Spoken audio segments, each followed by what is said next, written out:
Hello, beautiful people. How are all of you doing today? Are you doing well? Are you okay? How do you do? Rate your feeling for the day on a scale from 1 to balls.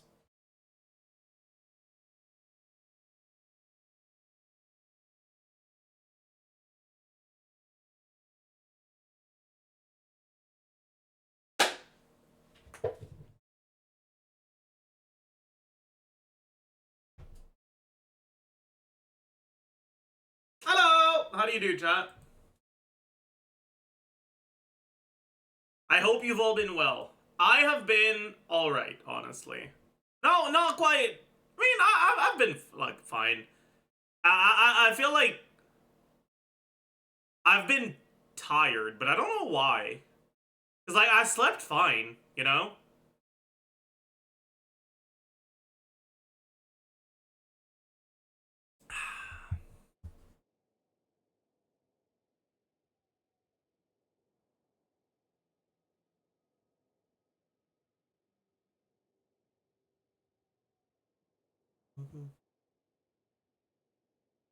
The Vorkath kills have taken your life force away.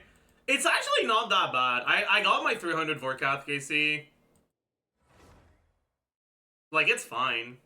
Komimo's video for Abyss. We can take a look at this today. I don't think I've ever watched a, or have I ever watched a Komimo's video on YouTube? I don't know. Bro, I barely ever watch Genshin YouTube content.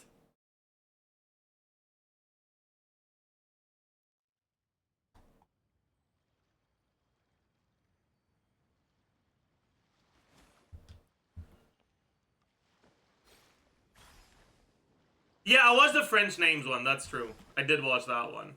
But I don't think that counts.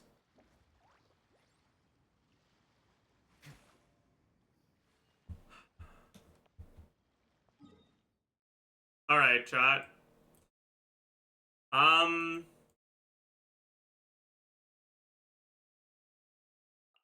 Do you guys think we're gonna get something good today? I feel like we're not. I feel like I am feeling bad things.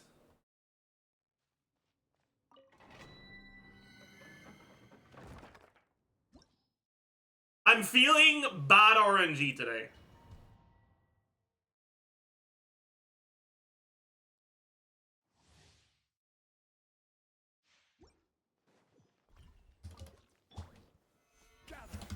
I don't know why, but I'm feeling like particularly bad RNG.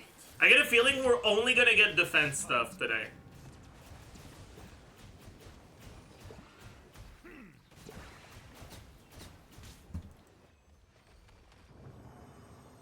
Reverse psychology? No.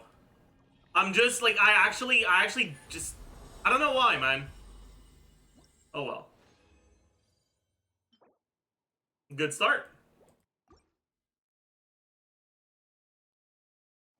I don't watch Genshin content. I assume you don't count Nick's stream clips. I mean, that's not Genshin content. That's fucking brain rot content. Okay? Just because someone is playing Genshin Impact doesn't make it Genshin content. Alright?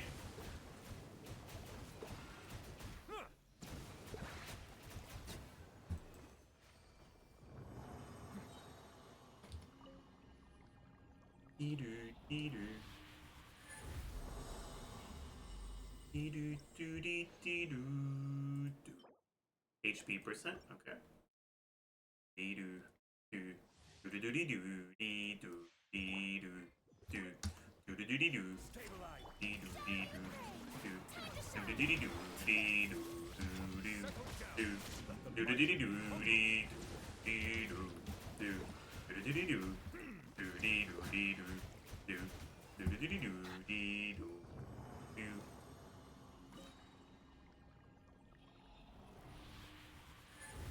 I really like the instrumental on this song. It's so nice.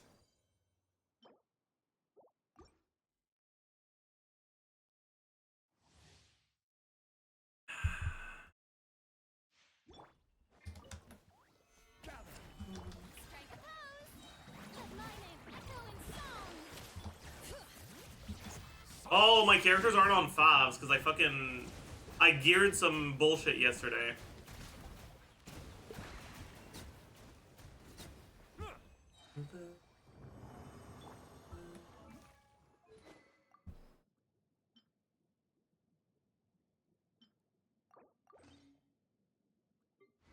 That's not it. That's definitely not it. What was that?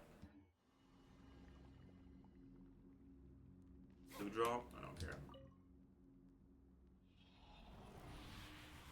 I just saw a 4-star clear of the new Abyss on Reddit. Don't ask me how many tries it took. You won't like the answer. It's 230 times, by the way. Jesus Christ. Still AFKing Rune Dragons? Yup.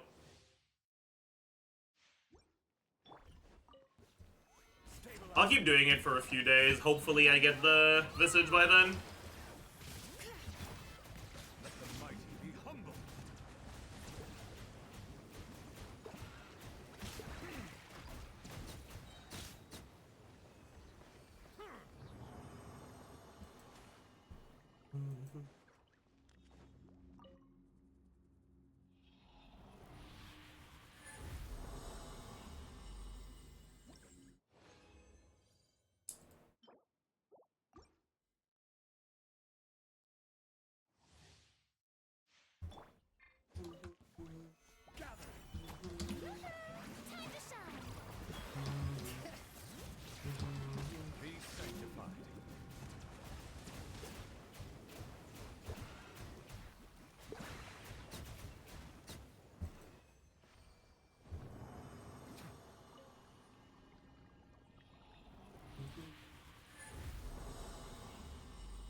That could be good, I guess. Perhaps. Hot take, I don't hate the new Abyss that much anymore. It comes down to having any Geo plus Hydro on first side and a bow on the second. Yeah, I mean, it depends on how you get enjoyment out of Abyss, right? I get enjoyment out of Abyss from playing a bunch of different teams and figuring out best ways to work around or to like be able to play a bunch of different characters. And I don't like this Abyss because it kind of prevents you from doing that. Could be good for Chaska. Who knows? Solidified. Let my name echo in song. Be sanctified.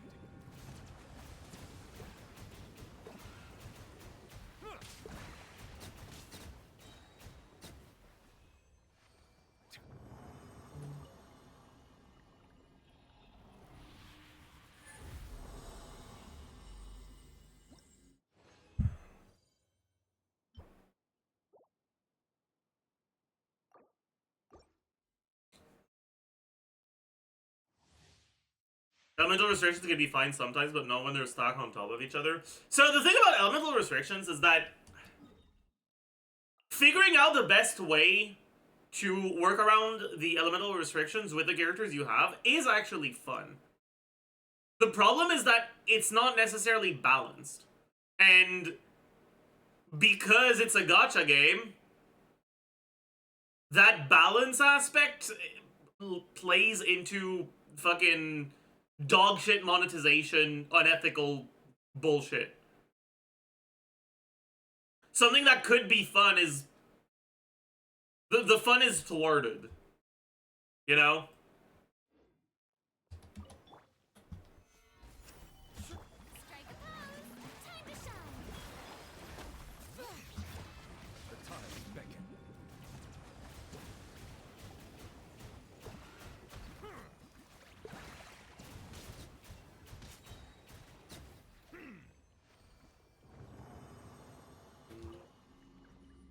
Alright, now we wait 3 minutes.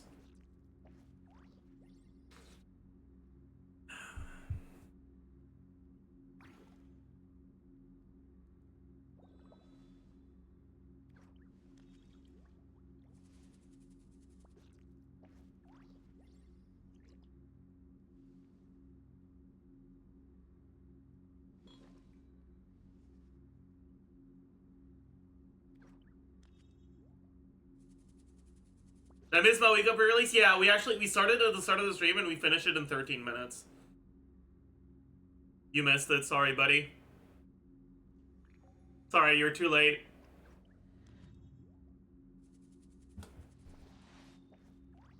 Alright, let's do the best part of the stream. Stare! Pound! Zilch!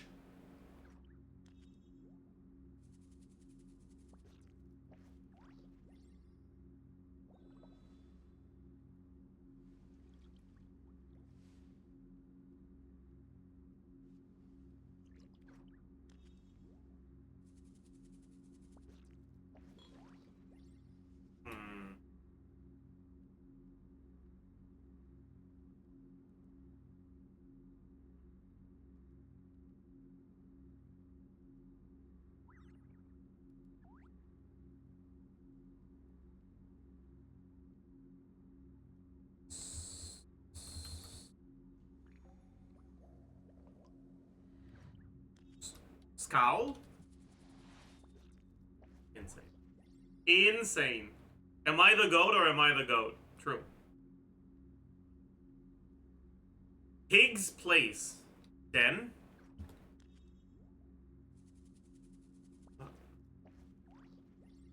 The squiggly lines over garbage cans in cartoons. What? Unit of weight, that's also a unit of currency. Pound?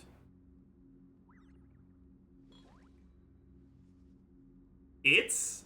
There's no way it's, right? Yeah.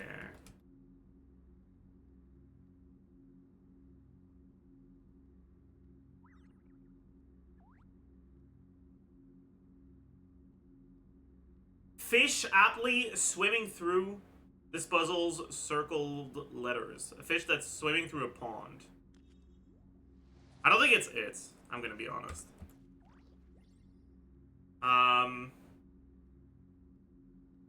What kind of fishes do you put in a pond? Gonna pick up some dragon plate skirts real quick.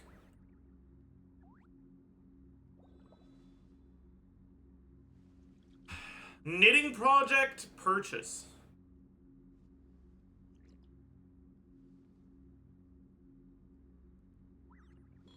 Okay, maybe it's not Den.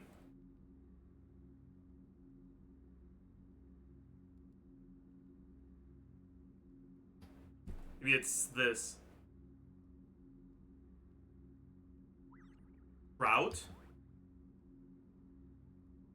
I see the value. Yarn? But I also see the Yarns? all the endeavors of the people of Fontaine. I believe I will continue to take pride in fulfilling my Acid? duties.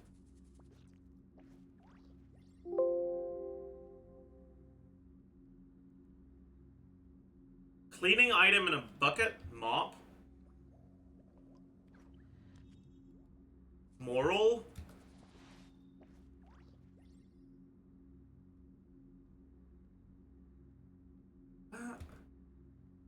I think it actually is it's. That's crazy. Water comes in many flavors to the discerning palate. Monster So... and pure No, maybe it's not. has an enduring Oh aftertaste. boy. In Inazuma, the water possesses a depth of flavor unlike any other. Sumeru's water, meanwhile, has a rich and complex flavor. This is probably odor. But it must be So do I. I see. appreciated. LSD. Alright, I see. I see. That's a pretty good one. That's a good one. That's a good... Oh, we got a 5 reps. Ugh, annoying.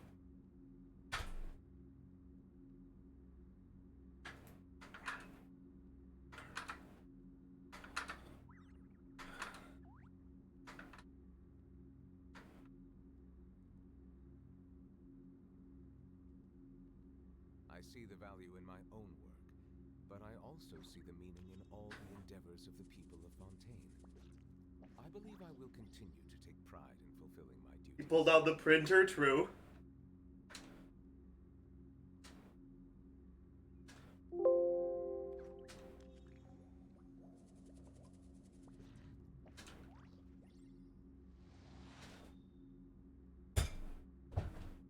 Oh.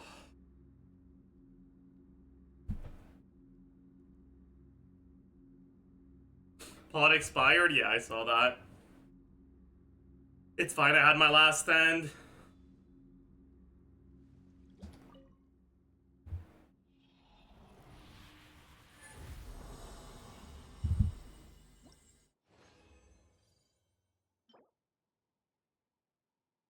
Probably worth locking. I wish, dude, this could have been on the other set. Fuck me. Whatever.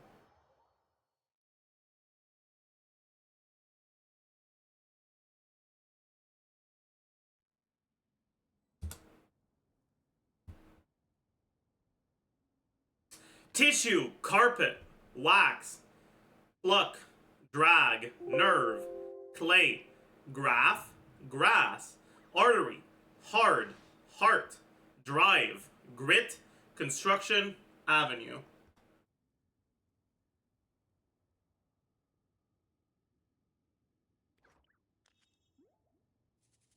Okay. Meadows are beautiful creatures. They are the pride of Fontaine. Be sure to befriend them. Grit, drive. No. Grit, drive, heart, maybe? No.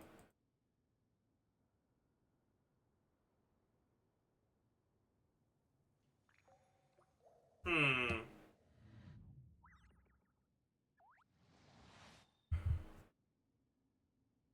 Avenue, artery, nerve. These are all like pathways.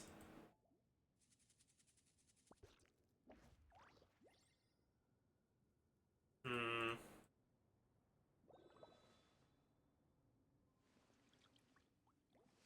Or maybe it's actually just body parts.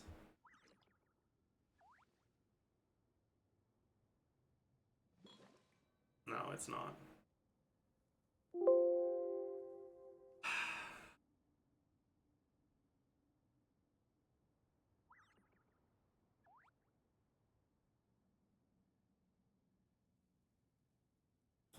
Hmm.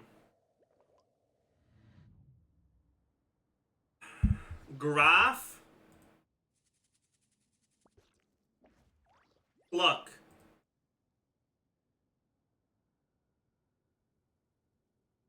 Wax, pluck. Water comes in many flavors to the discerning palate. Mondstadt's water is crisp.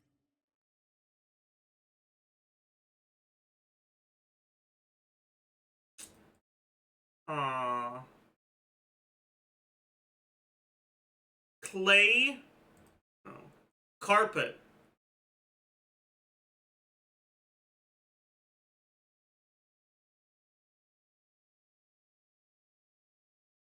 I'm like 99% sure this is a connection with one of the other words. But I don't know what the last one would be. I'm just really confident in the pathways connection.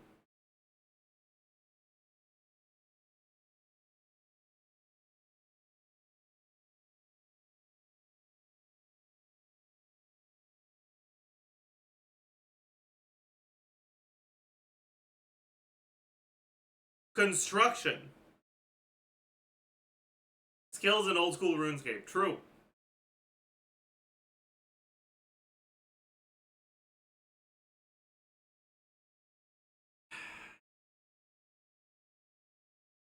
Construction.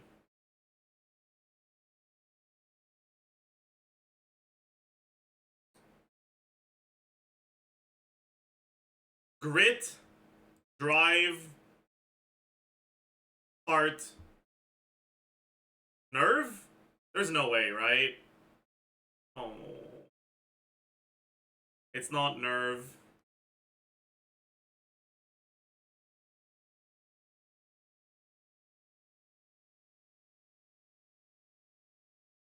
Fuck. How could it be?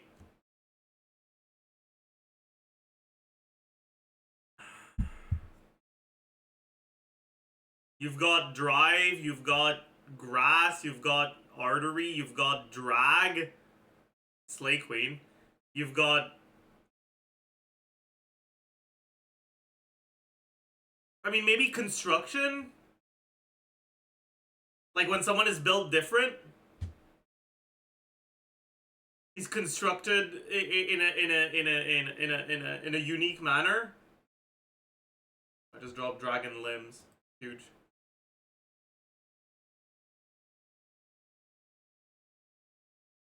What? That's not even one away? That means it was these three?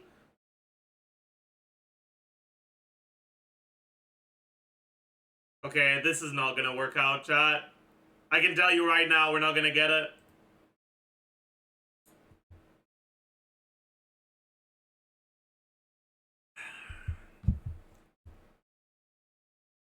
Wax, clay. Oh, I'll be right back.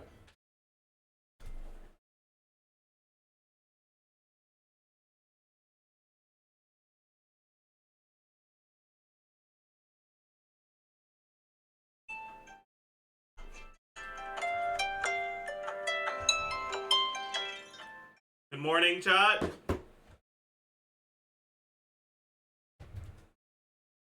Good morning!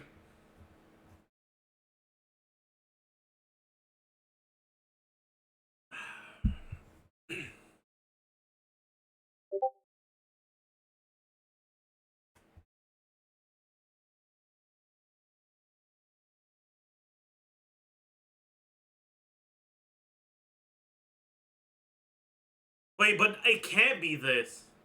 Because it has to be... Like, Nerve has to be with two of these three, because that was one away, but when we did it with Heart, it wasn't one away, so Heart wasn't included. Right? Wait, am I an idiot?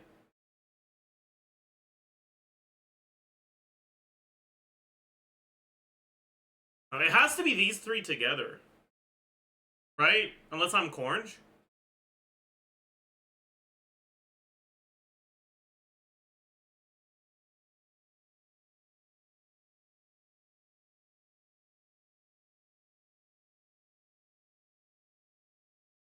I guess... Dude, I don't know.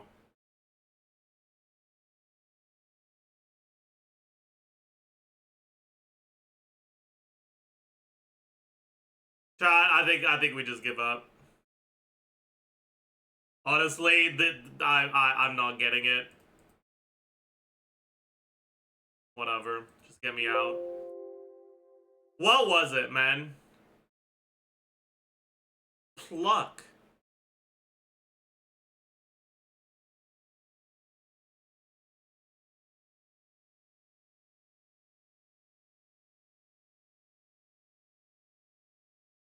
I don't think that even with an infinite amount of time, I would have gotten a single one of these four connections.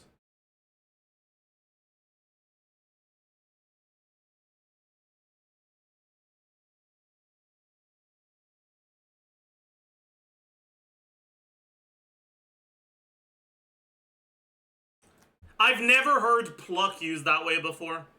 Like, whatsoever. I have never heard this word. This is not in my vocabulary. I've never heard drag used to refer to a road, like, ever in my life. What the fuck is graph paper? Or Okay, no, I think I know what construction paper is, but graph paper I've never heard of before.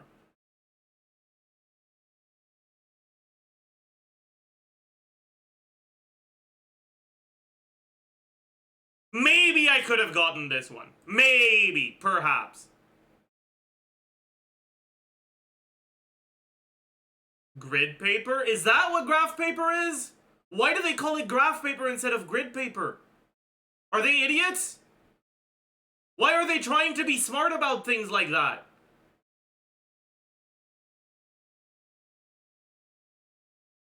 Damn.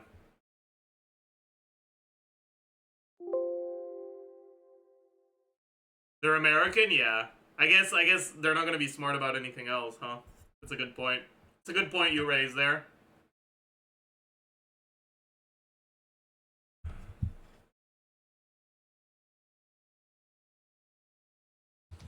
Alright, let's do the Genshin duel. Kaya, when will you play Infinity Nikki? I don't think I will. The Cryo unit released long after Kea. Was Aloy released long after Kea? Was she released in 1.x or 2.x? I think it was 2.x, right? Yeah. But it was released long after that. So it's a recent-ish character, probably. Risley, perhaps? Yeah. I've seen him lean over to you and whisper things in your ear. If he dares threaten you, I will make sure he...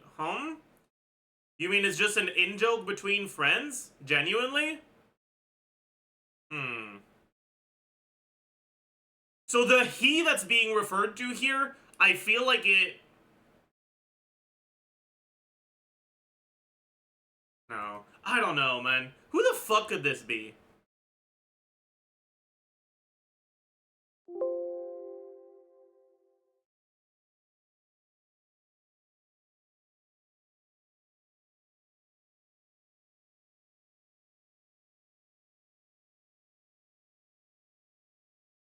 I don't know, man. I'm just gonna fucking get the... Did I click on the same one by accident? Whatever. Chelsea... I have no idea who this is.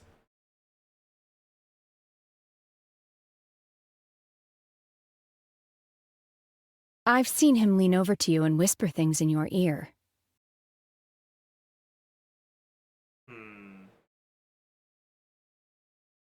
John, I think we're gonna lose our streak. I don't know who this is.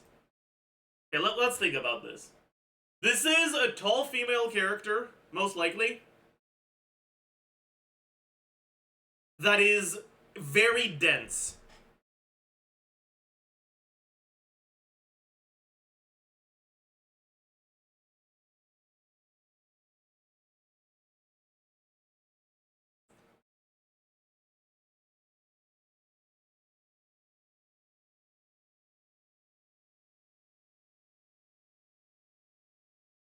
It's not Ganyu. I know she doesn't sound like that.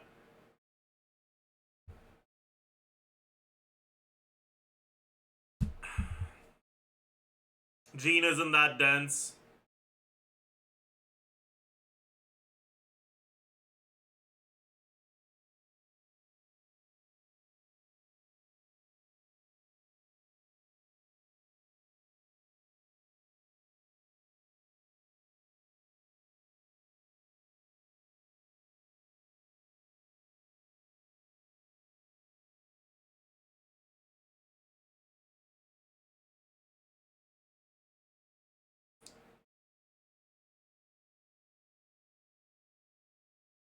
It could be Shenhe. Could it be anyone else? Because I only have one guess left.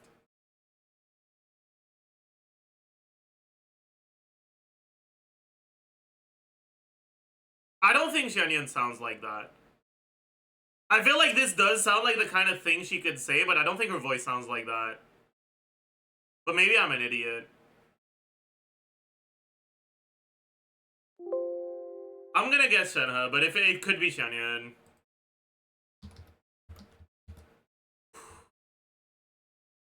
Oh. If it was Shenyan, there would be one in the voice. You're actually so right. It would be one C's, not IC. You're so right. Daily ability. That's definitely a healer. But what kind of healer is it? That's Jean. That's a dandelion. Holy fuck, I'm the goat. I'm the goat! Ah! Holy shit! Insane! A crown.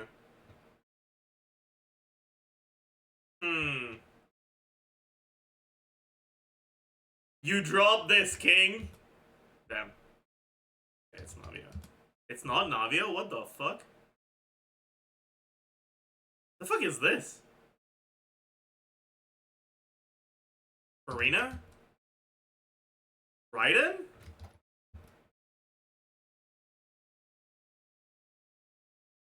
Official?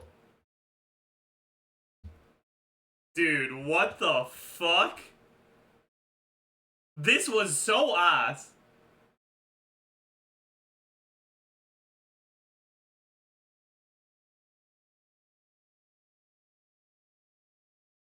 What the fuck?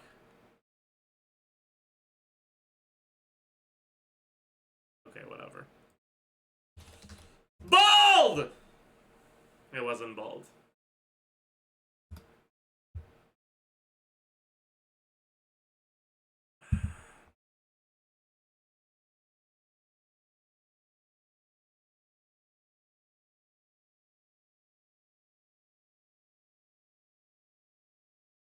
Does this even make sense? What? Could it be... Wait, who the fuck is this? Could it be Yunting? It could, right? Yeah. It isn't?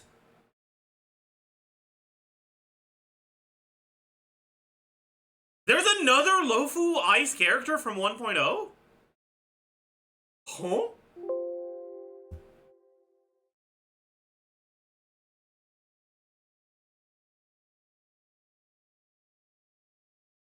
Oh wait, it's not Ice. I'm an idiot. I'm Cornge. Why did I think it was Ice? Because this got fucking greened out. Aw, man. I fucked up. I fucked up. It's so Jover. It's actually so Jover. Oh no.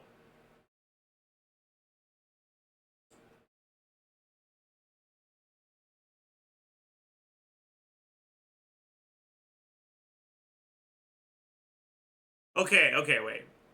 Could it be Tingyun? No, because it's not Harmony.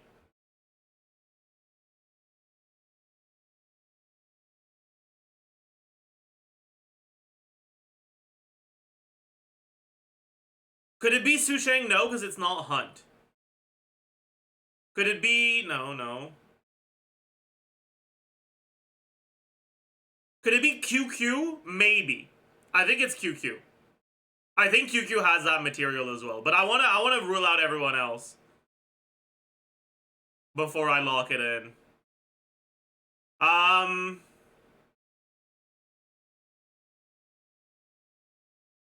Could it be Jingyuan? Jingyuan doesn't have that material. I'm like fairly certain.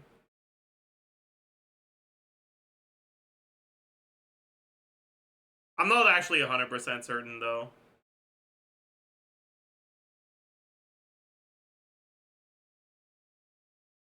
Alright, fuck it. Woo! My goat.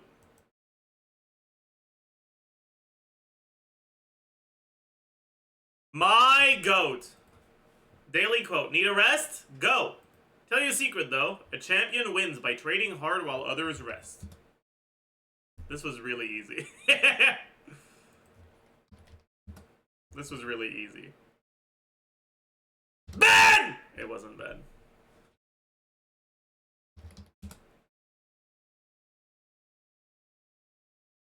A nice character. It could be one of the new characters. I think there is an Ice character that got released recently. I don't know which one is Ice though.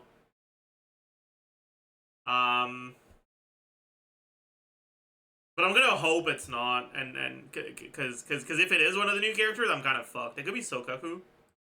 It is huge, insane. Miyabi, is Miyabi the one that's Ice that was released recently?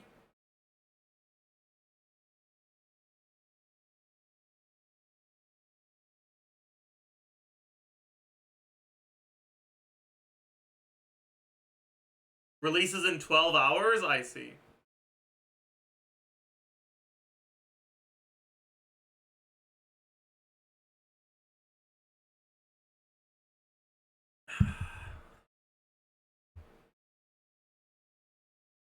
And this song is such a banger.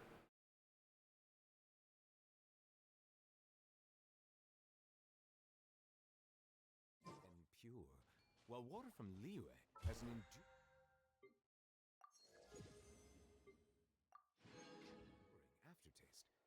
In Ina's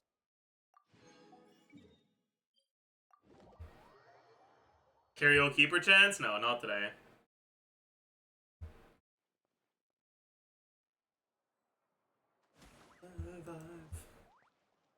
Add as. Thank you for last.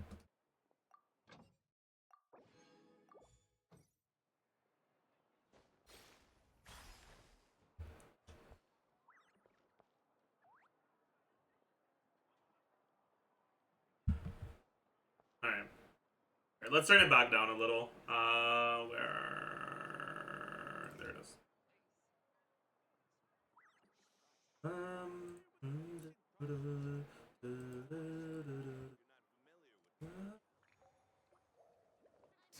We'll try the new ZZ update. Nope.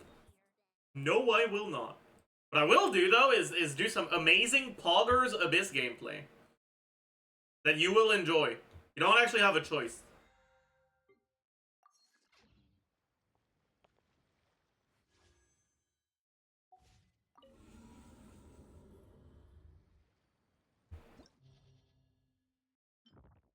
You are contractually obligated to enjoy it.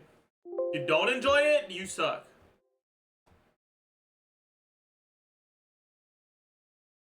I said it, that's right.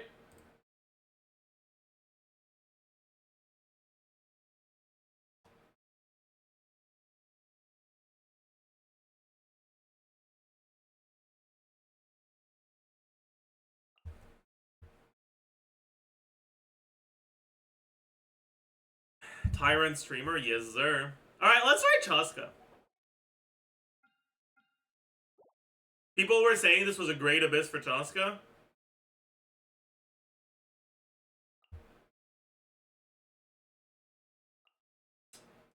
So let's give it a shot. I feel like it probably isn't that great for her. It'll be good, but it won't be as good as the last one. Cause yeah, she like works on the second side to like deal with the requirements. But losing out on that insanely fucking broken abomination.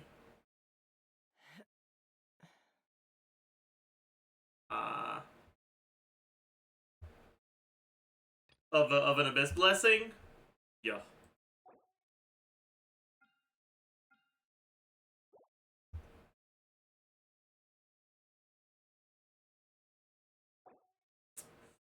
What do I do on the first side?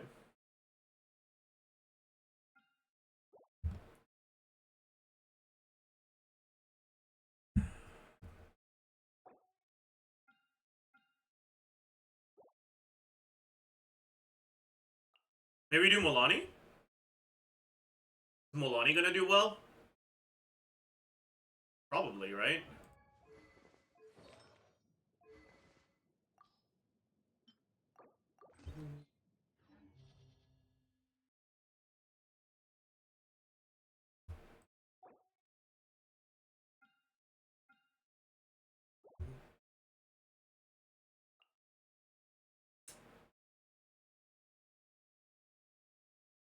I think we just give up on the Cinder City.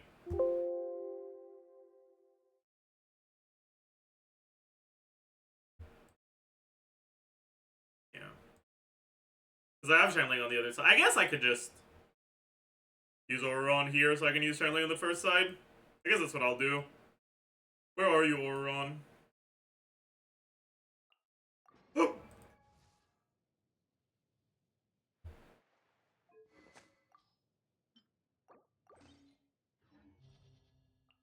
That lets us use Channeling here. It's 2024. Almost 2025. Both teams are still fighting so that they can use Channeling.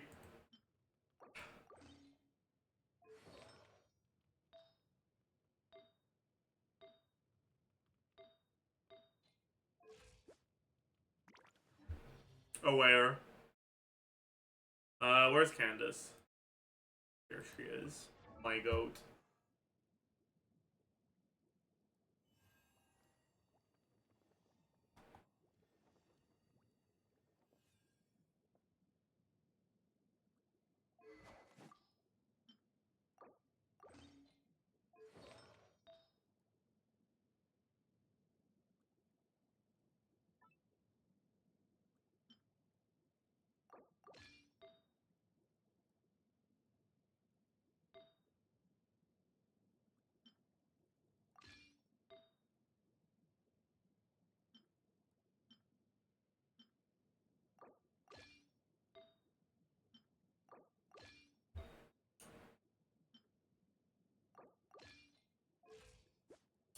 You guys think this is an FER?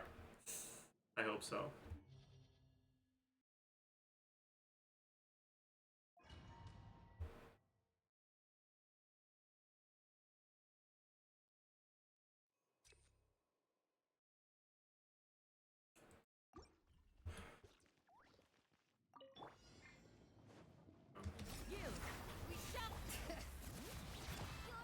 I guess I don't actually need channeling for this part, huh?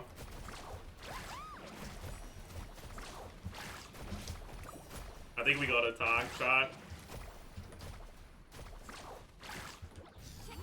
Aware.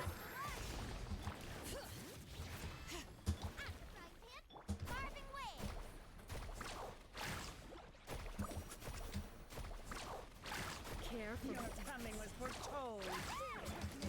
Where the eternal oasis. The show's only just begun. Amazing. The eternal oasis is long last. Curtain. Letting great names echo. No, my skill! My energy!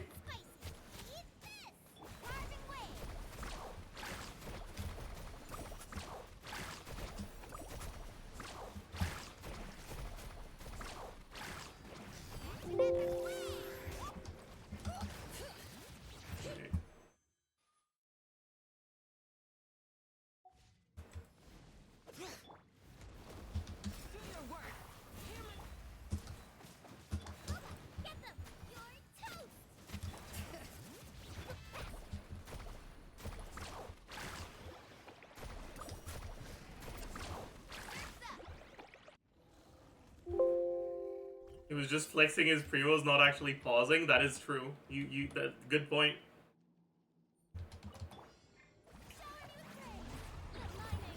Farewell. Tell me what you see. Everybody stand back. Take me up.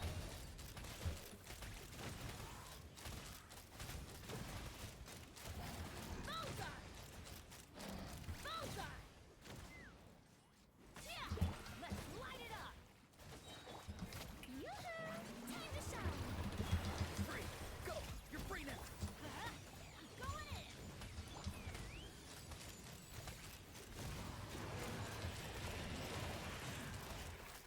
Locked on. Hold on to your hats. Let's light it up. Strike a pose. Let the world come alive. Not too far now. Time to say hello. Everybody stand back. Let's run. Open fire. Locked on. Locked on.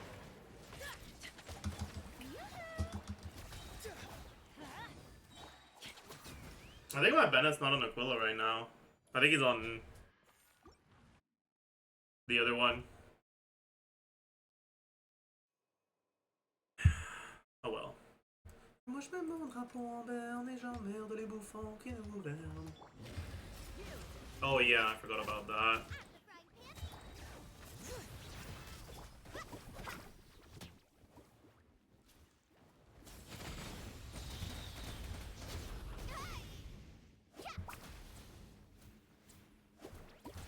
I don't even know what doing this even does.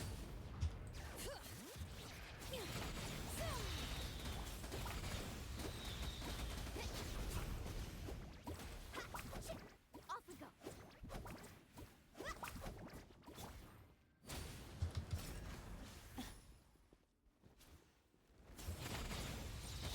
Flame of deflecting. You're exposed. Yeah.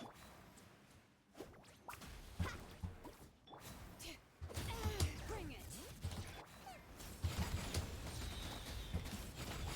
Need a service? You guys think we're gonna ever get this, by the way? Yeah, this was clearly a mistake. We have spent almost a minute 30 just trying to break this shield. What does breaking these things even do?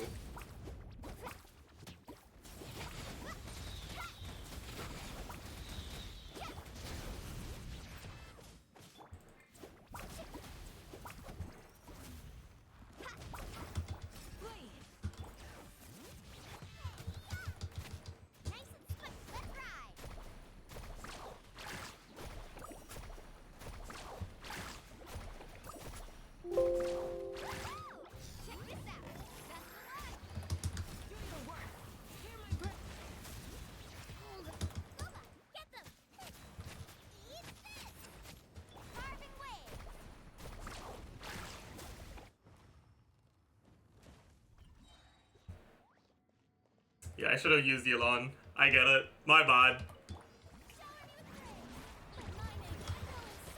Free. Tell me what you see. Teamwork is dreamwork. Take me up. Bullseye. Locked on. Fire in the hole.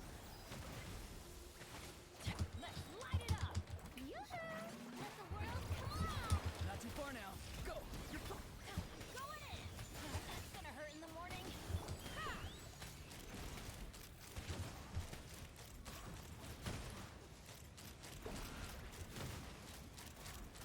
Bullseye. Let's light it up. Showing you the. Tell me what you see. Let's run. Open fire. Locked on. We still got it. We're fine. But Jesus fucking Christ.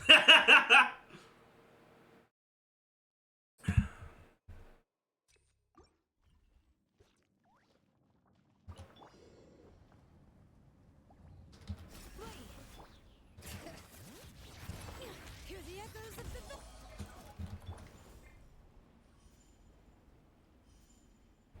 Out of the frying pan, into the fire. Fuck. Grant us your blessing. You're toast. Nice and spicy. Amazing. Oh. Catching at the flame. Hear my prayer. Out of the frying pan.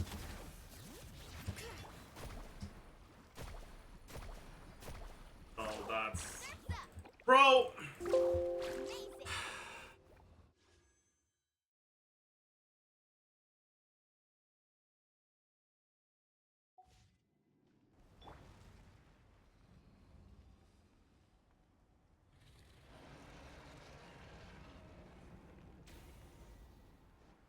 Bring it.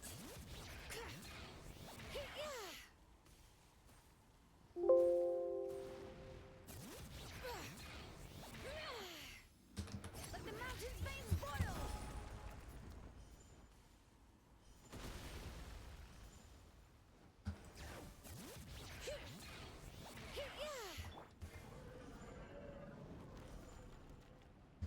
You, bring us your blessing. Eat this. Booba, get them. Carving waves.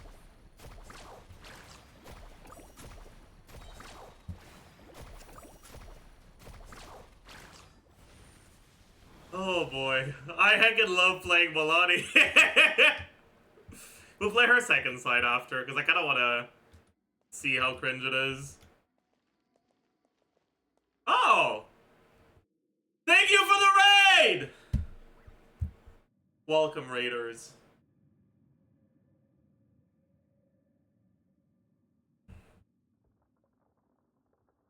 How was your stream? What were you streaming? Were you streaming Genshin or something else?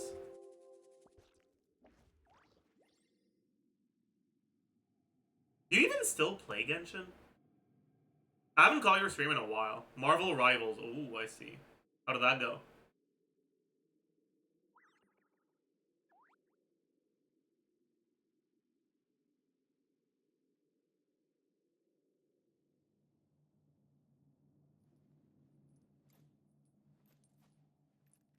I see.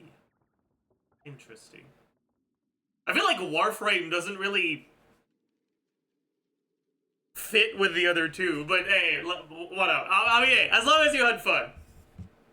I feel like labeling Warframe a shooting game on the same level as I don't know, but hey, I mean, listen, as long as you enjoyed yourself.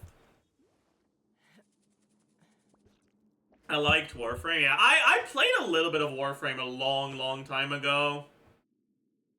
But that was back when my main setup was a shitty fucking laptop. And I was playing on the lowest possible settings, and I still couldn't keep the game open for more than like 30 minutes at a time.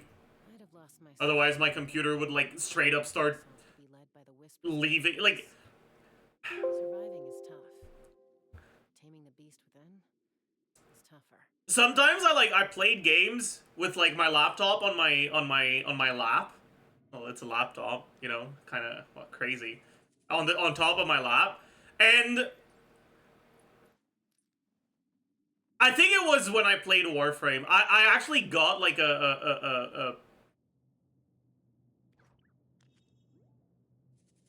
burn.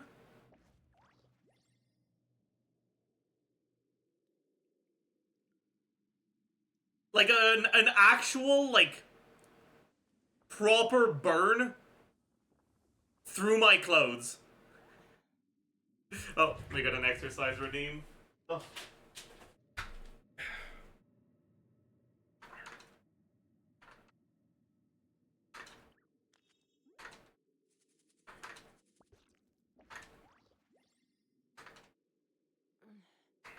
I'm a little out of practice these days. Any conflicts around? I'm in the mood for some peacemaking.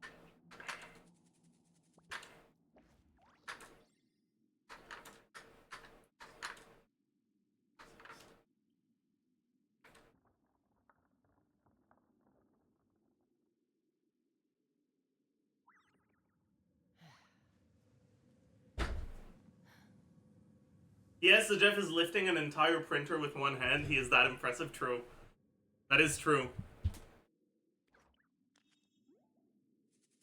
I remember seeing a clip of you playing Overwatch 2 at 5 FPS somewhere. Yeah. I sent it to Nick a long time ago. When you lose your way, gaining some altitude can bring some perspective.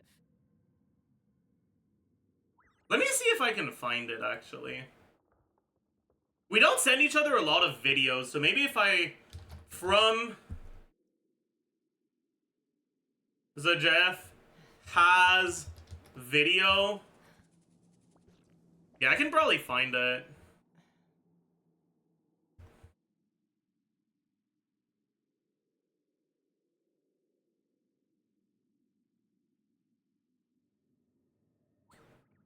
I'm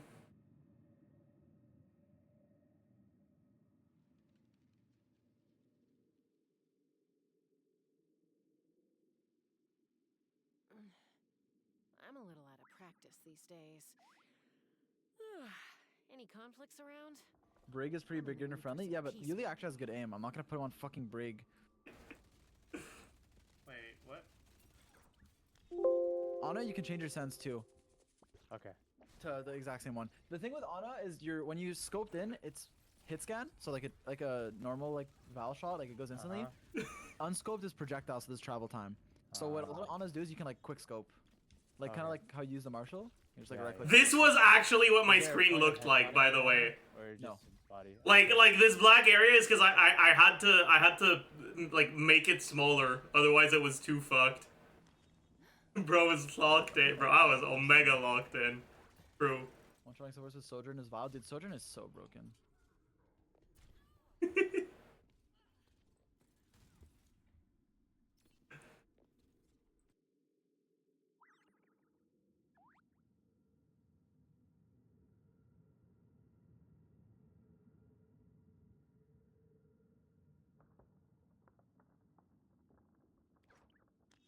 When you lose your way, gaining some altitude can bring some perspective. Anyways, let's put the music back on. I got another Dragon Blade body. No!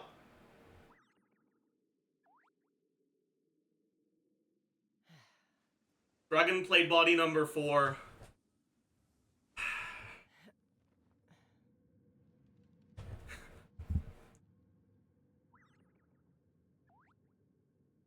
Whatever. Let's just get this over with. Farewell. Go. You're free now. Everybody stand back. Take me up. Bullseye. Bullseye. Open fire. Hold on. Let's light it up. Strike a pose. Let the world collide. Free. Tell me what you see. Going in.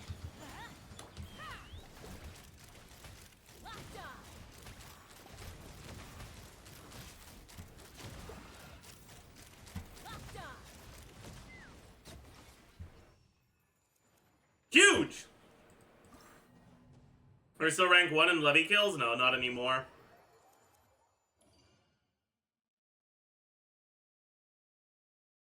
Dying on my hardcore Iron Oh Man. shit, I died. Completed. Wait.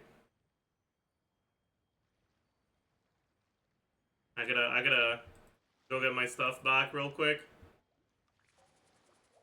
It won't take long.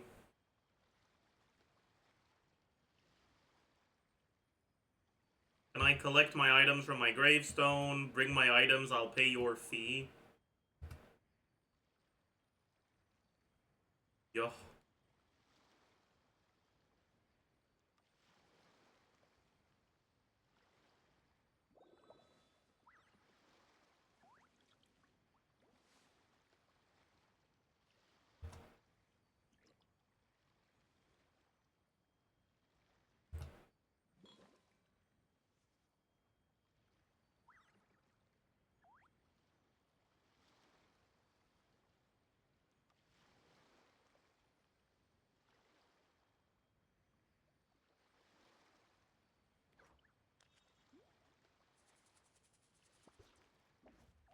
Alright, we're back. Water comes in many flavors.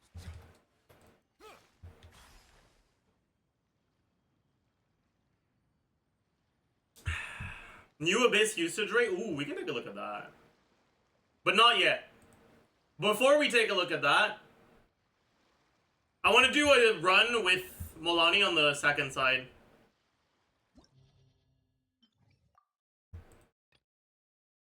Cause I feel like it was definitely a little Saj. The first side Molani was not it, man. It was not it at all.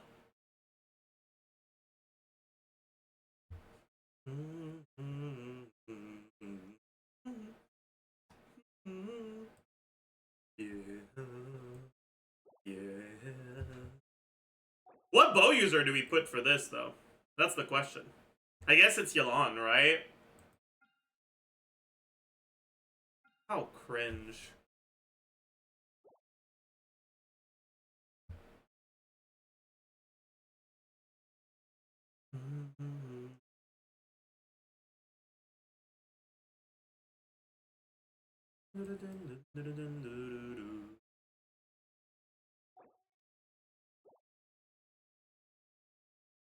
Auron in a Molani team? What the fuck?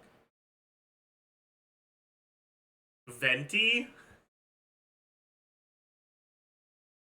You know what? Sure, fuck it.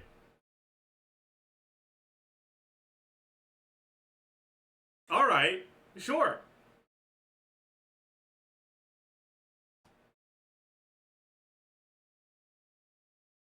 Let's play Venti.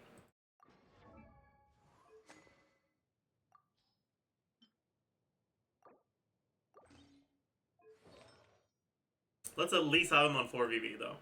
That would probably be important.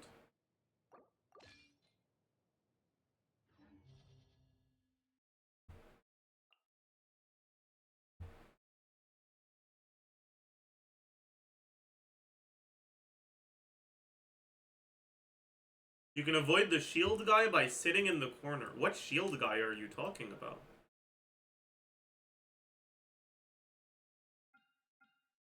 Which, huh?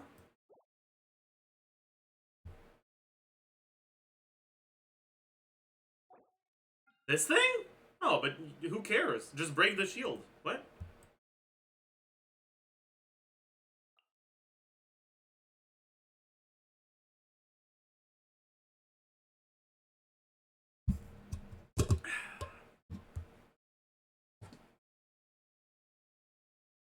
Some characters break it slow. Well, don't play those characters, bozo.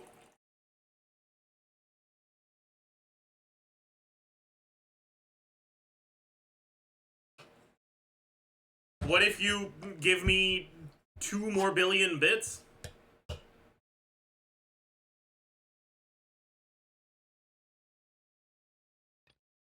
Hmm? You ever thought about that? What do I know the first side? What's the sort of bullshit that can deal with this well? Like, I guess I'd say Bo and... I mean, Farina. Just like Farina as a whole. But I want to do no Farina teams. Because I know a lot of people don't have Farina, and Farina being good against this guy is not surprising. Like, what else would be good? What else can reach it easily?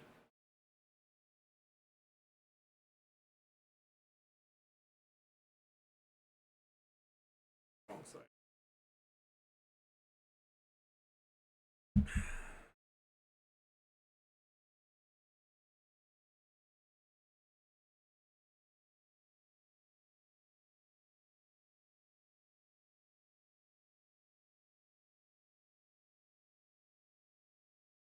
Hydro MC? That's fucked, dude. That's completely... You can't say that. Those words are forbidden here. You don't have to reach it, just destroy the 2 rocks and then hit him when he comes down? But I did that and it wasn't doing anything. Maybe I just don't understand how it works. But like, I definitely did that and it didn't do anything. So there, yeah, I feel like if that's the play, you're omitting something.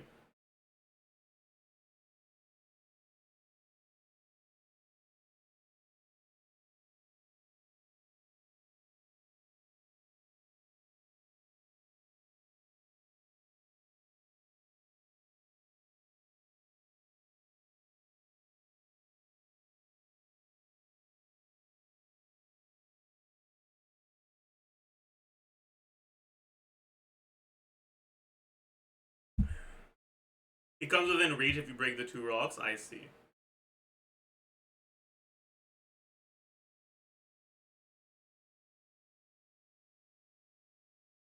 I mean, Chaska will be really good, right? But I don't want to play Chaska.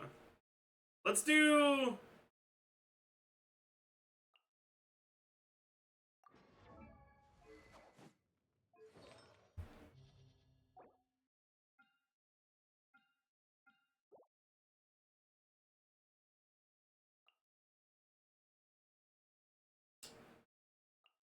Let's do this.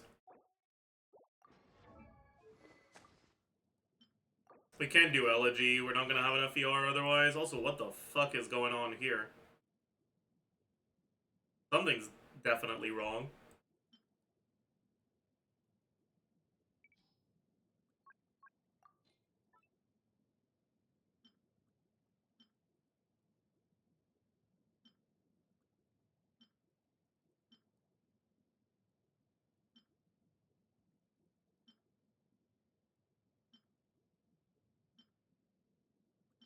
I can't be bothered, man. Just pick anything.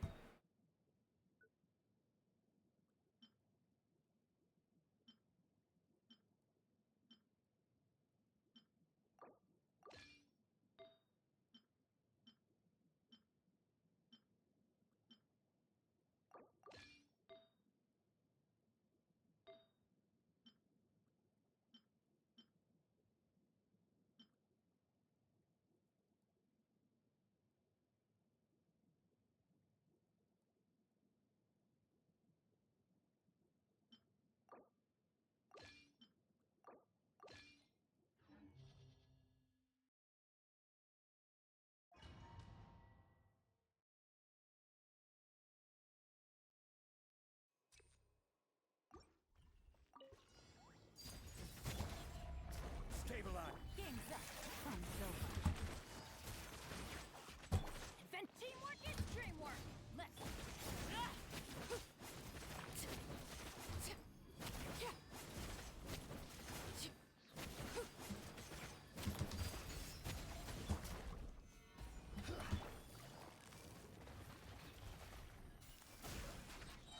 Things are about to get dicey. Everybody, stand back. Huh?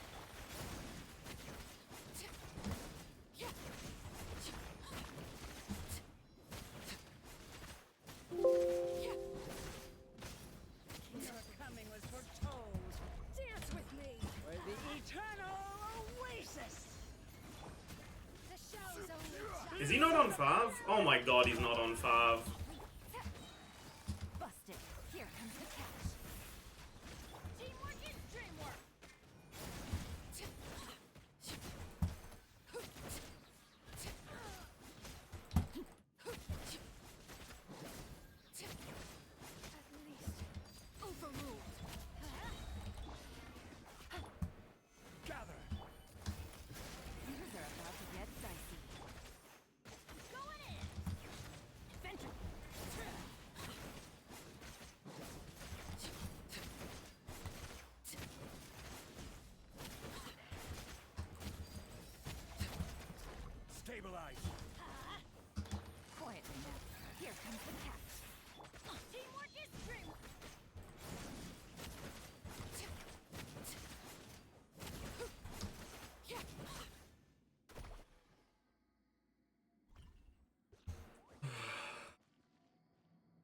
How unpleasant.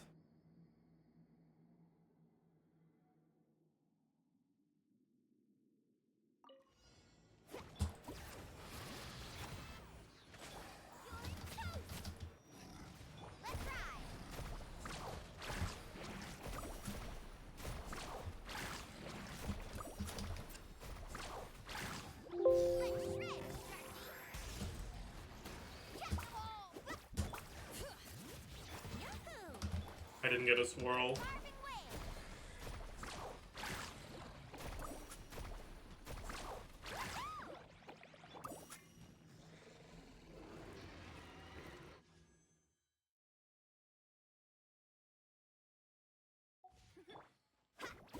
Bring it. Here we go. Eat this. Nice and spicy. Hands up.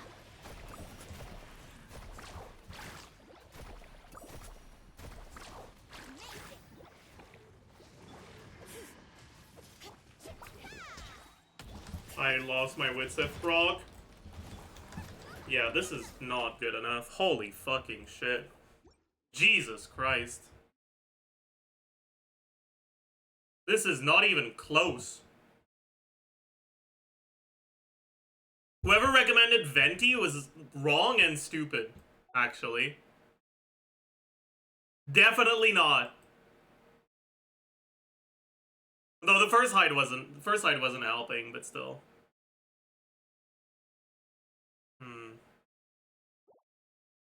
Yeah, I guess we're not gonna play Arlecchino first side. I don't want to play Neuvillette. I want to try other stuff.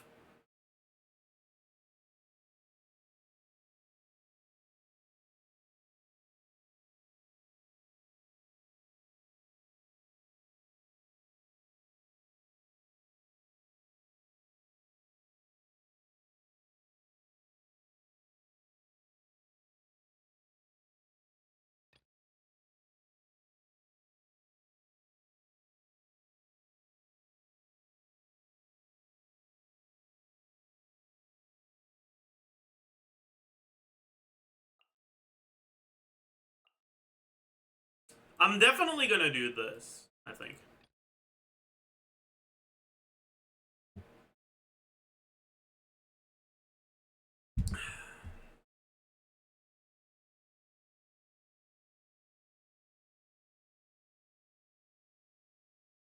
But then, what do I do on the first side? I want to do something different. I did say I was gonna play Sino, but I really don't want to. I feel like it's really hard to make it work, honestly.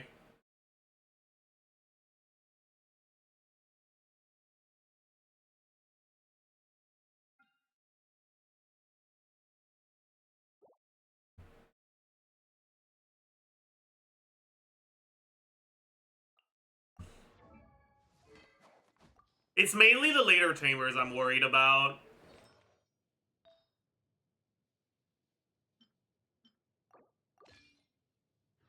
Specifically Chamber 2.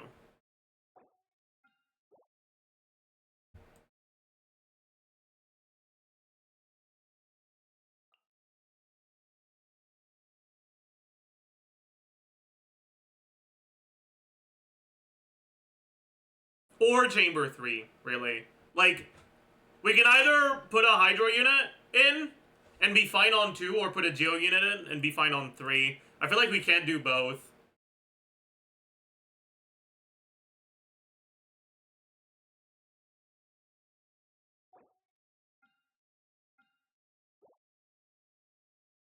Why not swap the sides? I played Molani first side earlier and it felt like shit. I want to try Molani second side now. I think this may be slower than Arlecchino. You are probably right. That's fine.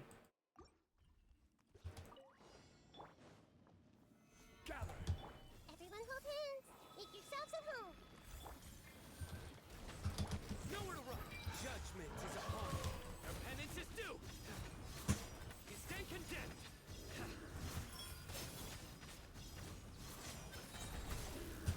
Your penance is due.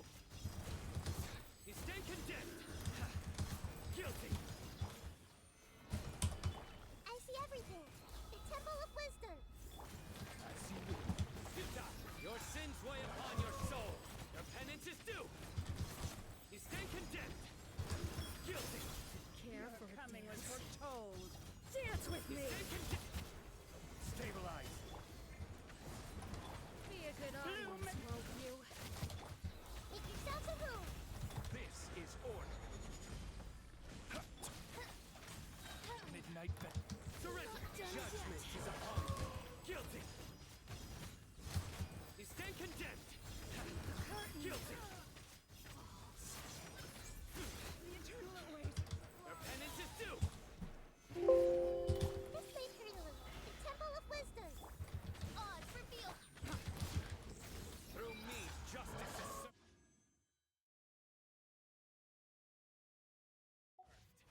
Oh boy.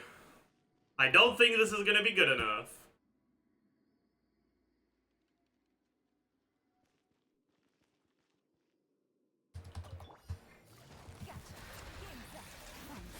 Bring it. Carving wave.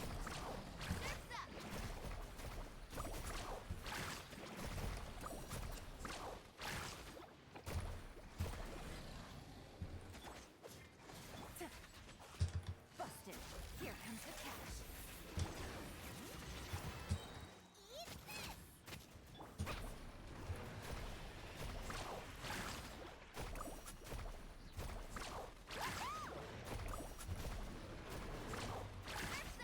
Check this out. No! Gotcha. Things are about to get dicey. Nice and spicy.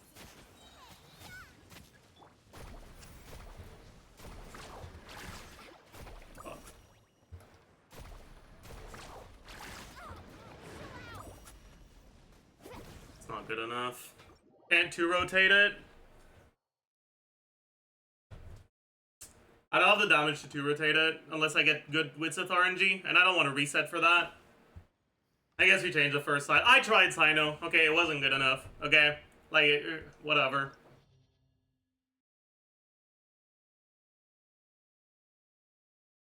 If I was one charge attack away from clearing, I'd try it again, because, like, I did play somewhat poorly.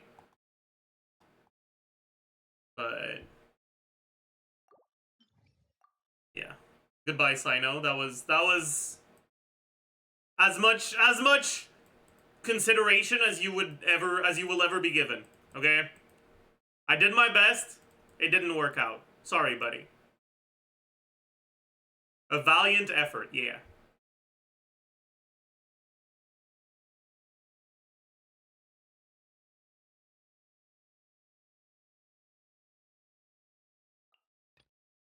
Wait, that's not the right character.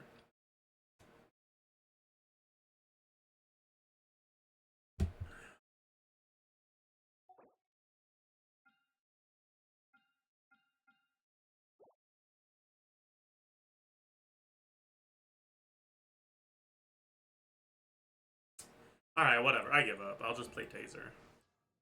Taser's fine. I know Taser works.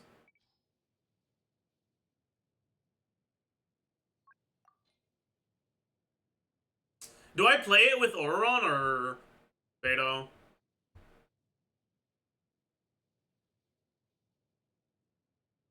I guess I could just ditch the official. And play with both. Nah.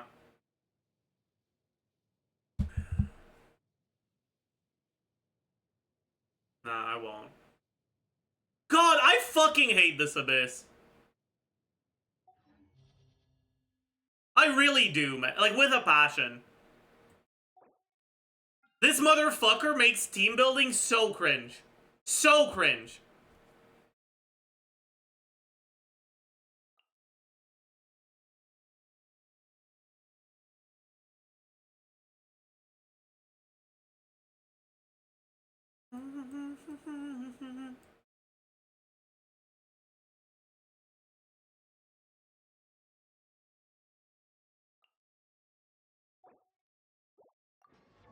I'll do the thing, chat.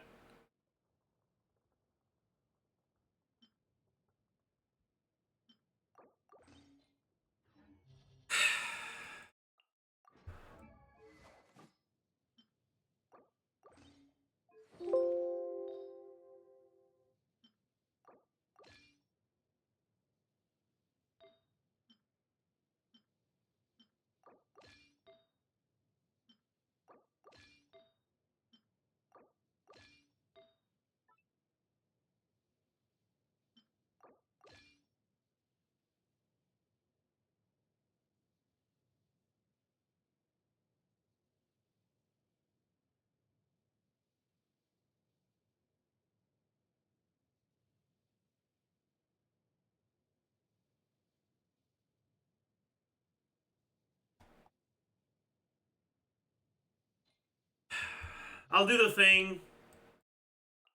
Whatever. I resisted the hyper bloom. Okay, I did my best. I really did. But sometimes it's just too much. Okay?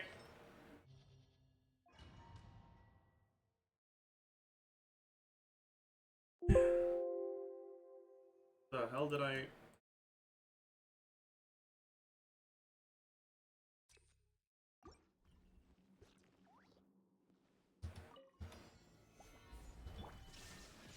This may hurt a little. Share my knowledge. Let me read your verse. Rain outlines your fate. Committed to memory. Yeah, this may hurt a little.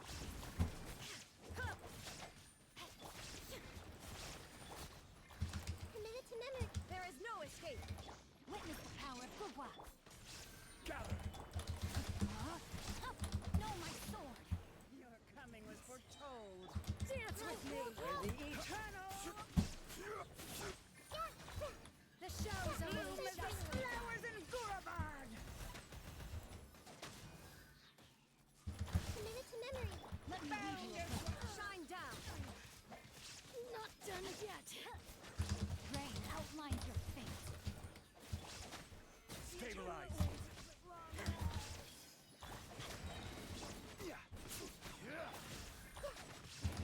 may hurt a little.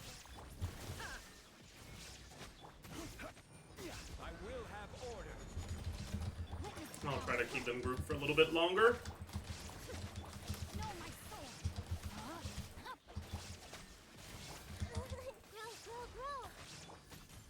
Grow. Gather. This may hurt a little. Alright.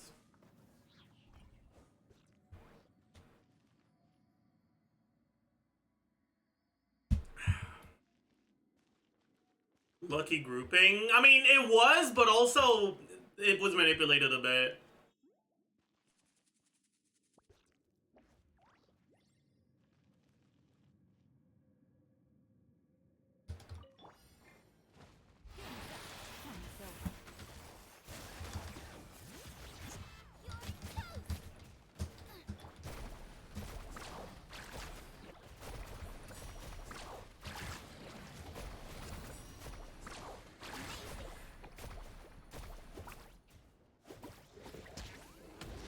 Things are about to get dicey. Busted. Boba, get them. Eat this. Let's ride.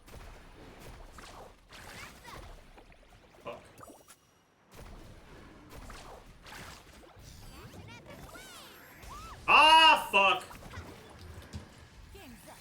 Fun's over. Gotcha.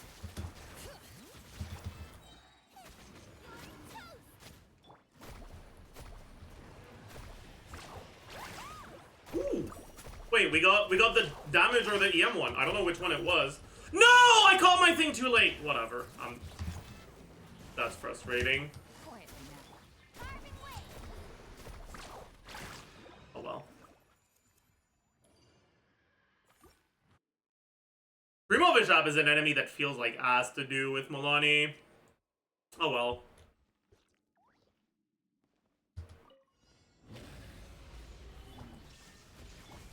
Committed to memory.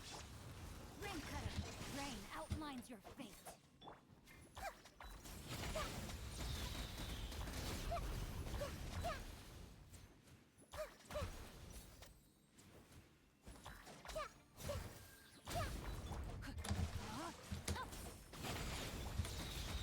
Stabilize.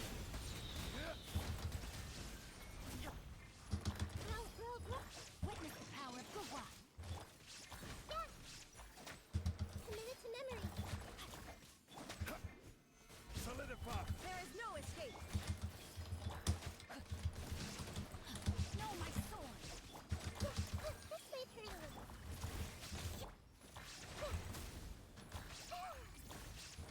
Grow. Shine down. Quake. I don't want to use my burst at the end of the chamber, so I'll just keep it. Yo. Yo.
Okay.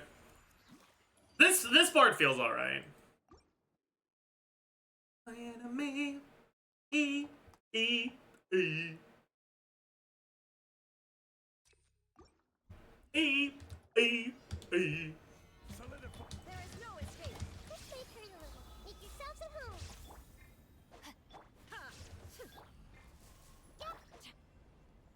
Let me leave you alone.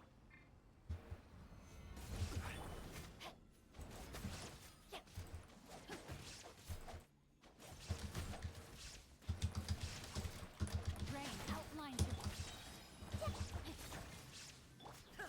shine down.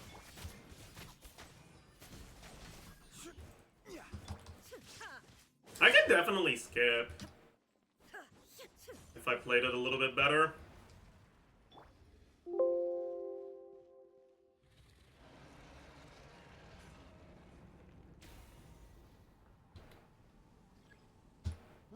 No! Whatever. I fucked it up.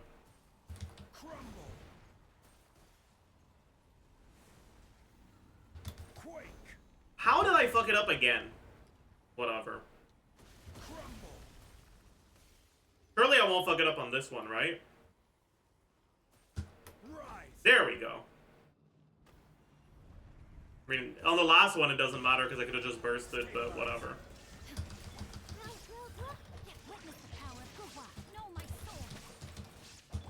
Just wait for a little. There is no escape.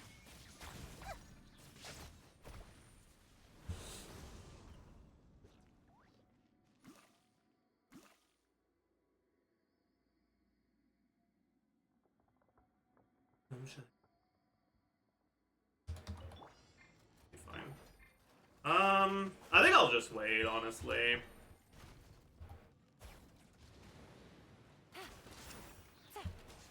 Here comes the catch. Quietly now. Nice and spicy. Bring it. Carving wave. First up. Amazing. Not my lucky day. Woo! Catch an epic wave. Fuck. Game's up. Fun's over. Busted. Let the mountain's veins boil. Get them. Let's ride. First up. Amazing. We'll kill it before it has time to do anything. Alright.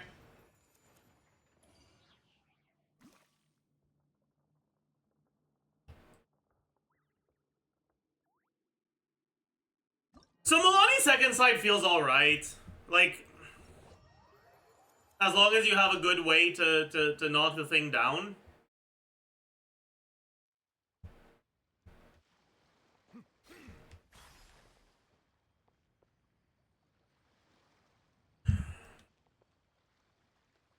You didn't try the Yolandi on the first side? Yeah. I guess. It probably would have felt fine as well. You're right.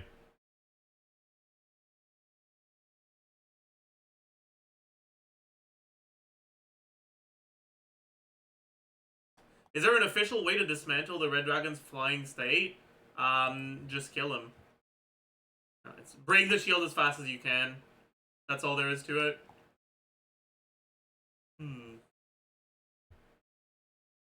But yeah, I will say Milani without Yelan feels like ass this abyss. I think on either side. Because without Yelan first side, I guess Yelan her like specifically isn't necessary. It could be someone else. Like you could use Child, I guess. Like as like Omega Cope. And yeah, you could also use Farina, that's true. That's a good point. Farina's just the GOAT. You're right. Or you can charge attack on Milani. That is like the biggest scope I've ever heard. Milani's charge attack is one of the slowest things in the game. If the enemy moves a tiny little bit, it just won't hit.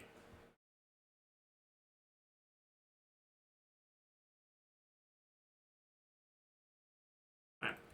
Let's look at the Abyss usage.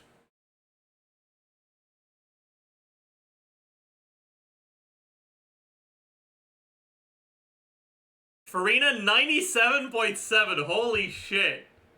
I mean, it makes sense, right? You have a fucking enemy with a shield that Farina takes care of really easily, but everyone else kind of sucks at. But still, that's really high. Chilona 91.1, I think, is a little surprising. Like that's a bit higher than I would have expected. I expected it to be high, but maybe not 91.1 high.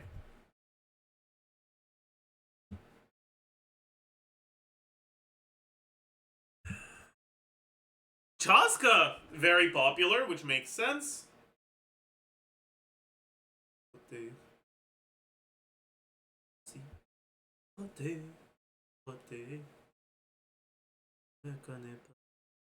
Arlecchino is reasonably high, but much lower than usual.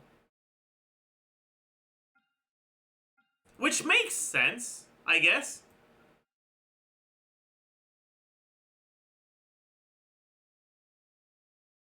Kugi being this high is surprising? I don't think it is.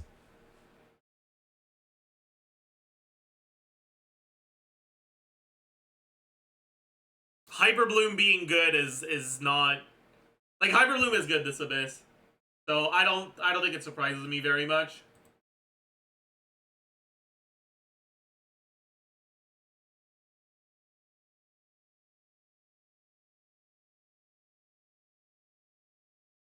Sijuin being used more than Fischl is diabolical. Okay, that's not what this means. This means that 14.5% of Fischl owners used Fischl and 18.6% of Sijuin owners used Sijuin. But there's like 3 Sijuin owners. So this is actually getting rounded down to 0. Like...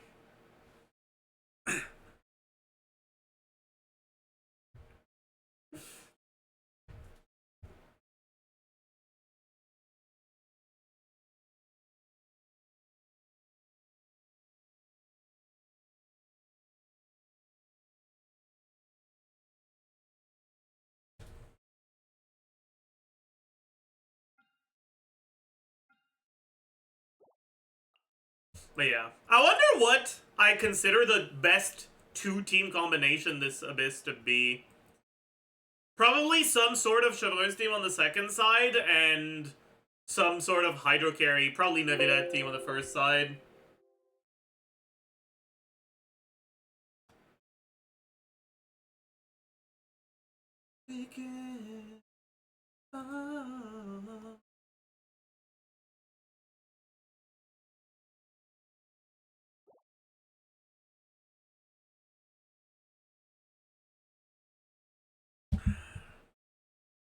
Hyperbloom second side? Hyperbloom second side will work as well, that's true.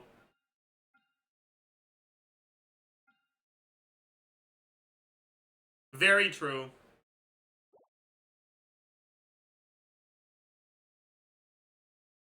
How do we expect MAVUIKA / Sheet Lolly to perform this Abyss? Honestly, not the best.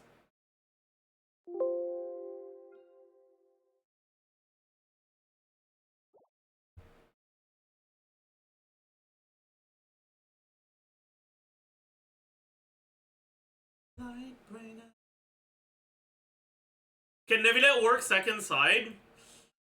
Yes, but he's so good first side that I don't see a reason to do that, you know?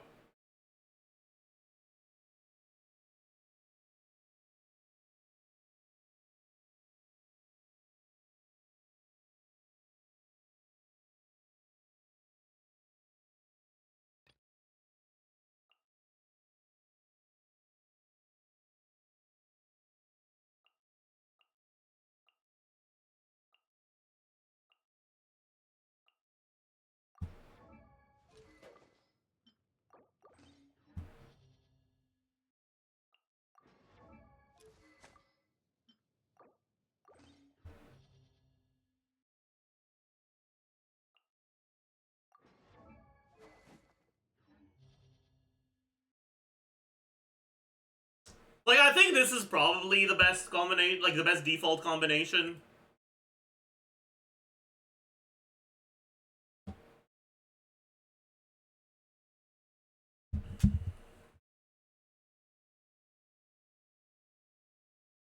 Yelan is quite high, which is not too surprising.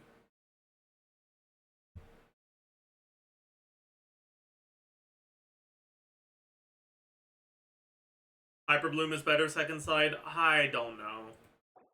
Like, this team is really fucking good. Time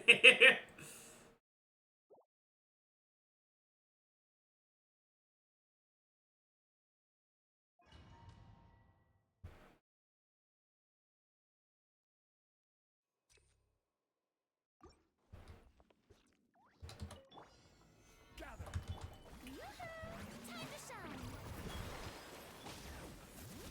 Bow your head, be sanctified.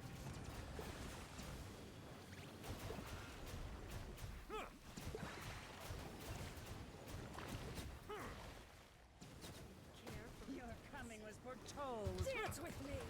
For the eternal oasis. Let the world come along. Bloom as the flowers in Gurabad. I'm not done yet.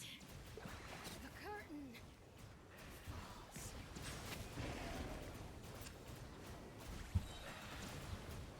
An oversight on my... Stabilize. Time to shine. Silence. Let the mighty be humble.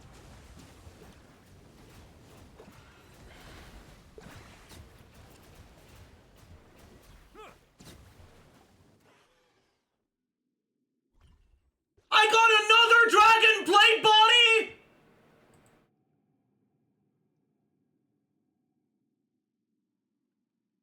I'm gonna... Is that number 5?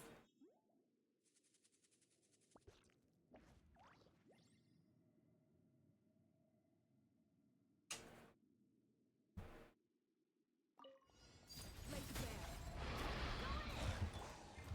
By royal. Stop it.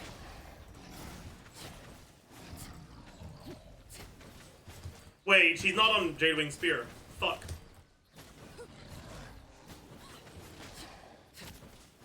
Transfix. Teamwork is strength. Accelerate. Hands where I can see 'em.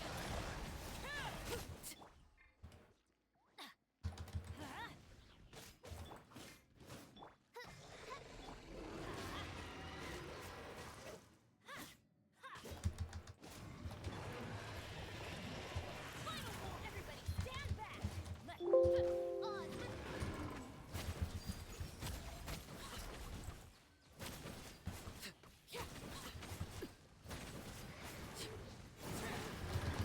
Justice will prevail. Teamwork is strength. Lay down. Yeah, I guess against this enemy, the Chevaliers team is probably not as good as the Hyperbloom team. Or against this chamber, I mean.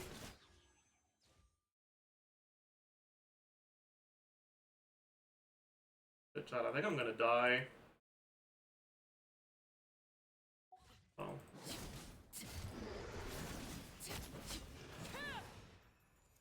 Because the first wave is AoE enemies that get, like, Omega ungrouped by Overload.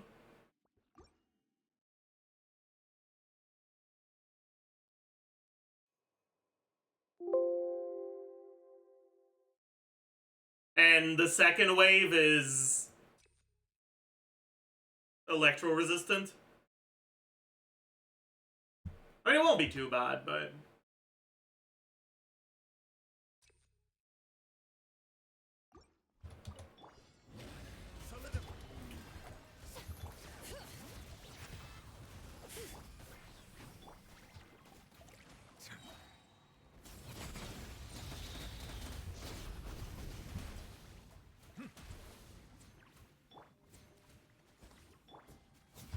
Settle down.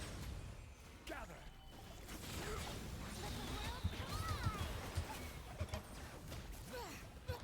The tides beckon. Silence.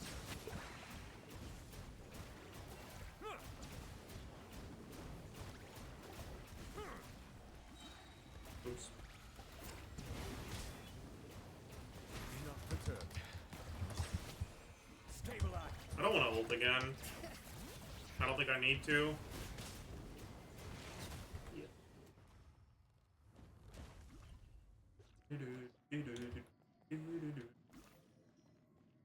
Everybody stand back.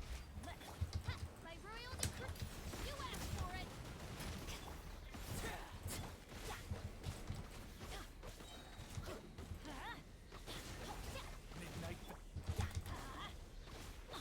Teamwork is dreamwork.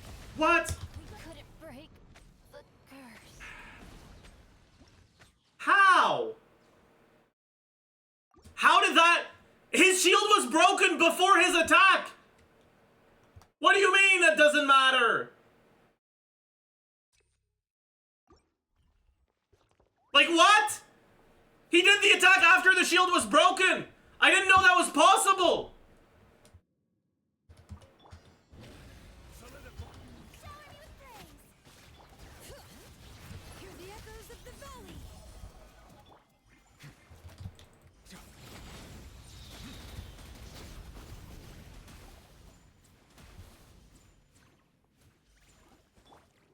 The mining echoing song. Bring it. Silence! Let the mighty be humbled! No! I lost the fucking charge attack. Let the world collide. Stabilize!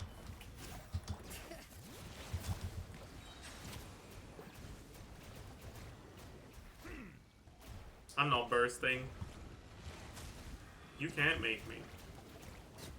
I'll slow charge the charge attack.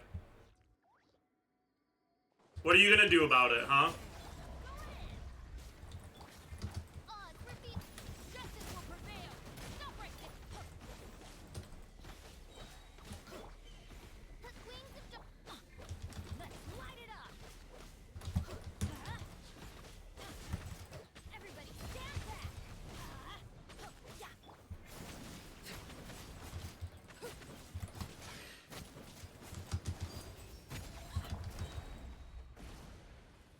Yeah. I'm going in. Final warning.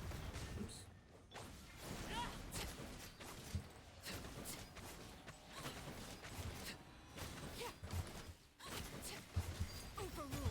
Let's light it up. Teamwork is Yeah, something's definitely wrong with my build, but whatever.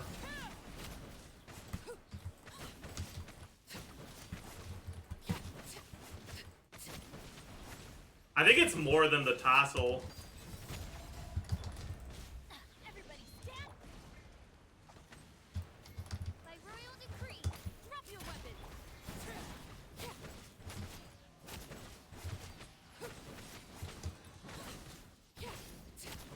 Like these numbers are way lower than they should be. Like significant, even with tassel, they should be much higher than that. Maybe not. Maybe I'm just an idiot. Oh, that's not white tassel. That's a halberd. Fuck. I see. That explains it. That's a level 80 halberd. Ah. Solidify! Time to shine. Bring it. Fuck. I hate this enemy.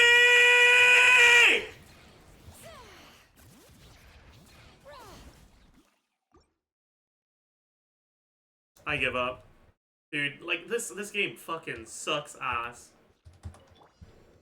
Stabilize! Strike a pose. Let the mountains rain spoil. Let the world collide. Settle down! My E missed, but whatever. I kind of expected it to.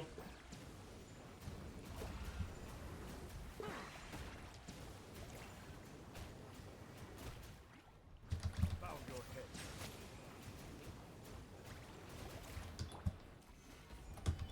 Shower me with praise. Time to shine. Hear the echoes of the valley.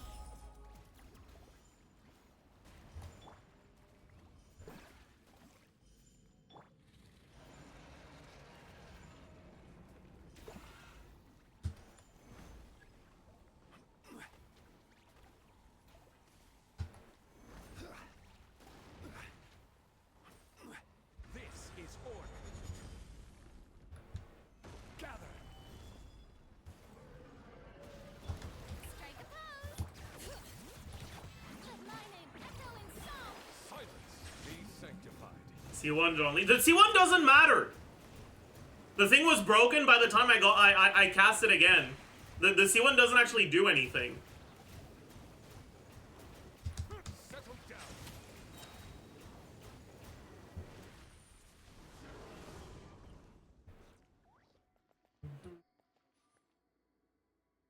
It does matter. No, it doesn't.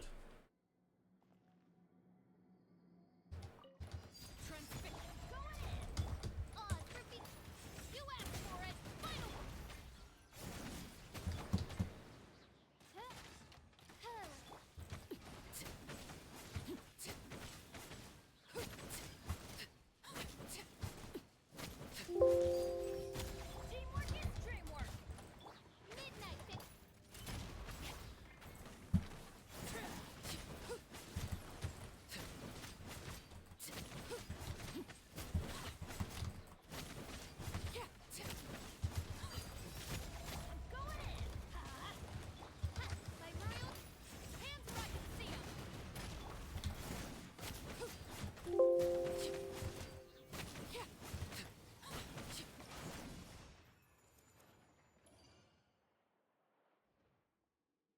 Alright, well.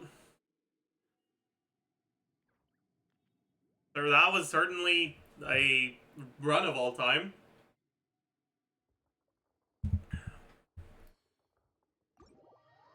I wish White Tassel looked like Halberd instead of what it looks like. Like, imagine if Arlecchino's free-to-play weapon actually looked like this. Like, imagine. Imagine. Instead of this fucking ugly-ass White Tassel. Man.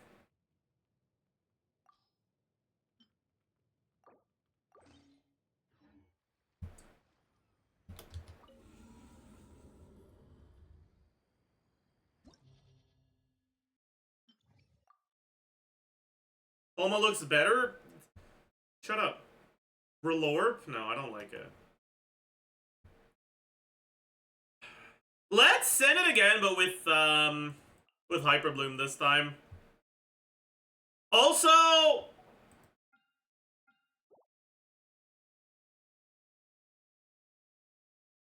I kind of don't want to play Shalona.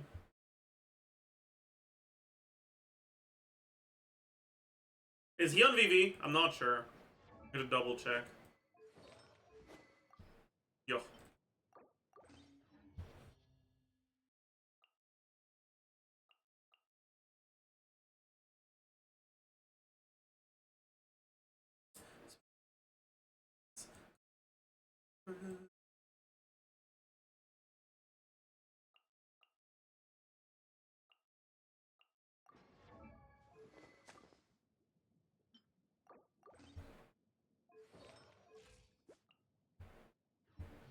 It'll do.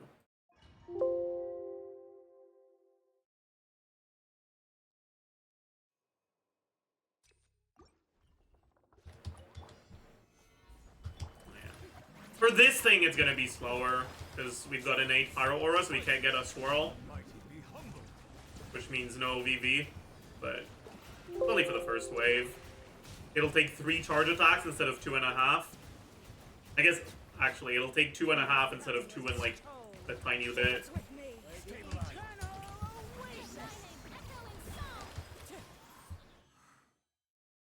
Pot up real quick.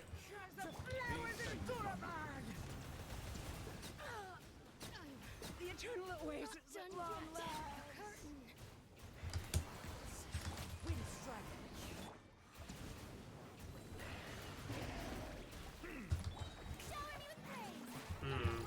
I order lulled here. Oh, he missed me. Fuck. I thought I was gonna be able to get the Pyro one. Where the fuck did he? Oh, there he is. Okay.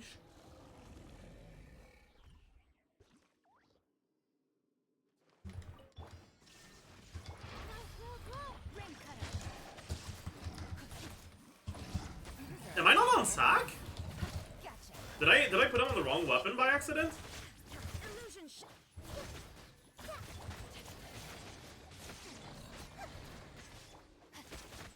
No, he is on sack. I just got him lucky. Okay. Share my knowledge. There is no escape. Witness the power of the vods. Rain outlines your fate. Game's up. Time's over.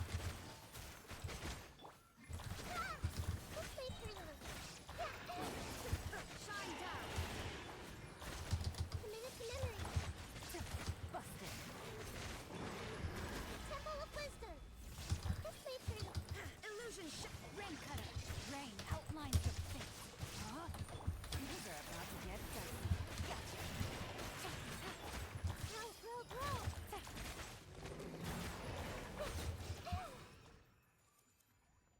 Man, Hyperloom is so good. What's up, Nick?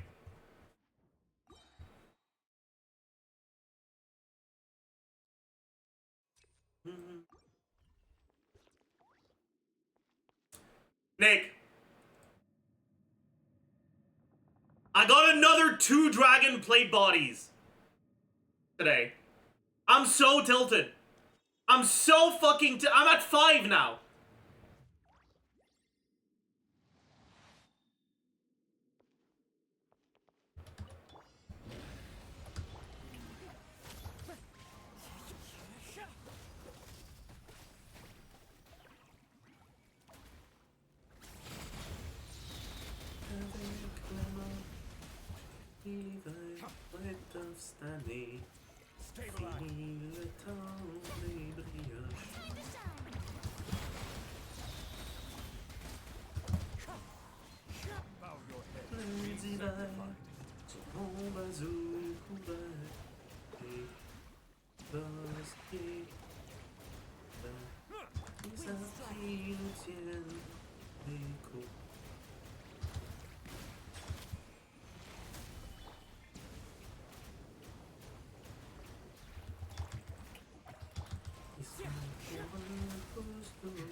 La vie c'est dur.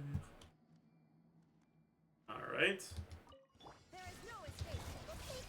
Let me lead you a verse. Rain out. Here comes the catch. Take it easy. Illusion shot.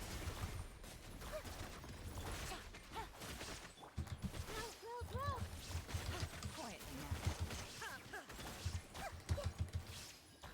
Witness the power of the vods. Huh? No, my soul. Things are about to get dicey. Busted. There is no escape.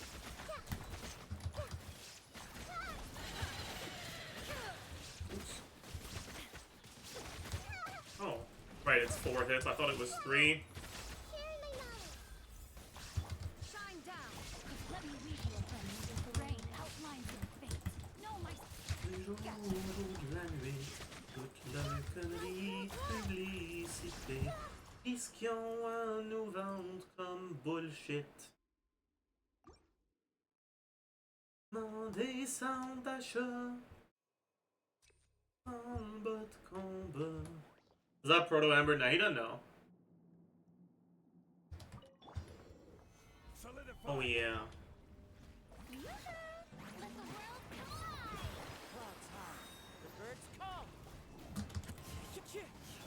The tides beckon. Silence!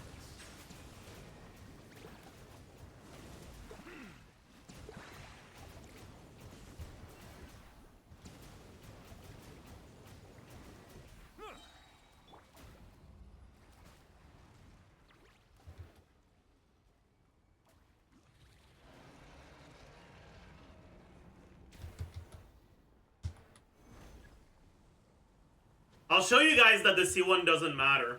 By the time I get here, the last one was already it's already gone.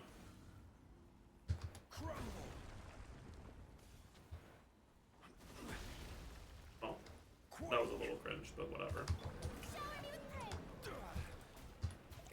Time to shine. Bow your head.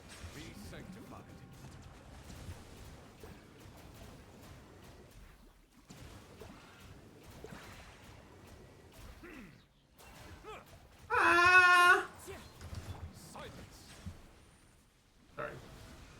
We don't. You didn't hear anything. There was no noise. There was no noise, none whatsoever. I don't know what you're talking about. What do you mean? What? What's going on, chat? Why are you pretending like I made a noise? Make yourselves at home. Rain cutter. No, my sword. Here comes the catch. Busted. Roll. Illusion shattered. Yeah. This way, pretty little. Committed to memory. Witness the power of Hua. Rain outlines your fate. There is no escape. Humans are about to get Zajef.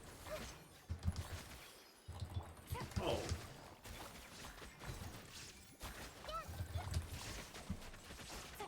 This way, pretty little.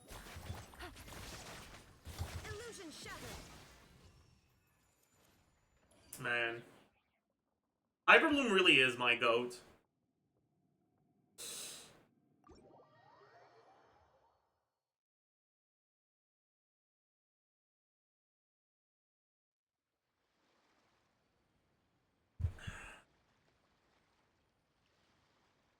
I'll be right back.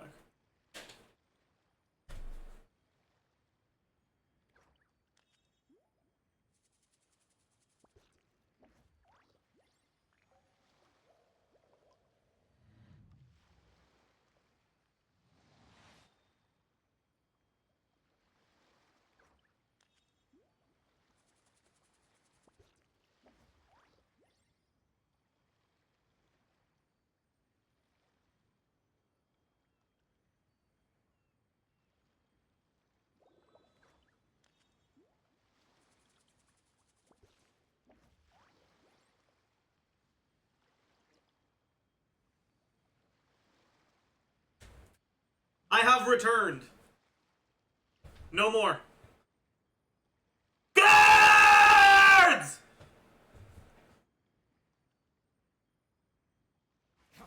Oh, we got an exercise redeem.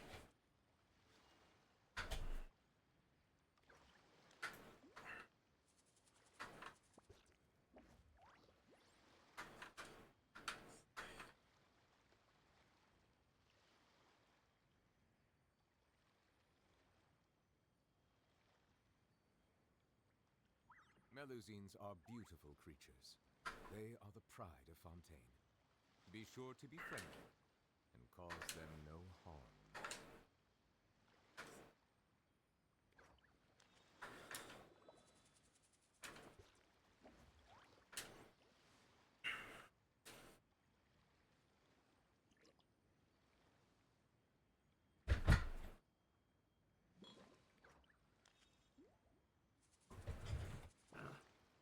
Unmod Nick, he spams illegal white emote? Okay. I'm kidding. I won't do it. I'm too lazy.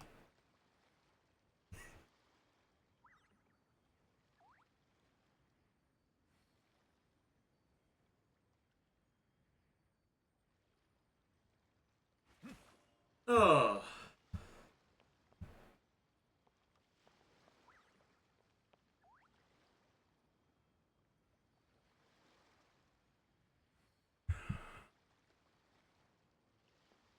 Release? Not yet.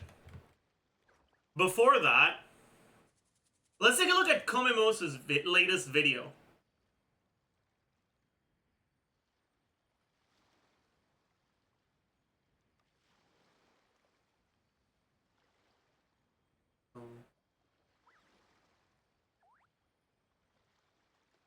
I see the value in my own work, What but up? I also... The Spyro Biz just reset and we're back for another rotation. So back with another guide. I'll give you all the tips, all the teams, everything you need to do to clear this abyss easily. I haven't checked anything yet. I've just seen the enemies real quick in Fro 12, but yeah, we'll give it a check. We'll give it a try. I'll test different teams and I'll give you some tips on how to play each champion. Fro 12. We're gonna skip floor 11, because Floor 12. lol W, Let's floor 11. see what's up. So you start the fight with the two Avatar of Lava. They have Pyro Aura non-stop, so a Hydro character will deal a lot of damage. You will be able to vaporize almost all the time on these enemies. So Farina is gonna be good, Yelan is gonna be good, Chingshu is gonna be good. Basically anything can work against these guys, but if you have Neuvillette, it's gonna be free. If you have Neuvillette this Abyss, it's basically free, I would say, even with like a not normal build. Now, second wave, there's the Hydro and Pyro Aramide girls. You want to focus the Pyro one, the Dendro one, excuse me, because the Pyro one can teleport, okay? She can teleport, so if you're here, after like a few seconds, if you're too slow to kill the Dendro one, she's gonna teleport next to you, so it's gonna make it easier. But otherwise, you can just AOE damage them if you have the correct AOE. I think I want to skip to the yap, actually. I want to skip to the yapping portion. So yeah, Nevi, Furina, Kazuha, Zhongli, best. Shido is also very good. You can also... I like this Abyss too, but the woke left won't let me say it. Damn. Te woke toi. True! Big, do you know the Te woke toi video? It's so funny, man. Te woke toi. Toi, t'es un woke left.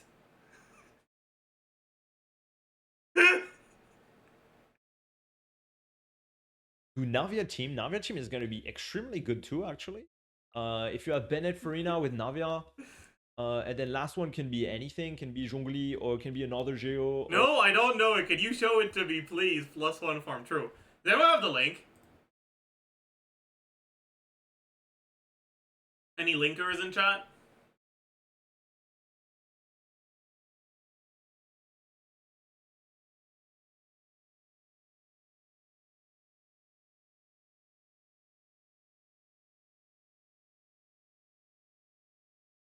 I found it.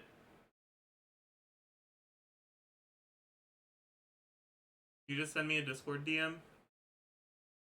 Yeah, you did. Why are you sending it on TikTok, though? Can you send it on Twitter instead?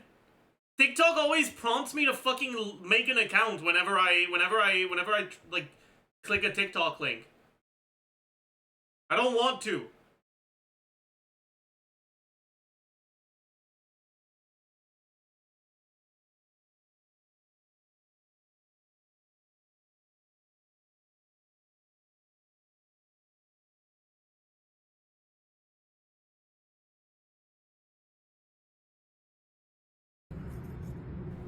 T'es woke, toi. Toi, t'es un woke left. Tu supportes les trans pis les prenants, toi. Oui, ça, méprenant. Méprenant. Québec. Français. Barbecue. Go has go. Bleu pied rose. Toi, c'est quoi tes pronoms, hein? Vas-y, dis-moi tes pronoms. Joe Biden. RuPaul. Je vais prier pour toi. Oh, man. Oh, boy. This joke is too French for me. Yeah, sorry about that. Translate, please? Alright. I'll translate it for those of you that don't speak French. Second best command for the cake. True. T'es woke, toi. You're woke, you. Toi, t'es un woke. You're a woke left. Tu supportes les trans. You support the trans and the pronouns, you. Puis les pronoms, toi. Oui, ça, mes pronoms. You want to know my pronouns? Mes pronoms. My pronouns? Québec. Quebec. Français. French. Barbecue. I don't think I need to translate this one. Go Habs. Or Go. that one. Bleu pied rose. Toi, c'est quoi tes pronoms, hein? What are your pronouns, huh? Come on, tell me your pronouns. Joe Biden. RuPaul. Je vais prier pour toi. I'll pray for you.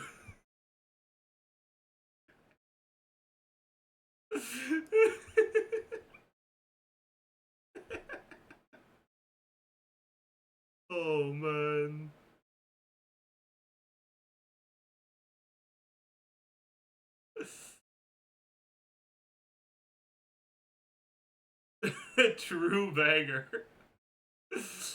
They ate that? Yeah, they did.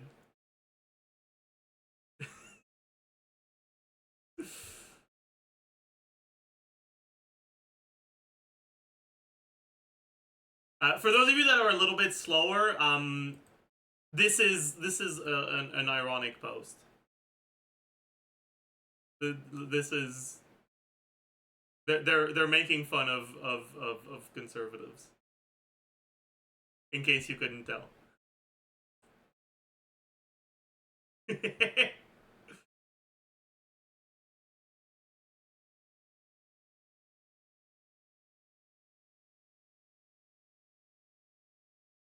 I'm sure everyone can. I mean, some people struggle with sarcasm. It is what it is, you know?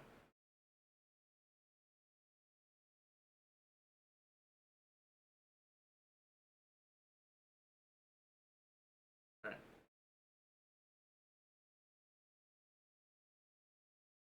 Or it can be Shangling or whatever. Navia should be good enough to break the heads of the Golden Wolf Lord, and then otherwise any double Hydro team with one Geo character is gonna be pretty good. Shao first half can also work very good if you use not his best team necessarily, but if you bring the Zhongli, so you can do Bennett Farina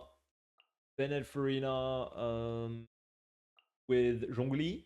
That's a very good team for Shao and should have enough DPS. Especially because like the first chamber is AoE as well, so there's 2 enemies, so you can deal pretty good damage with. Shao in 2025 is crazy, true.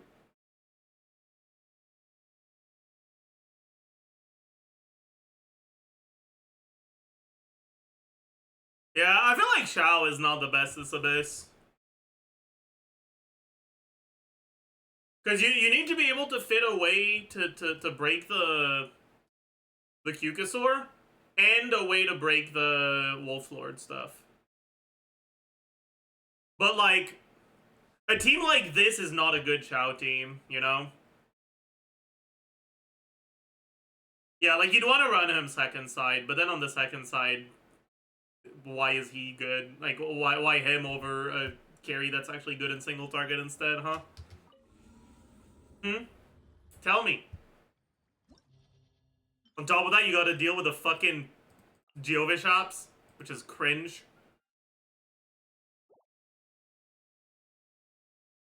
But yeah, not the best Abyss for Shao.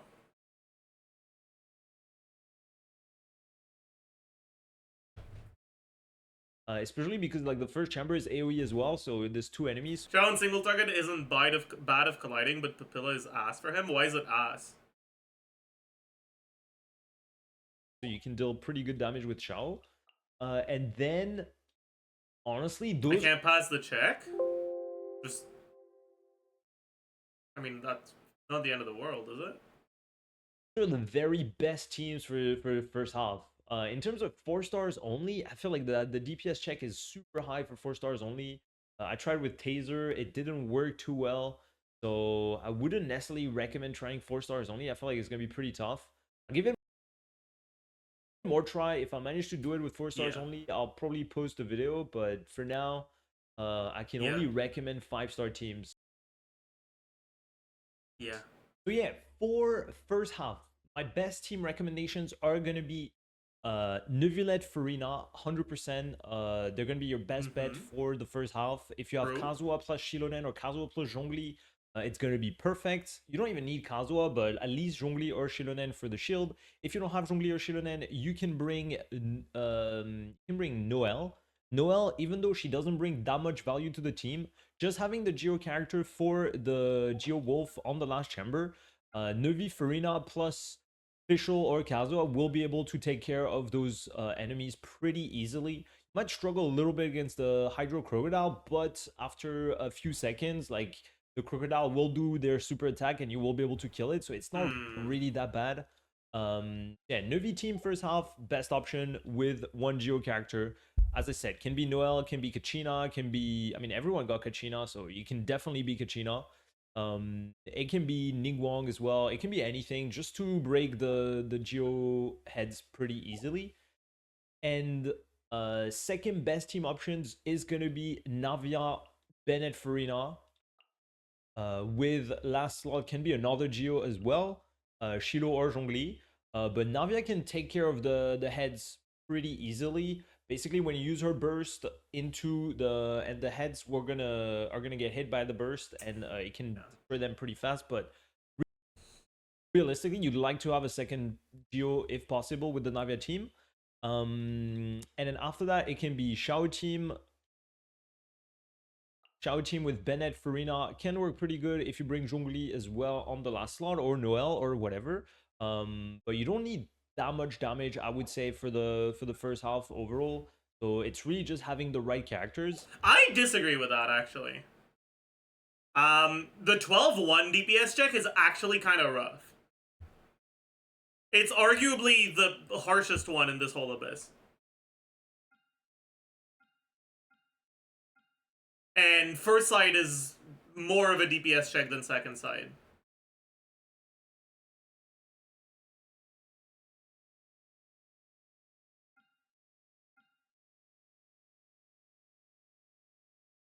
Last option, you can try a mono Geo team. So if you have Ito, you can do Ito, Zhongli, and then... True it is. Take a look at the numbers on it.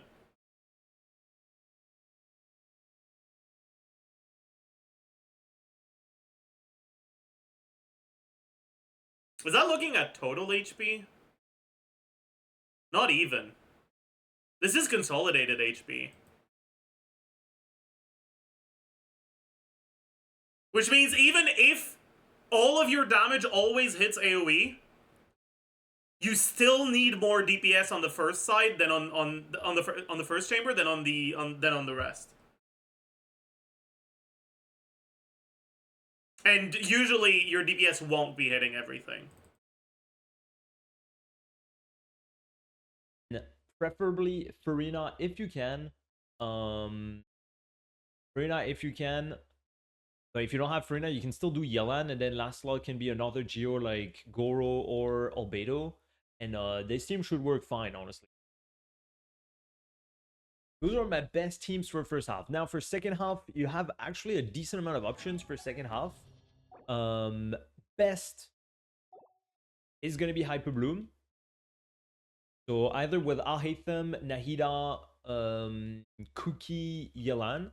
You have a bow for the last boss, even though you can take down the boss without Alhaitham, without a bow with Alhaitham, but having a bow is still gonna make it easier.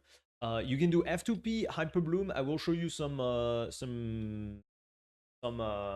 footage of me clearing it with just 4 stars only. So Kole, Xingqiu, and Cookie. So this team, Hyper Bloom, works pretty good. Any Hyper Bloom team is gonna work pretty well, especially against that boss. It's gonna be very helpful, very nice. You're gonna be able to break the shield fast and deal pretty good damage. Otherwise, any team can work. You just need a lot of hits and damage for 12-2, so that's the only thing. Hyper Bloom is your best bet for 12-2. For the other chambers, basically anything works as long as you have a bow or enough damage for 12-1, but realistically, anything works second half. Other than Electro, you don't want Electro characters for the Primo Geo Bishop because it's going to have a lot of Electro res, but it can still work. It can really still work. The boss doesn't have that much HP, so Hutao Double Hydro can work pretty decent. Even for this guy, Hutao Double Hydro can work pretty well. Yeah, when I say Hutao Double Hydro, I mean Yelan Farina or Yelan Xingqiu. And then last slot can be either Xianyu, can be... Alright. We've heard the main points of the yap here. Yeah. This is just really not a fun abyss, man.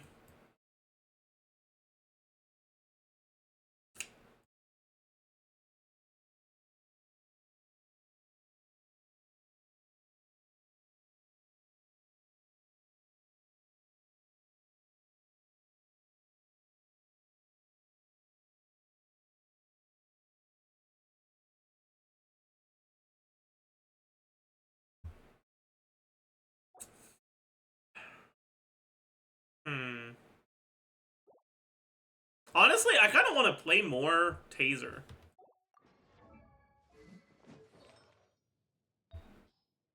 Is there something wrong with me, chat?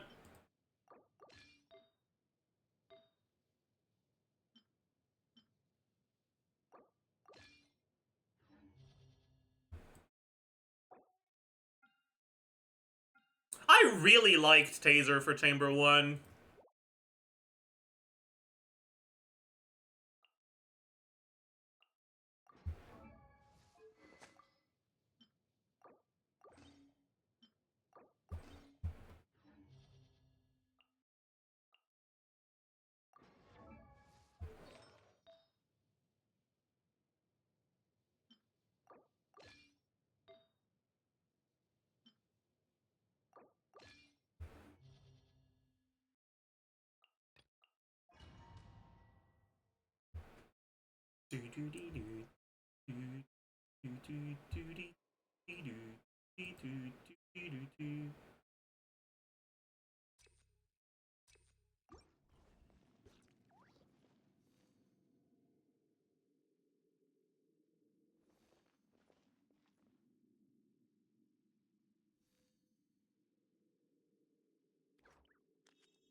Let me read you a verse. Animal hypostate. Eyes on me. Animal test 6308. Stand clear. Not too far now. Tell me what you see. Witness the power of the rock. Know my sword.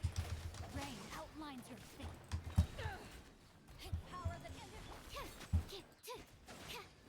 Come on, die already. absorption test. Time to say Dance hello. with me. Farewell. Stand clear. Be a good audience, moew. Ring cutter.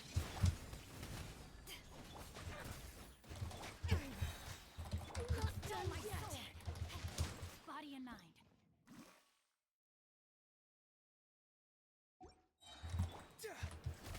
Go. You're free now. Animal test 6308. The eternal waves. Absorption test. To ashes. Witness the power. Stand clear. Not too far now. Time to say hello. Rain outlines your fate. Know my.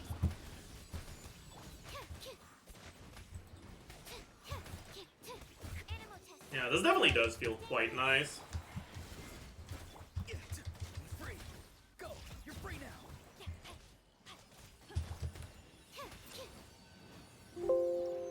It's not like insane, but it definitely does feel very nice. I do quite like it. Let's see if we can get a faster clear if we group them at the start. We probably can.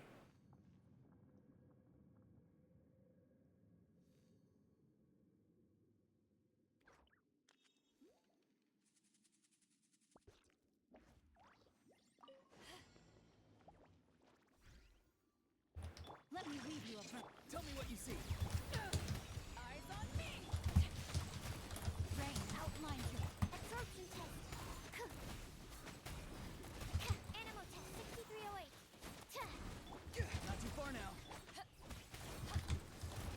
Time to say hello. Stand clear. Witness the power of the rock. Power that ended up.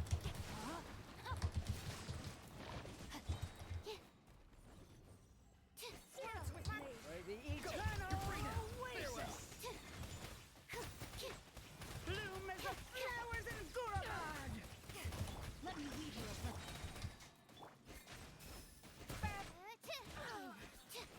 Not done yet. Tell me what you see. Rain outlines your fate. At least to ashes. Absorption test. Stand clear. Enhanced animal modules. Ring cutter.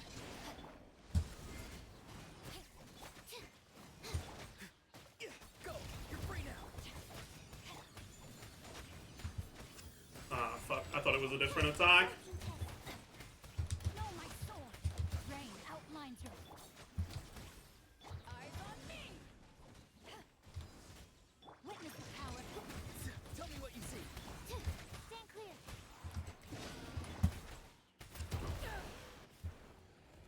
Oh well. Is it cyberbullying if I scroll through a random chatter's message and laughed? Yeah, it is. Yeah, it is. Yeah, that's fucked up, dude. You should feel bad about that.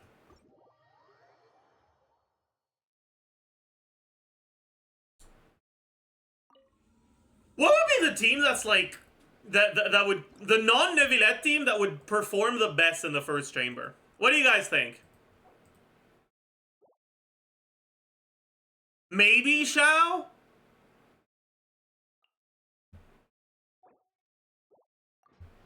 Molani with Farina? That could be competitive, sure.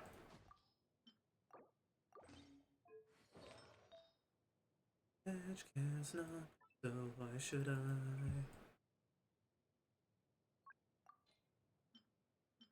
Simple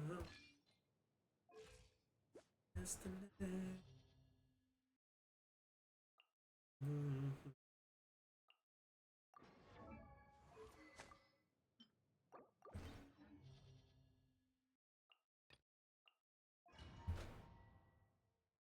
You just Strombos for Millen? I did for a bit, but I kind of got tired of it. Have fun with this gift. Let the world come on. Skyward! Make way for the Useless. Disappear. Here. Worthless. Here. Worthless. Here. Here. Coming was foretold. Where the eternal oasis. Lament! Here. The eternal oasis. At least Here. you were here to watch. Worthless.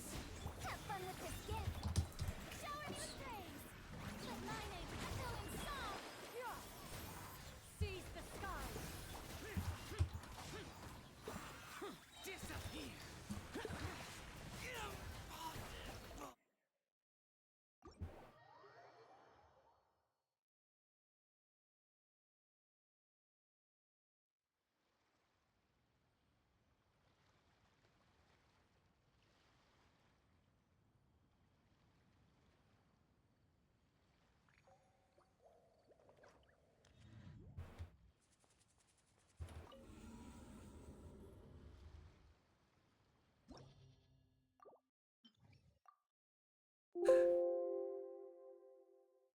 Oh boy.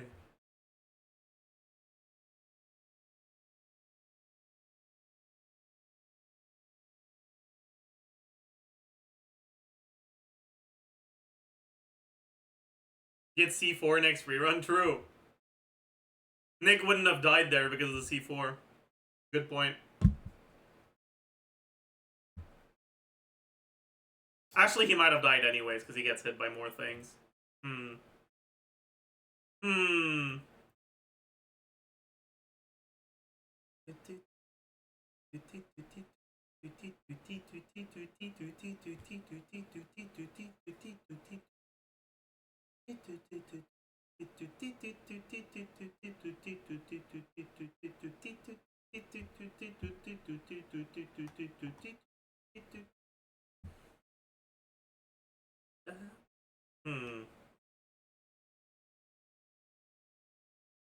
Alright, honestly, fuck this. That's enough of that.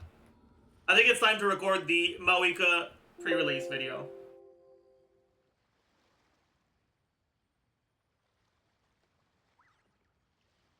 Don't you agree, chat?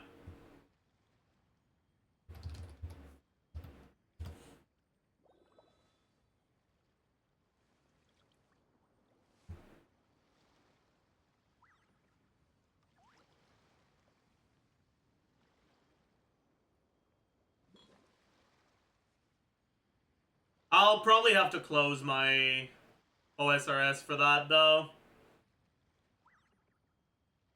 Oh well.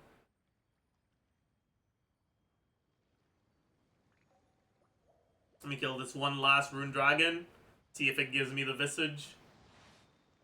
1 in 1600.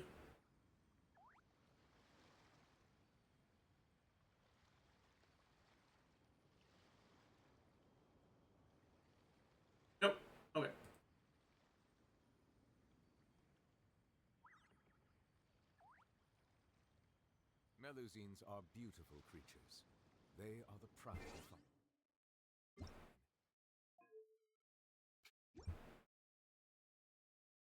But if you get more dragon plate bodies, I will be unhappy. Alright, chat, say hi to YouTube.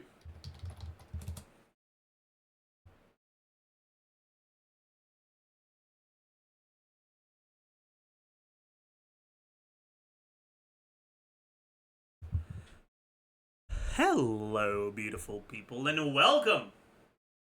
Hi to the MAVUIKA pre-release video.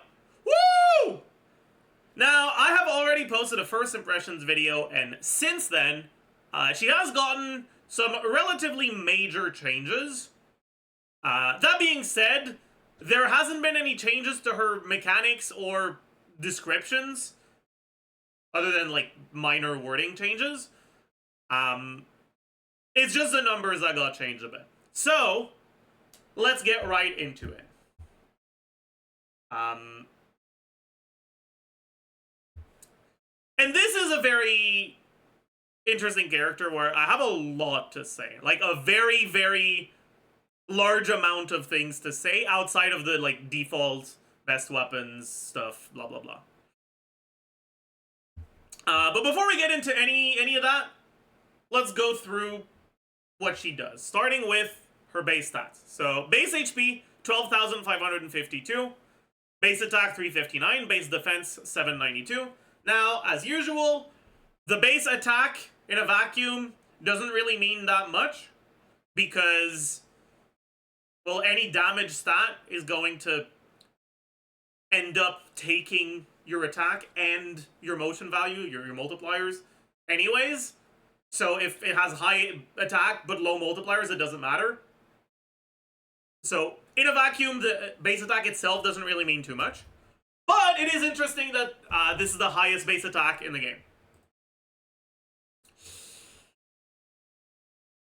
Base HP and base defense. Her base HP is, like, pretty average. Her base defense is a bit on the high side. All in all, she's a character that is going to not really struggle with squishiness issues, but also not be Navilet. But she's pretty average in terms of defensive capabilities by herself, like when she's on the field. Crit damage, Ascension stat, which is much better than crit rate Ascension stat on Natlan characters who can use the Obsidian Codex set that gives you 40% crit rate. Because if you have crit rate Ascension, that's 24.2. Obsidian, that's 40, so you're at 64.2. And then if you also have a crit rate weapon on top of that, it's really easy to overcap, so it makes the crit rate weapons a lot harder to use. In any case, let's take a look at what she does. So, Claymore, she has a 4-hit normal attack combo with pretty shitty multipliers. The charge attack has a relatively high multiplier, and it's not like most other charge attack users, or most other Claymore charge attack users, where it does like a cyclic thing, or a slashing thing, like Diluc or Noel.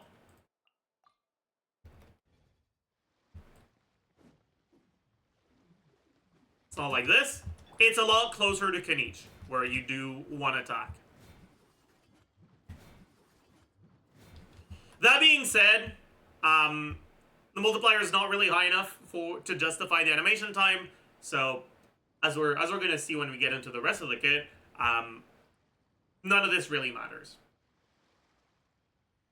Her plunge multiplier is normal. It's not. She doesn't have that Diluc thing where he just has a really high plunge multiplier for some reason. But yeah. However, you pretty much are never going to use this, because when she's on field, you're generally going to use her skill, which changes her normal attacks. So, let's read through it. Calling upon her authority over conflict, MAVUIKA summons the all-fire armaments passed down through the line of human archons, dealing Night Soul aligned pyro damage. After using this, MAVUIKA's Night Soul points are restored to max value and she enters the Night Soul's blessing state. The max value is 80, and as we're going to see, the amount of Night Soul points that she generates matters a lot for her kit. Not just the amount of Night Soul points that she generates, but also the amount of Night Soul points that the rest of the team generates. So keep that in mind, that she gets 80 Night Soul points from her skill. That matters a lot. All fire armaments has different forms when tapped or held. Tap. Divine Name Unleashed. The all fire armaments manifest as a ring of searing radiance. The ring follows the current active character and attacks nearby opponents at intervals, dealing Night Soul aligned pyro damage. Now,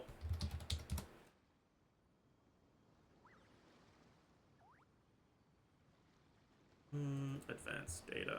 Okay. The ring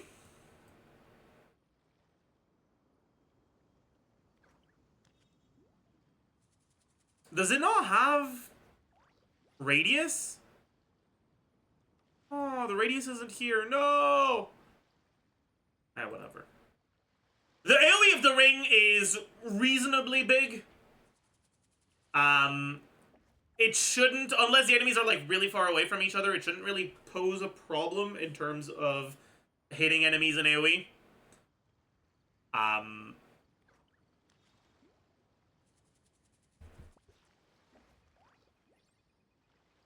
But yeah.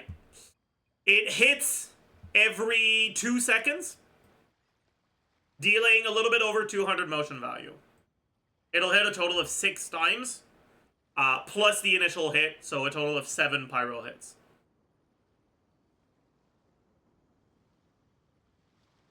E-ring radius is in notes, is it?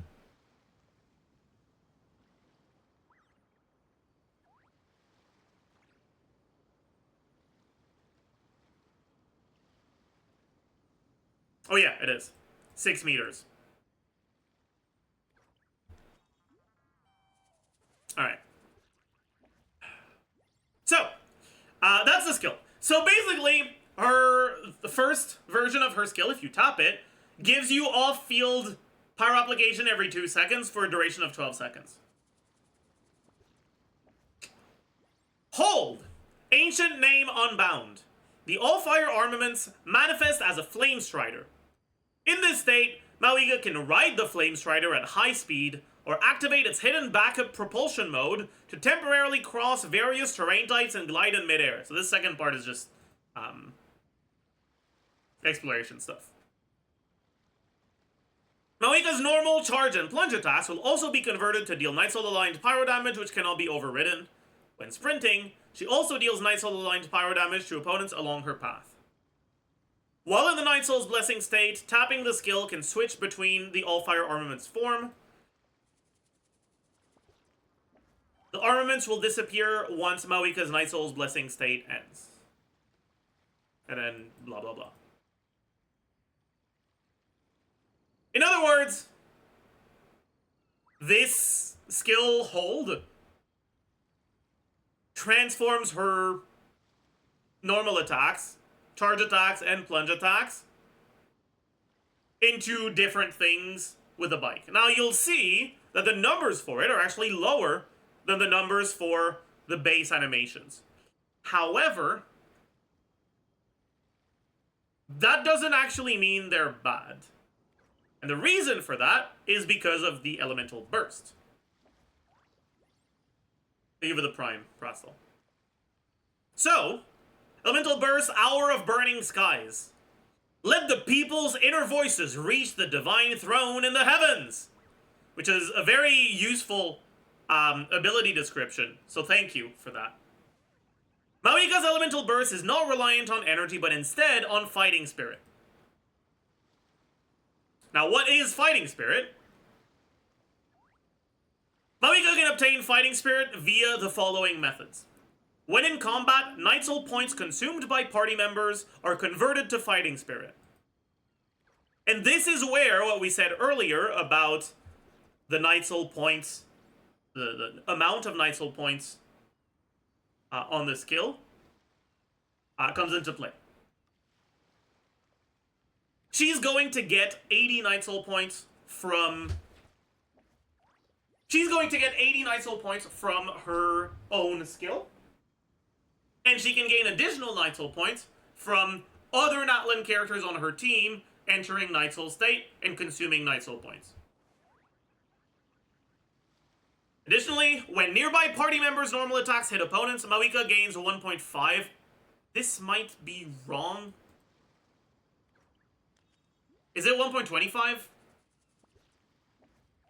I think this was changed to 1.25. It's 1.5? Really?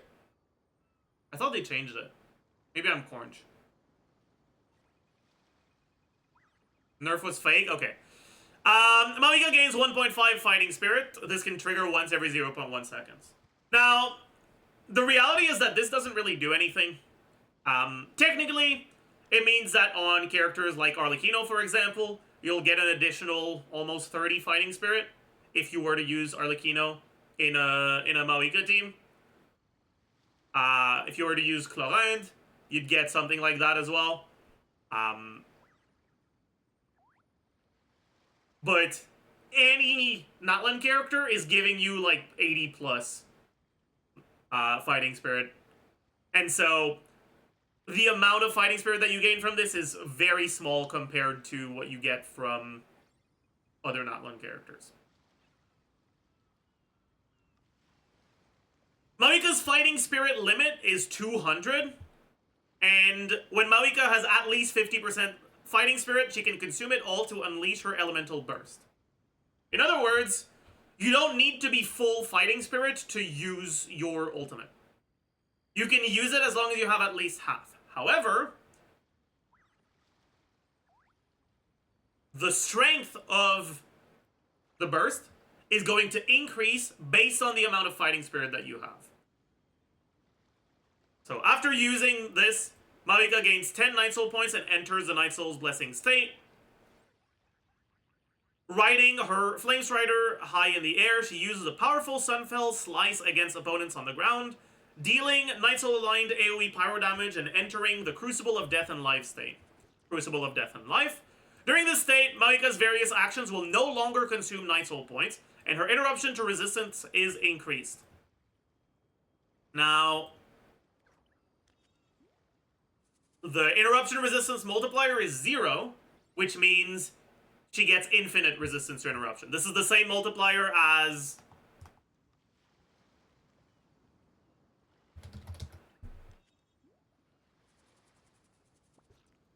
Wait, it's not here? Huh? Is it here? It's not. Wow, that's crazy. Whatever. It's the same resistance. It's the same interruption resistance multiplier as Raiden in her burst. So assuming they don't change it, it effectively means that she cannot get interrupted during her burst. Also, the damage dealt by Sunfell Slice, which is the burst initial cast, and Ancient Name Unbound, which is the basically hold version that changes her normal attacks during her skill. Normal and charge attacks is increased based on the amount of Fighting Spirit she has when using the burst. So that's what I said earlier, that it gets stronger based on the amount of Fighting Spirit you use. Crucible of Death and Life will be cancelled when MAVUIKA leaves the field. Now,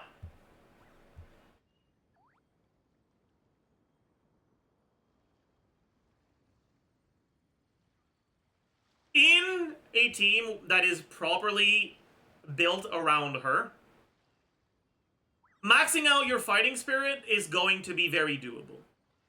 Even in teams that aren't her optimal teams, you may not be able to max it out, but you'll get to at least 160 relatively easily, right? Because she herself has 80 plus 10 from the burst itself, and any Natlan character is getting you pretty much 80 just by being on the team.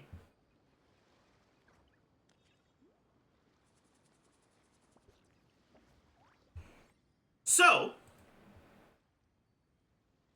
let's take a look at what the multipliers are going to look like, right? So we have the default multipliers of the normal attack, You have 105.2, 108.6, 128.6, 128.1, 162.2, or 167.2.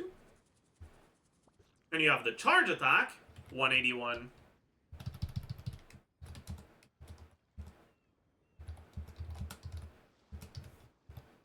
181.7.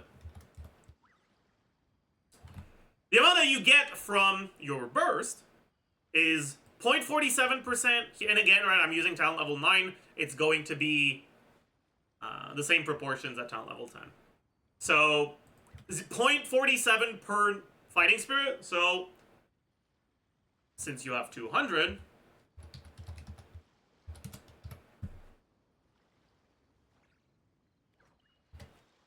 it's 94%. And on the charge attack, it's 0.95 instead.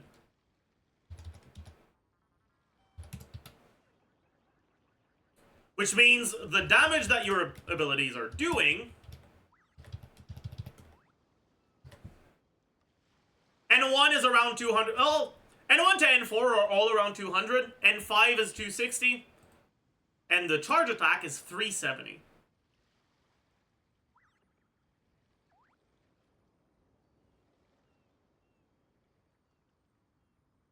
She gets her hits out about as quickly when she's doing normal attacks versus when she's doing charge attacks. Which means that pretty clearly, assuming these are going at the same speed, I think anyone would be able to conclude, oh, that means her charge attacks are better than her normal attacks. And indeed, MAVUIKA's charge attacks are really good.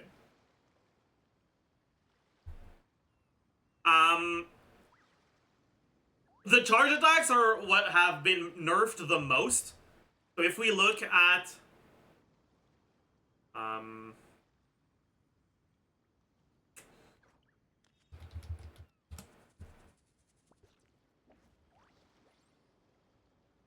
if we look at difference between pre and post nerf,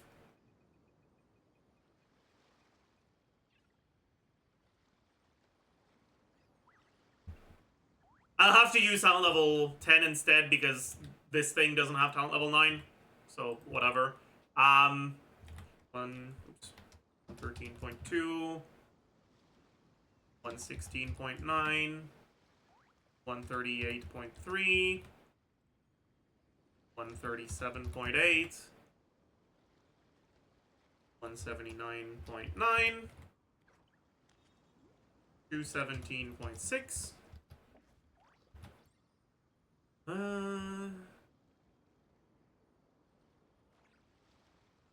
0.72%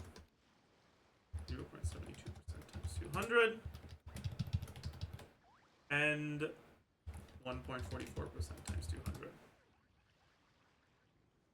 This was pre-nerf, post-nerf.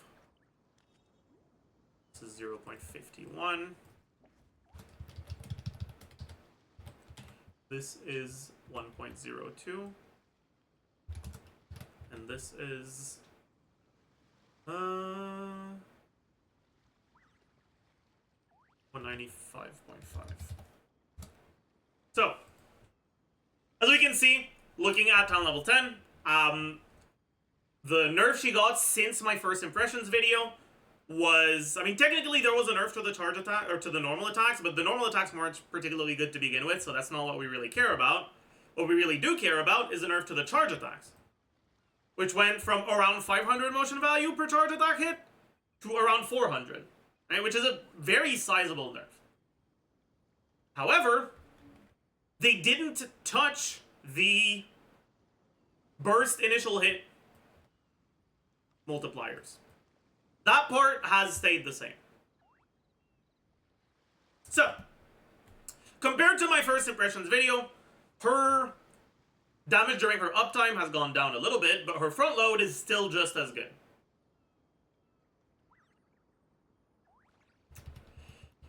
Now, Does that mean that she got a pretty big hit to her damage? Does that mean that she's bad? No, far from it. But we'll get into that a little more later. Before that, let's finish reading the rest of the kit. So Ascension 1 passive, when a nearby party member triggers a Night Soul Burst, which is a trivial condition, this is going to have 100% uptime in her teams. MAVUIKA's attack is increased by 30% for 10 seconds. So she has 30% attack from this passive. Ascension 4, after using her Elemental Burst, every point of Fighting Spirit present when it is used increases the damage that the current active party member deals by 0.2%. So at 200, that's 40%. This effect lasts 20 seconds, decaying over this duration until it reaches 0. This is pretty good. It's a nice little... It's like Yelan's damage bonus, but reversed, basically. And then we've got bullshit, whatever, exploration passives. Or we don't need to look at that.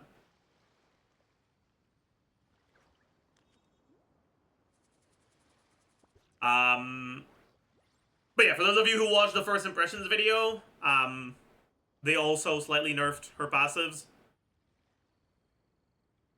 Right, it used to be 35% attack, now it's 30, and it used to be 50% damage, now it's 40.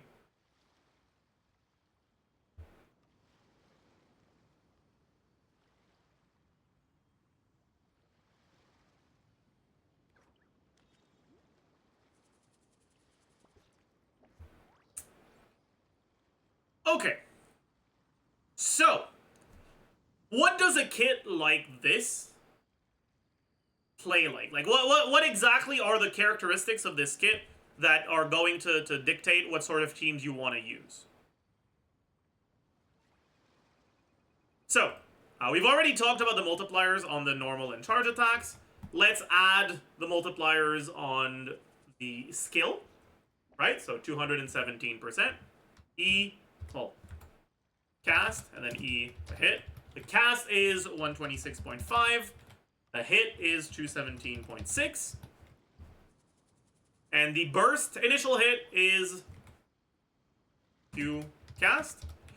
756.2 plus 2.7% times the amount of fighting spirit you have.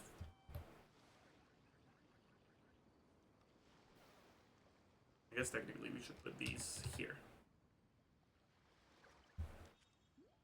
Alright, and all of this is style level 9. Looking at this, right? Let's think about what exactly you can expect out of a rotation on her, right? So the first thing is the amount of attacks you get on each thing, right? During the Crucible of Death and Life, which it lasts for 7 seconds, if you input a charge attack, you'll be able to get 8 hits from the charge attacks before the burst runs out. Right? So this is motion value, this is amount. Right? We're not using normal attacks. You'll get 8 hits from the charge attack, 1 hit from the E cast, 6 hits from the E damage over time, and 1 hit from the Q cast. Which brings your total motion value, your total multipliers, to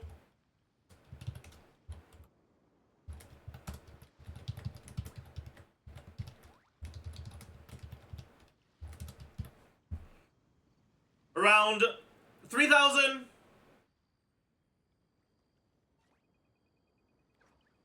3,000 from charge attacks, 1,500 from skill, 1,300 from, or 1,400, whatever. Almost another 3,000 from skill plus burst.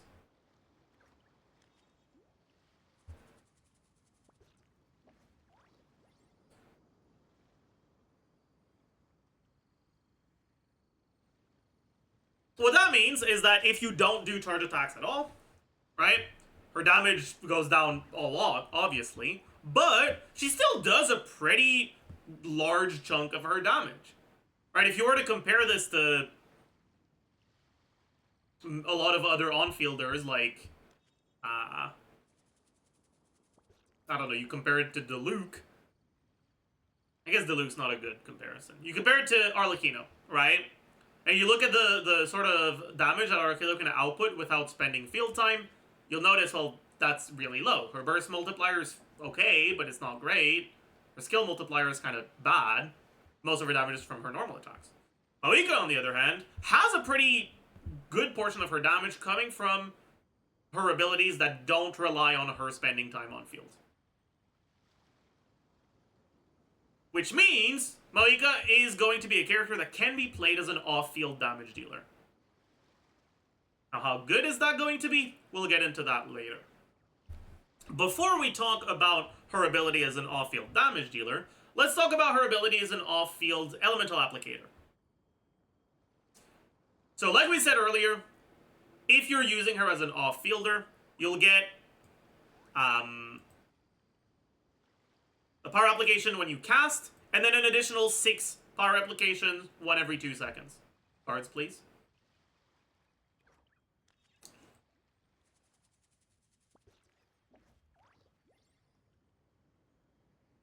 Now, what sort of characters can benefit from that? What sort of characters can use that as the like off-field pyro unit for their teams?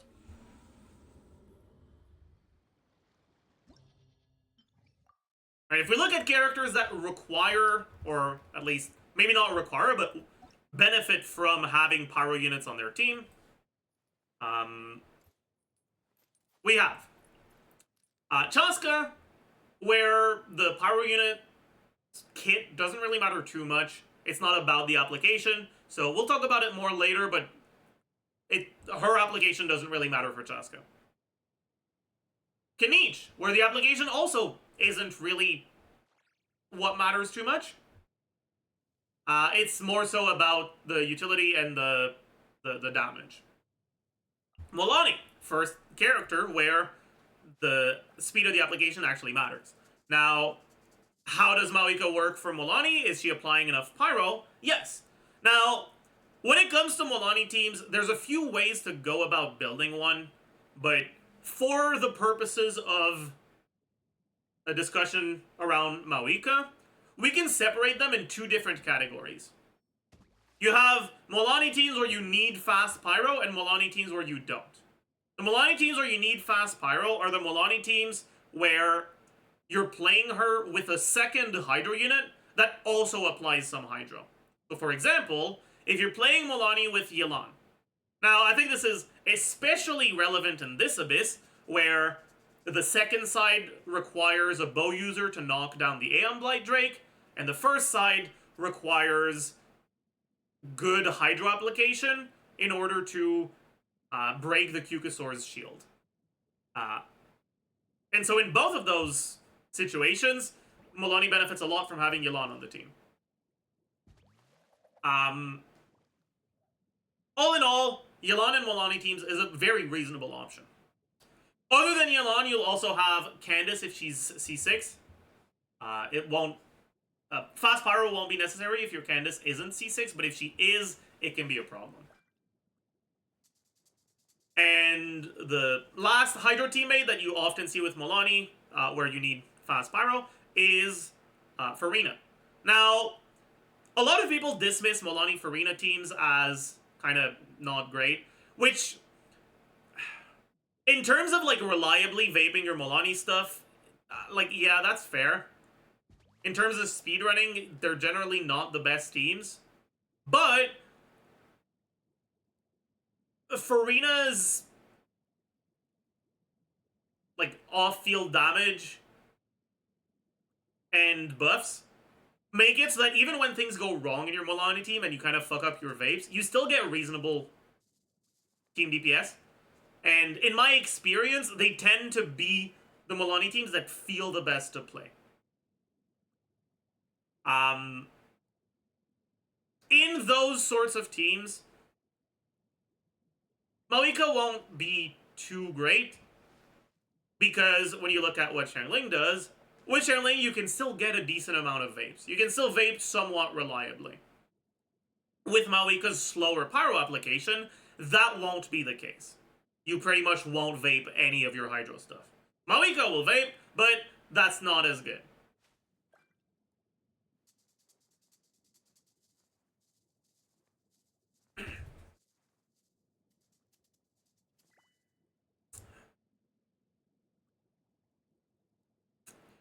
Other than that, what else do we have? I guess Chlorinde and other electro carries that are played in ChesseBurgers teams, where you want some form of off-field pyro to upkeep your pyro and electro resistance shred from ChesseBurgers' passive. In those teams, Molani will function in terms of her pyro application without a problem. And again, we'll talk about each specific team a lot more once we get into the team section towards the end of the video. Right now, I just really want to talk about the sorts of teams where her application is going to enable her to become an alternative, whether an upgrade or a downgrade, to Xiangling. Arlecchino, so looking at mono pyro teams, the off-field pyro application doesn't really matter.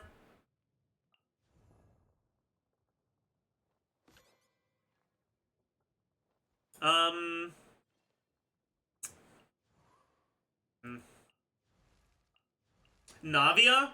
Navia wants some form of off-field application in her teams to make sure you can trigger Crystallize. But the speed of that application doesn't need to be fast. You just need to have enough. And as long as you do, then that's all that really matters. We'll talk more about MAVUIKA's strengths in Navia teams, but in terms of application, she definitely functions. Wrisley.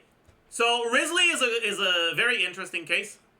When it comes to Wrisley, you'll have mainly vape melt teams for Wrisley, and like pure melt teams. The vape melt teams are currently you use Wrisley, Farina, Xiangling.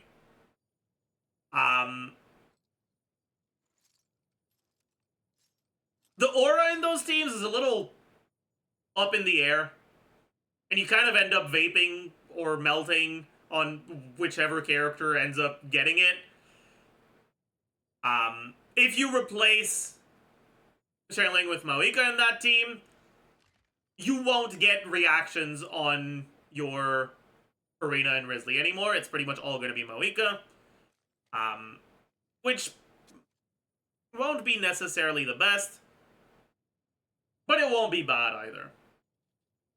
When it comes to pure melt teams, looking at the off-field pyro application, is it enough to enable Wrisley to melt, assuming that you don't have other elements being applied?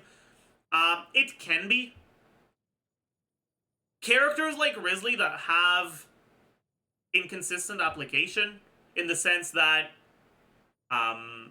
your application doesn't happen every X amount of seconds. Rather, it's you have a one application, then a little pause, and then two in a row, and then another one, and stuff like that, right? When that's the case, it makes it so that if you start having to dodge, if you start having to wait a little bit because you're waiting on an enemy to move or something like that, it changes your timings around. And it means that there will be situations where MAVUIKA's application will not be fast enough to reliably melt all of Wrisley's stuff. However, it should be fast enough to melt most of it in the default case scenario.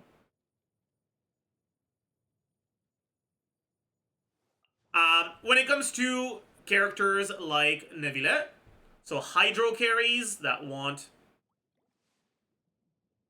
pyro to vape their stuff, outside of Molani, when you look at those hydro carries, you'll notice that they don't have ICD that is particularly favorable to reaction stuff. Neuvillette can only vape a relatively small portion of his damage when you play him in vape teams.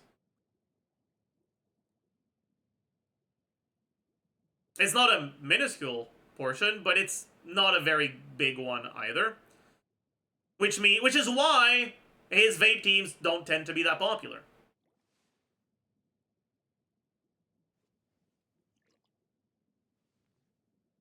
Even if you vape every single vapeable hit, it's less than half of his motion value that's getting vaped. It's gonna end up being more than half of your damage because vaping multiplies the numbers. But the point is, he doesn't benefit from vape as much as a character like Hu Tao, who's vaping most of her damage because most of her damage is from her charge attack that doesn't have ICD. Right? Because of that, Vape Neuvillette isn't necessarily looking for a really fast pyro applicator. He can benefit from a really fast pyro applicator, but if you were to put a pyro unit in a Neuvillette team, they could bring value to the team, even if it's not by enabling Neuvillette to vape a lot. As such, MAVUIKA should be fairly good in those Neuvillette teams, just because, or not as an off-field pyro applicator that can enable Neuvillette to vape, but as an off-field damage dealer that also gives you a damage buff. Through Cinder City, if you're using that, or at least through her Ascension passive.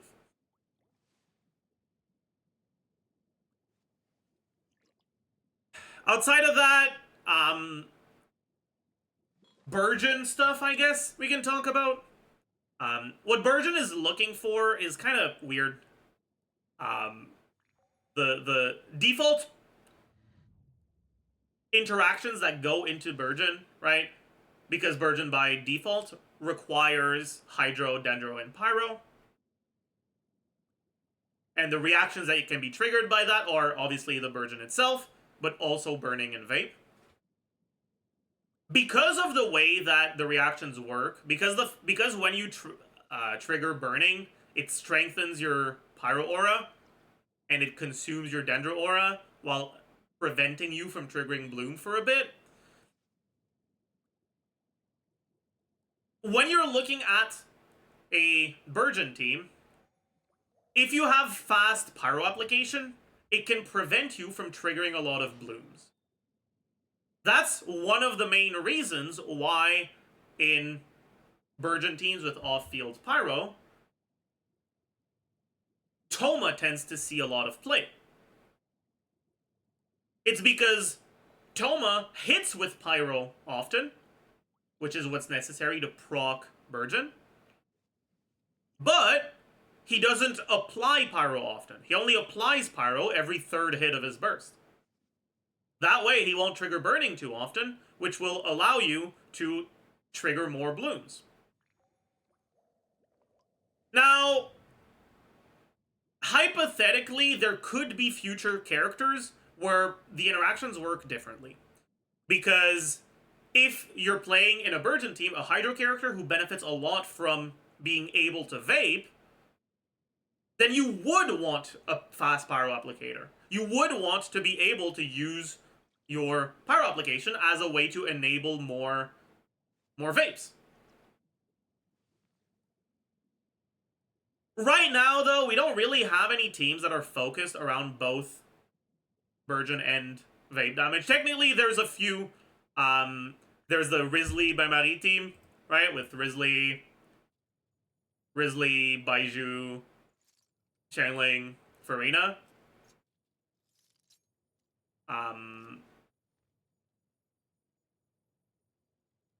There's... That's not a team, Stop the Go. It's a good team. It generally doesn't tend to be as good as Bennett. Well, the same team with Bennett instead of Baiju. But you don't have to deal with Bennett Circle, so it honestly tends to feel not like about as good to play. It's just you need to have a lot of ER on Baiju, and that's a pain in the ass. People underestimate it for sure. Anyways, you also have some like weird burn vape stuff with Milani, but you don't really trigger any Burgeon in those teams. And some people use Nahida or other Dendro units in Vape Nevilette or Vape Farina teams. I'd say that, well, like, compared to Sherling, she has much slower Burgeon trigger rate and Pyro application. So, in Burgeon teams, her main upside is that she's not burst reliant. Right? She's not, you don't need to build a lot of ER on her. Which allows you to build more EM. But I'm not convinced of its power. I can't really think of a Burgeon MAVUIKA team where it'll feel good to use MAVUIKA. MAVUIKA is going to be strong, as we'll talk about later. She's going to be strong enough that you can kind of put her in any team and it'll be fine, but we'll get to that later. Conclusion for this part is just, I don't really see her in Burgeon working, like, I don't see her application synergizing too well with Burgeon. And that's kind of it for the archetypes. Other melt teams don't really exist. I mean, I guess Ganyu exists. With Ganyu, you won't be able to use Ganyu's burst. But a lot of people don't use Ganyu's burst to begin with because it can be a little cringe to deal with. It'll become a different alternative. The teams are going to play a bit differently, but it should be pretty good. Anyways.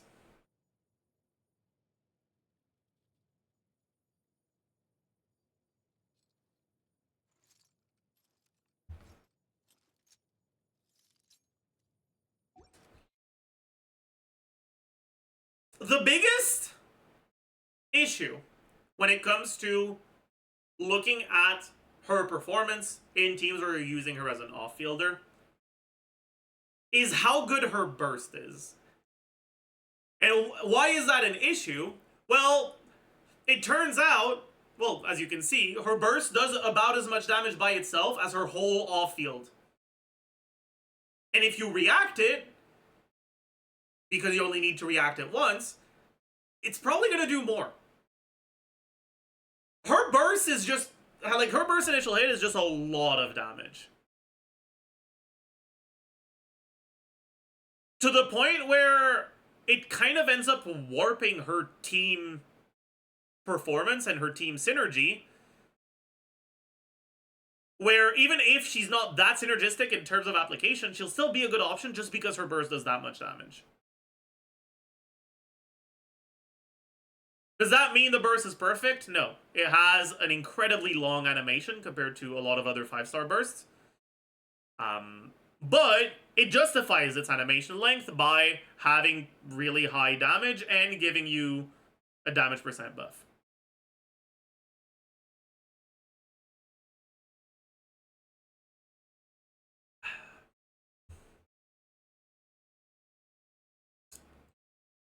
Now, we can do the good old... Wait, what sheet is this? Usual pre-release stuff where we go through weapons, artifact stats, artifact sets. Oops. Ah! Stop giving me help, Excel. I didn't ask. Artifact sets, artifact stats, and teams.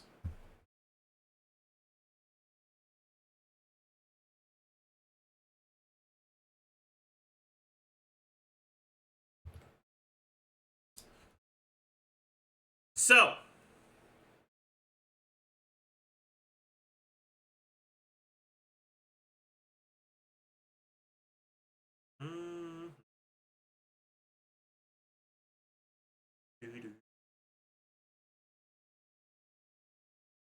what are we going to talk about? We're going to talk about, obviously, her signature, 1000 Blazing Sun. We can talk about Wolf's Gravestone.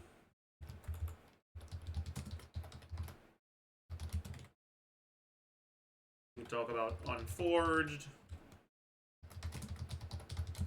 We can talk about Red Horn. We can talk about Bacon. We can talk about Verdict. We can talk about Fang of the Mountain King. For 4-star weapons, we want to talk about Serpent Spine, obviously. We want to talk about Mailed Flower. We want to talk about Tidal Shadow. We want to talk about Rain Slasher. We want to talk about Earth Shaker.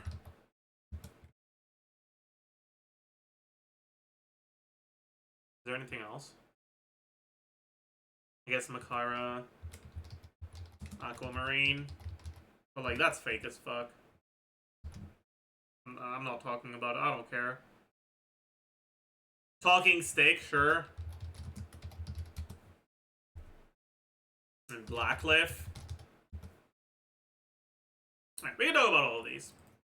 So let me open up one of my weapon sheets just so I can have something to reference.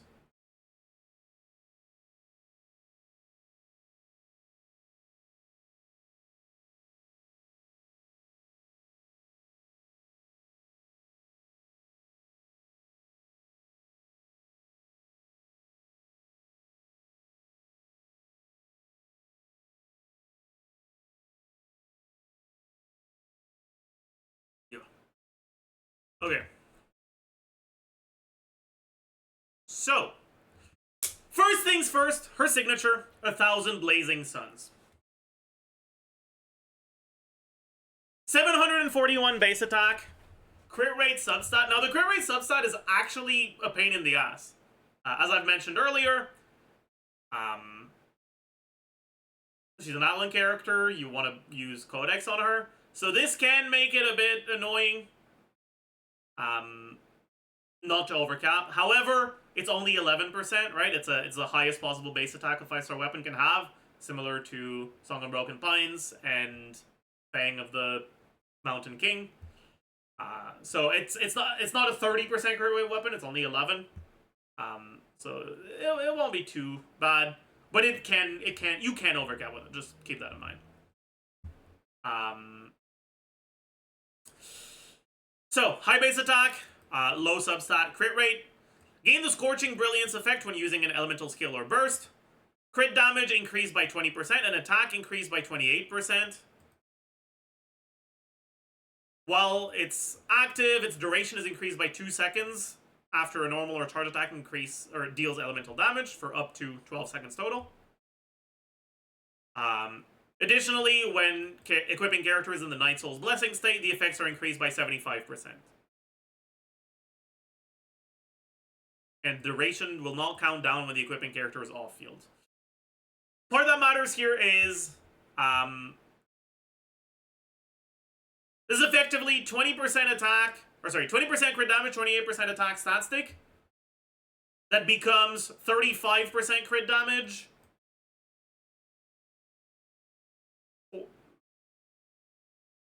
49% attack.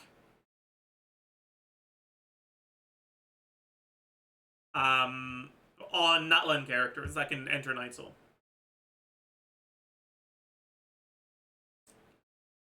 That's a lot of stats. It's a relatively average signature. Looking at recent signature releases, it's pretty much in line with what we've seen recently, which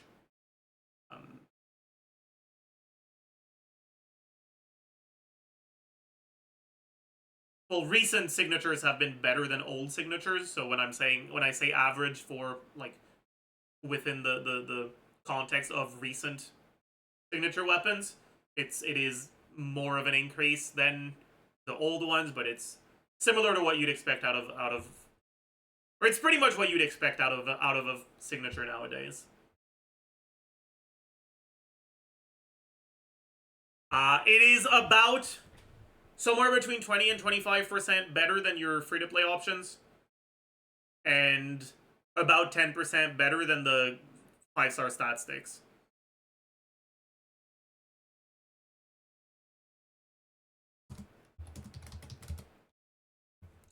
Wolf's Gravestone is ass. Now, you are playing MAVUIKA with Bennett. If you're not doing that, you're an idiot and a loser. I'm exaggerating, of course. There are going to be non-Bennett MAVUIKA teams, but her best teams are going to use Bennett.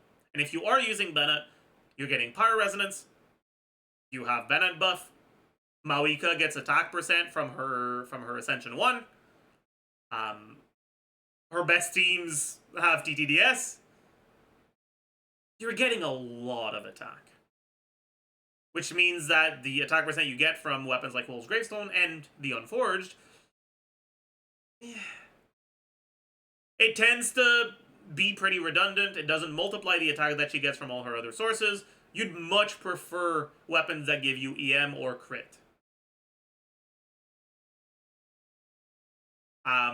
Because of that, Wolf's Gravestone tends to be about as good as her free-to-play options on teams where you use Bennett. It's about as good as we'll talk about what her best free-to-play option is later, but it's about as good as that. Tends to be a little bit worse in the cases where you get all the reactions you can, and a little bit better in the cases where you only get 2 melts on the charge attacks. And that's the same for the Unforged. So basically, they're a fine 4-star stat stick, even if they're a 5-star.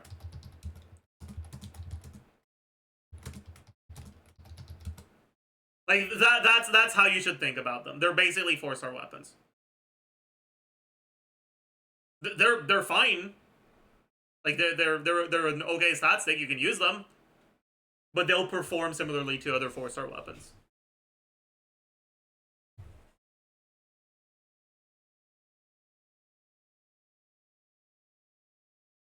Redhorn. Now,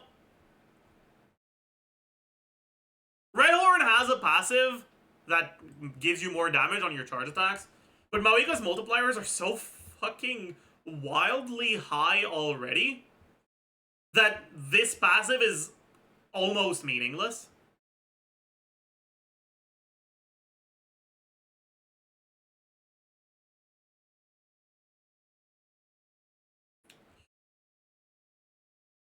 That being said, it's still a crit damage stat stick, which is going to be alright. It is going to tend to be better than the 4-star. It's going to be a solid 5-star stat stick. Not the best of the 5-star stat sticks outside of her signature, but pretty solid. Bacon is where things get complicated. Bacon gives you 33.1% crit rate. That's a lot of crit rate. Obsidian Codex is 40%, this is 33.1, and you start at 5. So that means you're starting at 78.1% crit rate. That means you can still have room for 20% crit. However, when you're looking at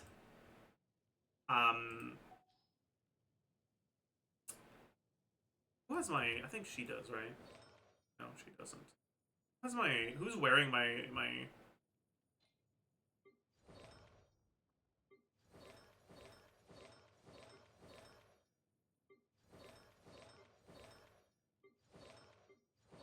Didn't I have all my MAVUIKA gear on someone? I don't remember who.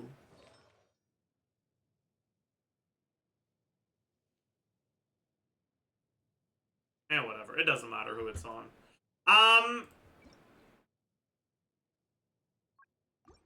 When you're looking for good artifacts, the more different substat rolls are good, the easier it is to get a good artifact, right? If you're only looking for one stat, like for example, when you're looking at optimal builds for EM Kuki, EM Raiden in Hyperloom teams, right? Pretty much nothing matters outside of EM. And so the odds of getting an incredible artifact with a fuck ton of EM become lower. When you're looking at the Flower and Feather stuff. Now, because it's only Flower and Feather, it's not too bad, but When you're looking at different characters that want more things, right? Characters, for example, that only scale with attack, crit rate, and crit damage, right? Characters that don't benefit from EM, don't benefit from ER, or anything else, really. It tends to be harder to get good artifacts for them, because for your Sands, you only have crit rate and crit damage that are good. For your Goblet, you only have crit rate and crit... for your Goblet, you have 3. For your Circlet, you only have either crit rate or crit damage in this substat, and attack. The point I'm making here is, when you start reaching, like, the sort of builds where you have a lot of substats, a character having a certain feature that makes one of those substats completely worthless makes it a lot harder to get a good build. Now, when you're using Bacon on MAVUIKA, it doesn't make crit rate worthless, but it does mean that you can't get crit rate on all of your artifacts anymore. Unless you get crit rate on all of your artifacts, but don't roll into it a single time, pretty much.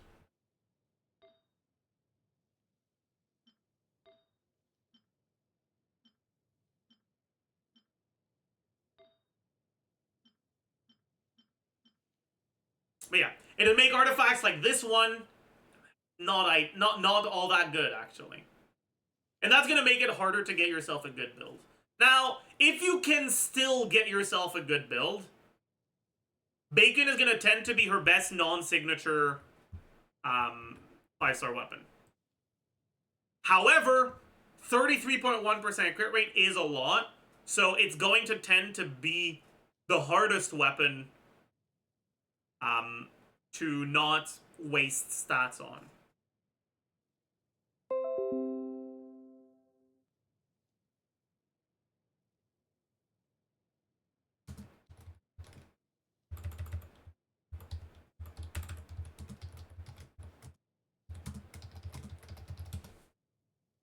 But it can be quite good. I'd say that, like, as a general rule, I'd feel a lot more comfortable building around Redhorn than building around Bacon.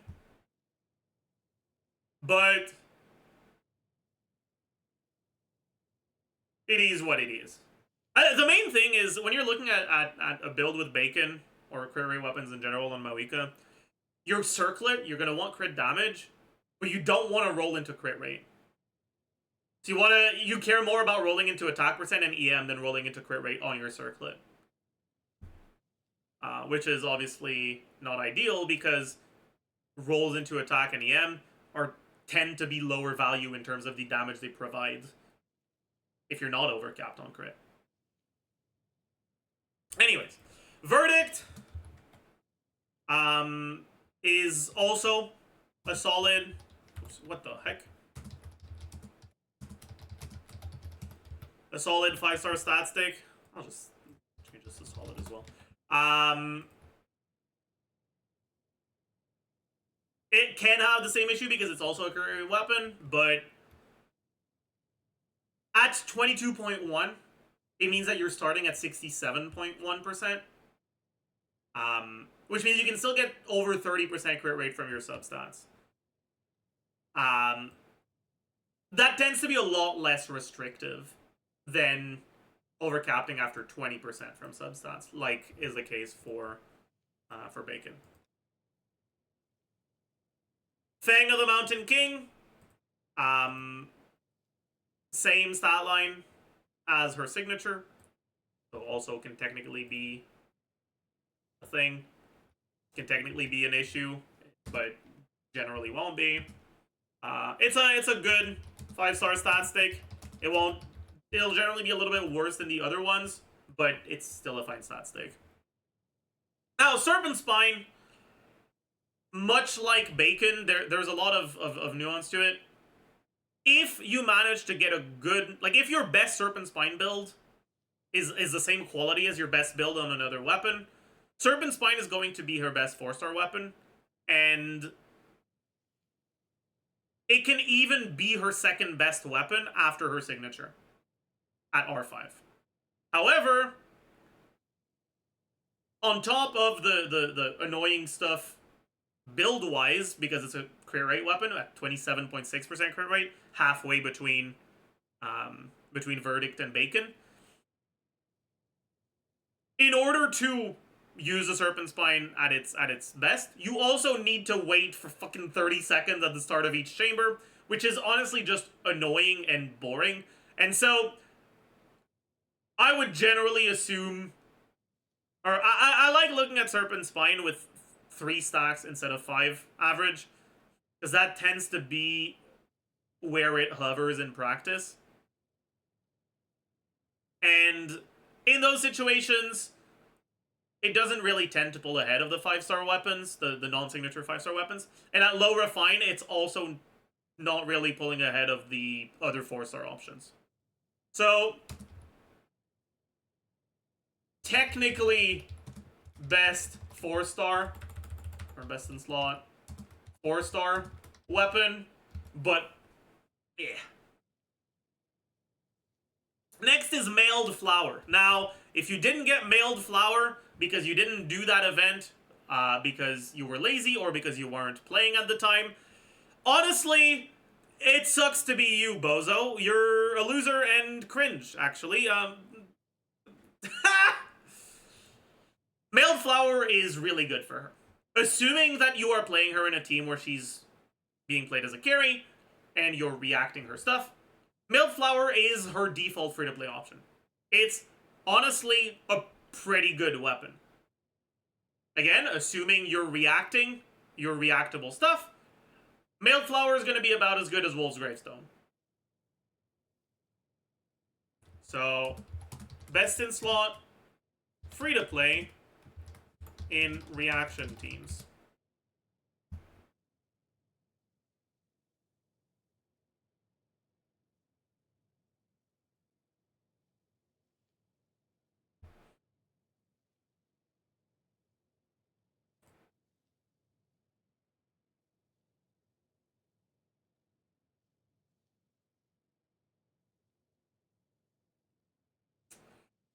However,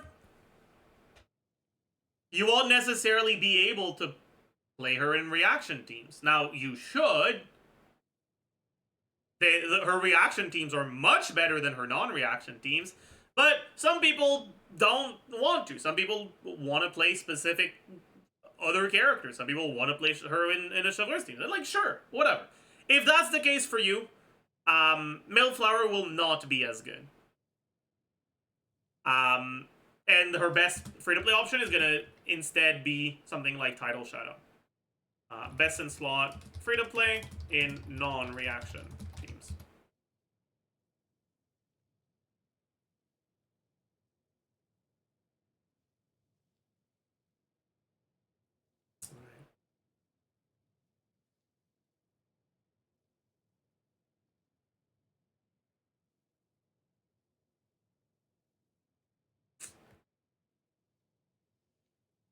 Alright. Now, Rain Slasher in vape teams only, not in melt teams, and we'll talk about vape versus melt teams later, but in vape teams is going to be a good alternative for people who didn't get Mailed Flower in the event. But it's not really even better than Mailed Flower in most situations, so if you have Mailed Flower, I'd focus on that. But Rain Slasher can still work. Fine 4-star in vape teams.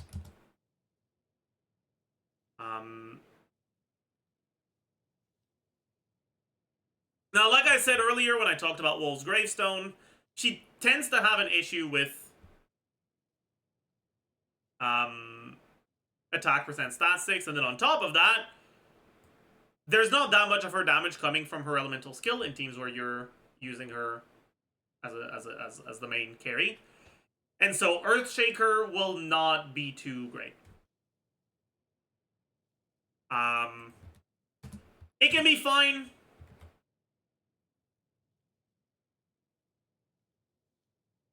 In teams where you're using her as an off-fielder. But I would rarely consider this over over Tidal Shadow. So, Talking Stick, I don't think I even included in my fucking, yeah. Do I even have it? No, I don't. Okay, I'll add it to this sheet. Fuck it.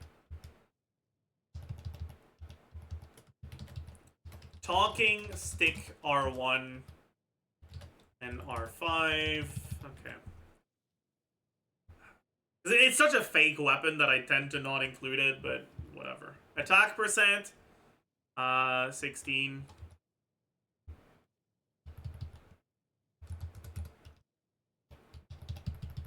Crit rate, 18.4.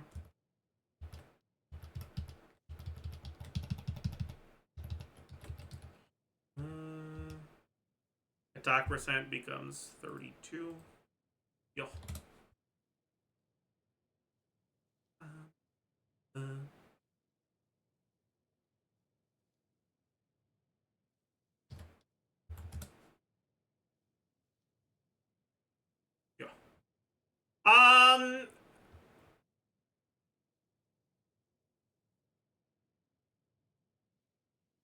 Talking Stick is a fine 4-star option. That's going to tend to be competitive in reaction teams with Mailed Flower, but not even much better. But it will pull ahead a little bit of Tidal Shadow in non-reaction teams, at least, I guess.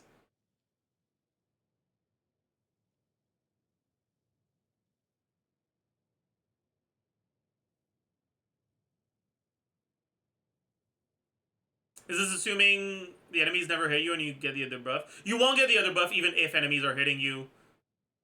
Because enemies hitting you will just react on you because of Bennett's Pyro App. It won't react and give you an additional aura.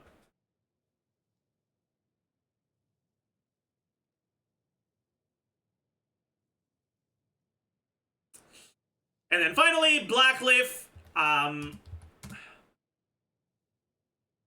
If you're averaging out Blacklift stacks to like 1 or 1.5, Blacklift is a pretty solid option overall, because obviously a crit stat stick is better than an attack stat stick. The main issue is that MAVUIKA does enough damage that enemies won't survive past the first rotation. And a very large portion of her damage is concentrated at the start of the rotation. Which means that averaging your, or that looking at 1 average stack or 1.5 average stack on Blacklift is actually, in my opinion, a bit overly optimistic. I don't think that's particularly reasonable. So because of that, I'm not too positive on Blacklift, but if you don't have the other, like if you don't have Mailed Flower, you don't have Tidal Shadow in non-reaction teams, and you have a Blacklift available, then yeah, you can use it. It'll be fine. Like it's not a bad option. It's an okay 4-star stat stick. But it's not really what I gravitate toward.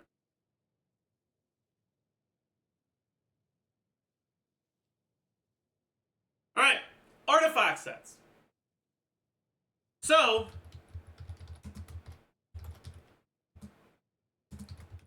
use Codex.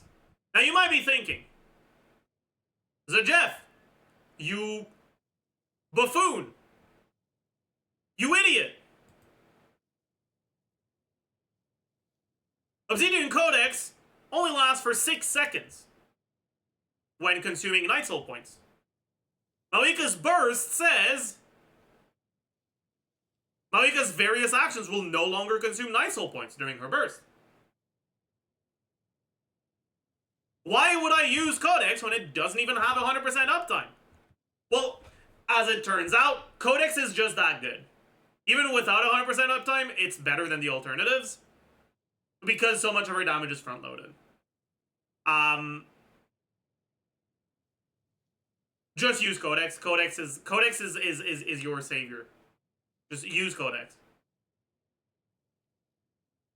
Obviously, not everyone has a great Codex set, so if you don't, then we can talk about the other alternatives, but ideally, you want to use Codex. What are the other alternatives? Obviously, you have Maréchaussée, good in Farina teams. Now, it is worse than Codex. However, it's not that much worse. So, it's okay. Some people might be thinking, well, she's a character that doesn't care about energy, so surely Shimenawa's is going to be good with her, right?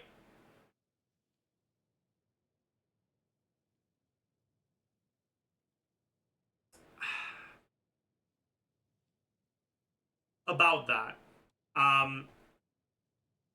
If the character has 15 or more energy, guess which character cannot have more than 0 energy? Oh, yeah. Oh, yeah. Wait. Ha. Oh, right. Oops. Yeah, Shimenawa's doesn't work on her. Like, straight up, you cannot trigger the effect. So it's really bad. It literally doesn't have a 4-piece on her.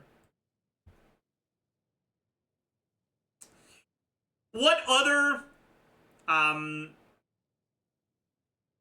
gimmicky bullshit can you use on her? Obviously, if you're playing her in a burning team for some reason, you could use Unfinished Reverie, but don't play her in a burning team. Other than that, you could consider putting her on Vermilion, on Gilded, and then on a bunch of 2-piece stuff.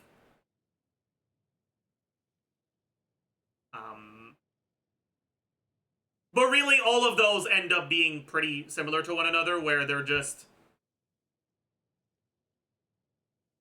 You can do it if you want, but it won't be nearly as good as her actual good sets. So 2-piece or 4-piece, whatever. Okay.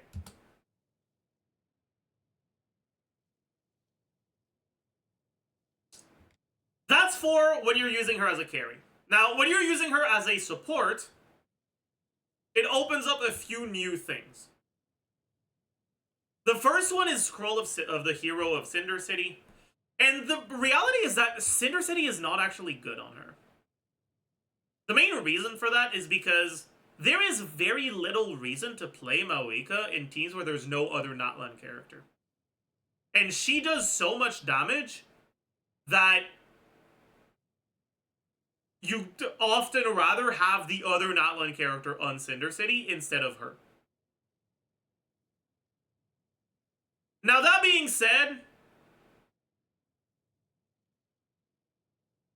you can still put her on Cinder City, and in teams where, for example, you're using her with Kenichi. Then with Kenichi specifically, there's the issue of applying Pyro on a burning enemy not counting as a reaction, which means that you can only proc it once and then you can't ever proc it again. You can look at Milani teams, but the best Milani teams will use Shilonen, and you'd want Shilonen on Cinder City. Although you could also do MAVUIKA on Cinder City, Shilonen on Petra. That's gonna work, sure.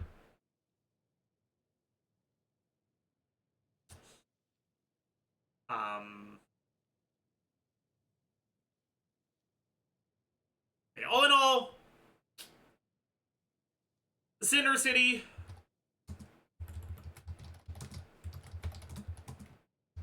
often a fine option, but rarely better than Codex. So what is her best support set as a support? Well, it's Codex. Most of the time it's Codex. Her burst is just so... Her burst initial hit does so much damage that having Codex for that is kind of just enough. Other than that, you can also use her on Golden Troop, but it's like not great because a good portion of her damage is coming from her burst, and Golden Troop doesn't affect that portion of her damage. Whereas Codex actually does affect a decent portion of her skill damage and all of her burst damage.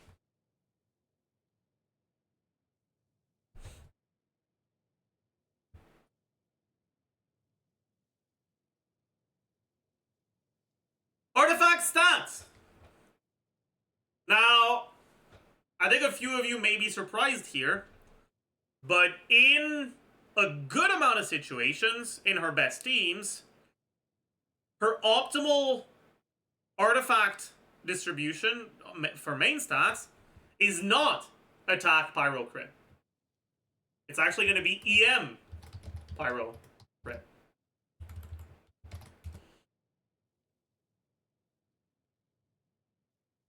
She has so many sources of attack percent through her own kit and the supports she synergizes with, but very little, if any, sources of external EM buffs.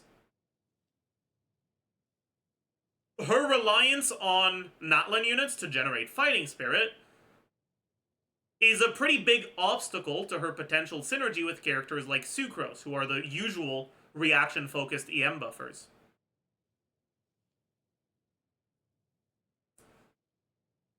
And because of that, there are a lot of situations where your optimal sense is going to be EM. Now, if you're using an EM weapon like Mailed Flower, EM and attack sense tend to be very, very similar. But if you're not using an EM weapon, EM is actually often going to be her best stat for the sense. That being said, even when it is, it's not that far ahead of attack, so attack pyro crit is still going to be good. And more importantly, it'll work even when you fuck up your reactions or even when you play her in non-reaction teams. So if you want a more generic build, attack pyro crit will be completely fine for you.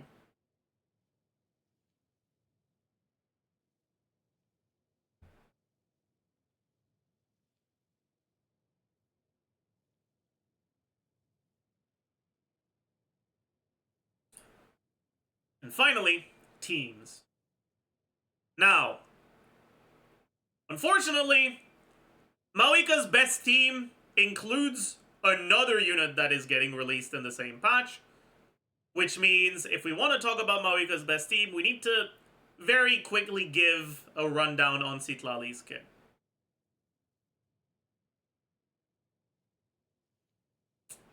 So, let's do that. Now, I will be releasing, or I will be making a Citlali pre-release video. So, if you're struggling to follow along for this explanation, which is going to be pretty TLDR, or if you just want to know more about her, subscribe, keep an eye out for that one. But we do need to at least provide a little bit of context. Citlali is a cryo catalyst EM scaling shielder. She has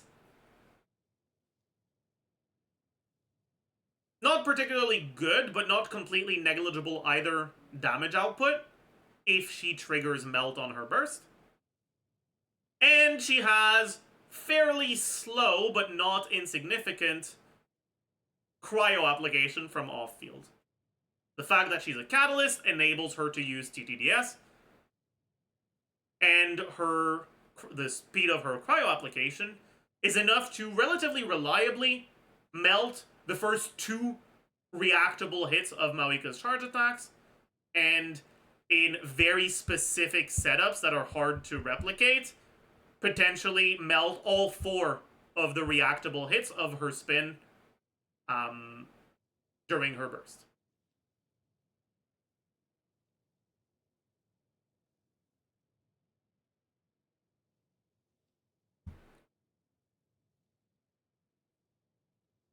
Because she melts her burst, she can give TTDS, and she can enable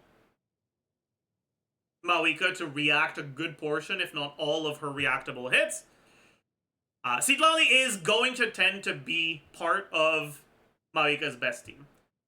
That being said, as long as you're not comparing the hard-to-execute and replicate setups that do technically react all 4 of the reactable spins, and for context, the way that her spins work out is You have time to do your initial hit, and then you have CA1,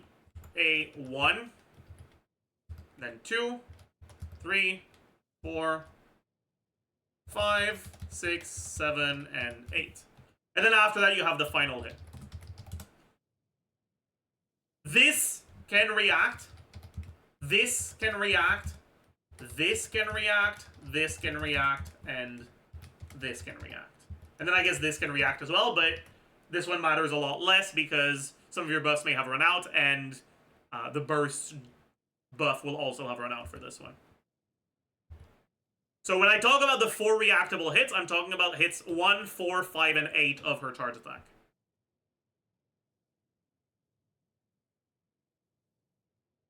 Because there's a decent amount of time between the burst initial hit and the first hit of charge attack, even with slow cryo application, you can react those two very reliably.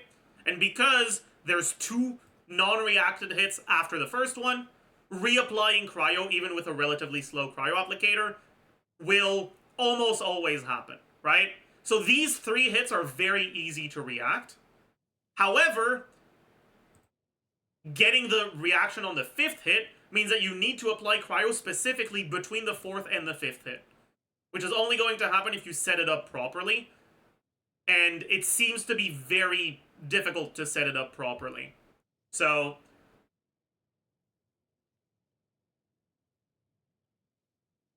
when I look at melt teams for MAVUIKA, I generally tend to separate them between the realistic 3 out of 5 reacts,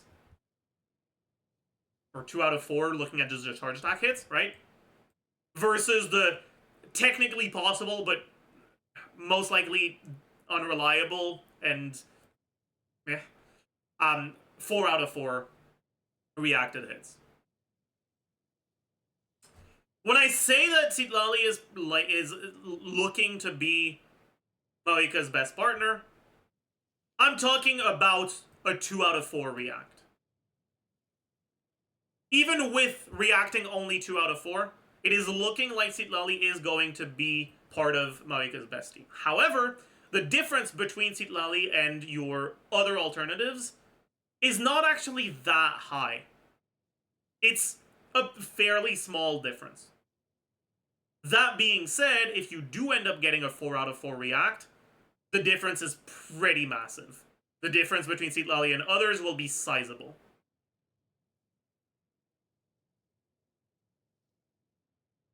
But I really don't think it's going to be reliable enough to assume that as the default way that the team is going to get played.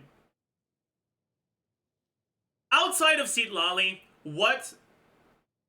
Or I guess, now that we have Citlali out of the way, what does a usual MAVUIKA team look like? Well, you really want Bennett because Bennett's really good. And then you really want Natlan characters that have some form of synergy with her. So, what Natlan characters exist? Right? We have Molani, but we're going to start by talking about MAVUIKA carry teams, not MAVUIKA support teams, so we'll get back to Molani later. Kachina! What synergy does Kachina have with MAVUIKA? None whatsoever. She gives Night Soul, and that's it. Kanich, again, we'll get back to support Molani later. Shilonen, what synergy does Shilonen have with MAVUIKA? Great synergy. She's a shredder. You love shredders. Poggers, I heckin' love Shilonen. Auroron, what synergy does she have with MAVUIKA? At a baseline, very little. However, Auroron is Electro. Meaning that if you're looking for a MAVUIKA partner in Chevaleur's teams, Auroron will be your best bet. Chaska, again, we'll get back to carry, to support MAVUIKA later. Pyro MC. No. Don't do this to yourself. And then Citlali, which we've already talked about. Which means, when looking at MAVUIKA carry teams, Citlali will be good, Xilonen will be good, and then Auron will only be good in ChesseBurgers teams. We'll talk about ChesseBurgers teams separately. Which means that your main two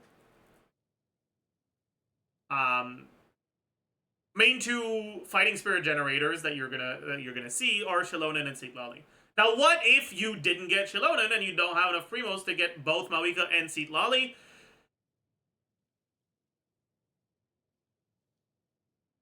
You're going to see a massive difference between her performance and what you'll see on other people's accounts who have either Xilonen or Citlali. The reality is that it is going to be noticeable. Now, that doesn't mean she's going to be unplayable. MAVUIKA, much like every other character in the game, spawns in Abyss with her burst fully up. Right? Whereas for other characters, it means that they start with full energy. For MAVUIKA, it means that she starts with full fighting spirit.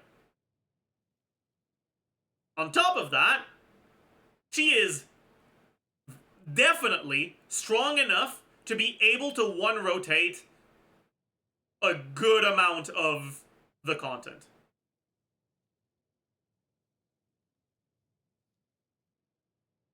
Because of that, as long as you're willing to separate your clears instead of doing a continuous clear, right? Like tackling chamber 1, then resetting, doing chamber 1, but then at the end stacking your fighting spirit back up by using a MAVUIKA's skill and waiting. And then starting chamber 2 with 200 again, and then repeating the same thing for chamber 3. As long as you're willing to do that, MAVUIKA will have very strong teams with no other Natlan characters. However, doing that is incredibly unpleasant, and I would not recommend it. It's just something that you can do if you really want to make MAVUIKA work, but you don't have other Natlan characters. I'd say that if you really, really insist on playing MAVUIKA, and you don't have the other Natlan characters, you're probably better off just using Kachina and taking the massive L that comes from being forced to use Kachina over the other Natlan characters in MAVUIKA teams. But yeah, it's gonna be a pretty big difference.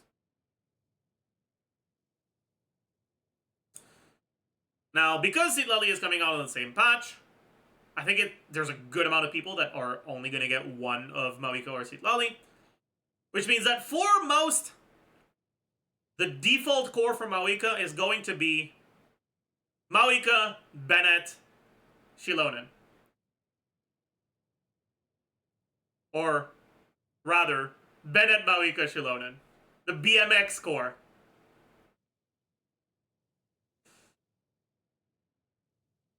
And once you have your BMX core, what is the last slot going to be? You have a few options. Option number 1, you do a copium. I don't have Citlali, but I want to play Melt anyways. And your last slot is just a cryo unit. Most likely, you're going to get at most 2 reactions. But honestly, it's still going to be fine. Right, if you're using Rosaria, or Kea, hell, even Diona maybe. Although with Diona, you might only get 1 melt. But yeah. So BMX plus Citlali, best team. BMX plus Cryo, other than Citlali, solid. BMX plus Hydro. What Hydro characters work well with her? Well, her normal attacks aren't particularly good. Her charge attacks are amazing. That means she's not going to be too good with Xingqiu or Yelan. Who does that leave you? It leaves you with Farina. BMX plus Farina is likely going to be the best non-Citlali team. And from what I've looked at, I'm expecting this to be very similar to the BMX plus Sitlali team when you're comparing 4 React Farina, because obviously it's really easy to get 4 Reacts when you're vaping instead of melting, to 2 React Sitlali.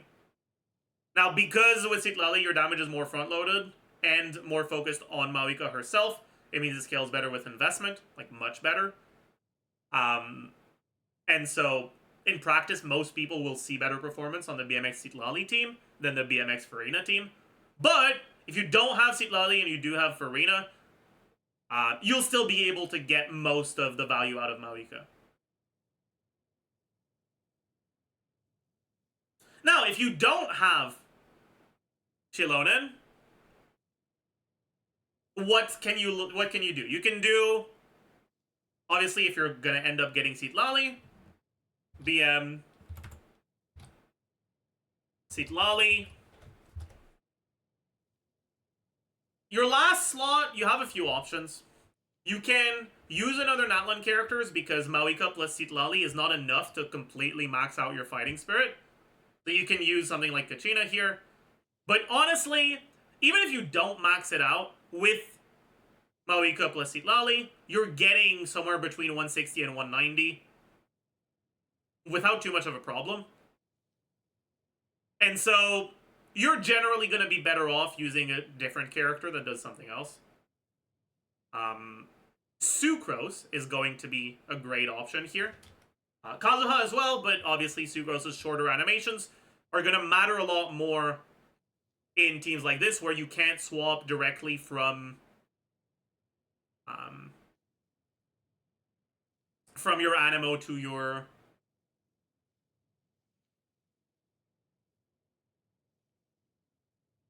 or rather in teams like this where you have to like cast multiple abilities after Bennett Burst. You don't want to eat into your Bennett uptime too much, so shorter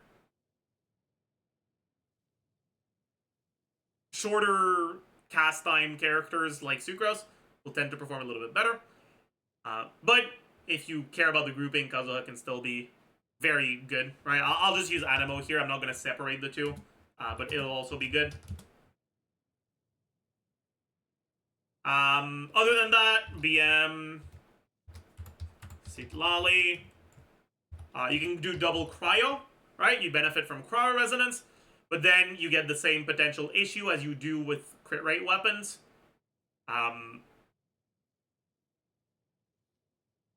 Especially if the other cryo you use ends up being Rosaria. Now, I'm not entirely sure how the application lines up. Wait, sorry, did I? What? Let me say that again. Especially if the other cryo you use ends up being Rosaria, which gives 15% crit rate herself. Yeah. Now, I don't know exactly how the application lines up if you use Diona. Obviously, the EM buff you get from Diona will be very nice. If you can reliably get 4 applications with Diona, it'll be a good team. If not, it'll be still fine. Otherwise, you can use Rosaria, you can probably use Kea, you can probably use Ganyu. You probably have, honestly, a bunch of options here. This will also be quite good. Looking at her carry teams, the best ones are going to be between BMX Sitlali, BMX Farina, BM Sitlali and Animo, and BM Sitlali Cryo. Like, these are going to be the 4 best general MAVUIKA teams. Now, what if you hate Bennett? I know a lot of people hate Bennett because they have bad taste, and honestly, they're cringe. But hey, I mean, I'm not here to judge. I will insult you, but I'll still give you valuable and useful information. You know, if you're a Bennett hater and you don't want to play Bennett, you don't like the Circle Impact, or you just think Bennett's an annoying little shit. Whatever. Okay, sure. What are your options? Well, you can do Farina, Sitlali,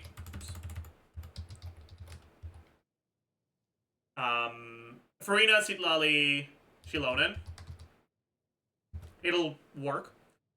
The issue with something like this is that against bosses that can't be frozen, having Vape Melt, having both Hydro and Cryo off-fielders to enable your reactions on your power characters, it means that anytime you trigger freeze on the boss, you wipe your aura. And if you apply power right after that, you just lose your reaction. Which is not ideal at all.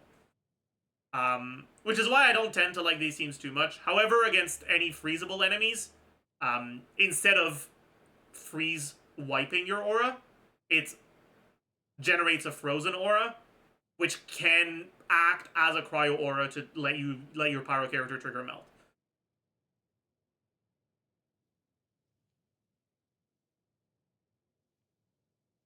Oh wait, yeah, actually, maybe, am I an idiot? Is MAVUIKA stuff blunt?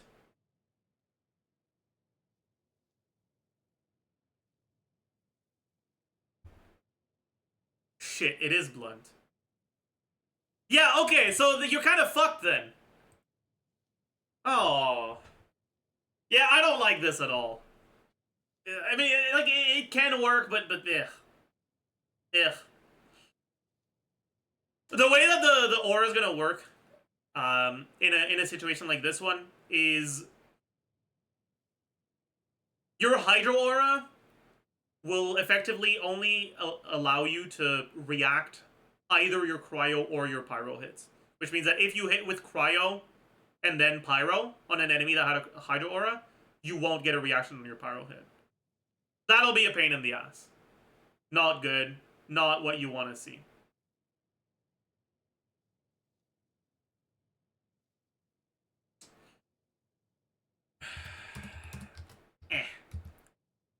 However,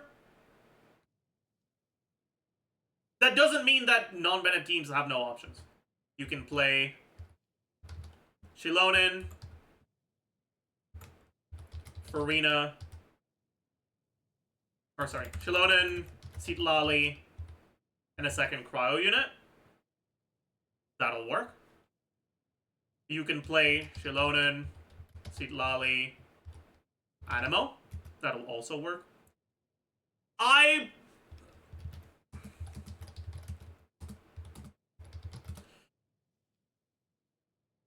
wouldn't recommend those particularly over the Bennett ones, but if you don't want to use Bennett, they will probably be your best options.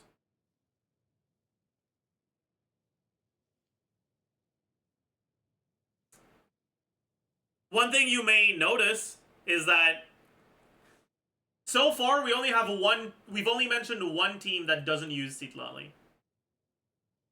Or I guess technically 2 teams. Yeah, that's definitely going to be the biggest obstacle to MAVUIKA, is that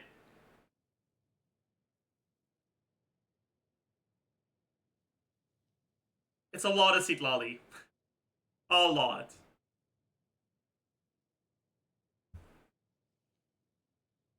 Let me check something as well, right?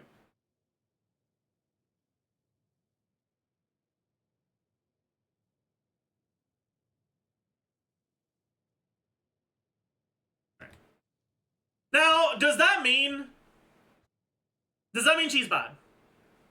If you don't have Citlali? No. Honestly, her numbers are kind of crazy, and even her bad teams are going to be pretty good.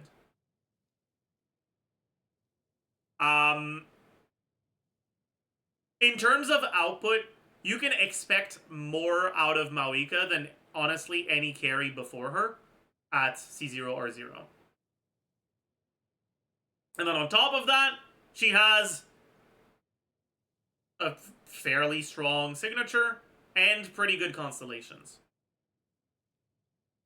So at equal, like, whaling levels, you can expect very good results out of her compared to pretty much anyone. Will she be better? Not necessarily, right?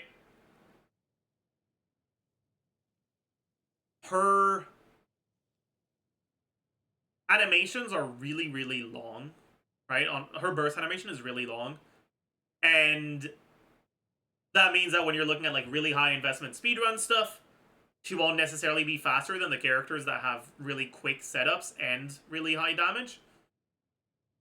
But looking at the like total damage that she does, it is it's something. Like, she's looking quite good.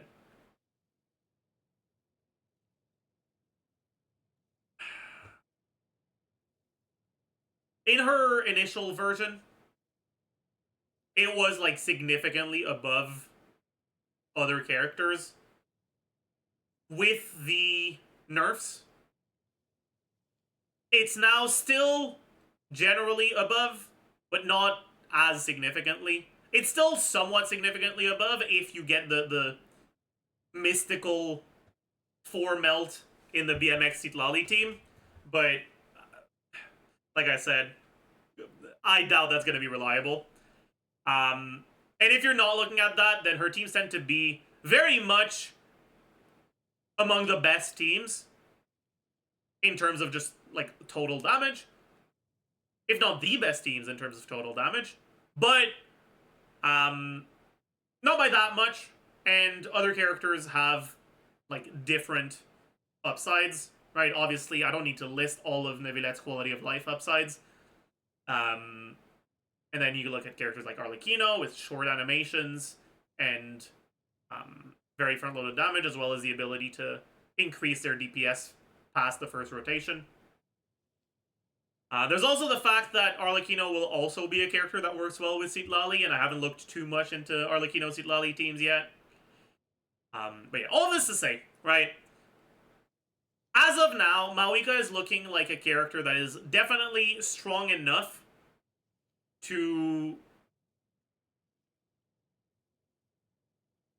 make it so that if you don't have her good teams and you like her, you'll still be able to pull for her without her feeling like complete garbage to play. Like, you'll still be able to clear your stuff without too much of an issue because she's strong enough for that. And if you don't care too much about like characters and you care more about what they provide as units, she is going to be one of the better carries to go for.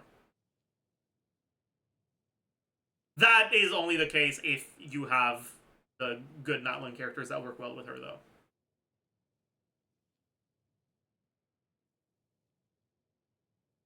In any case, I also want to talk about, I guess, the rest of the MAVUIKA carry teams.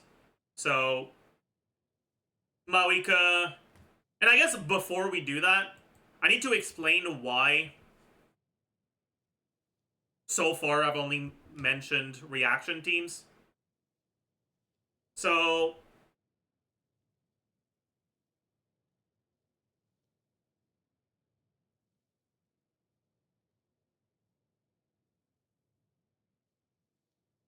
Oh yeah, I already had this. That's cool. That's Arlecchino, right? So that's...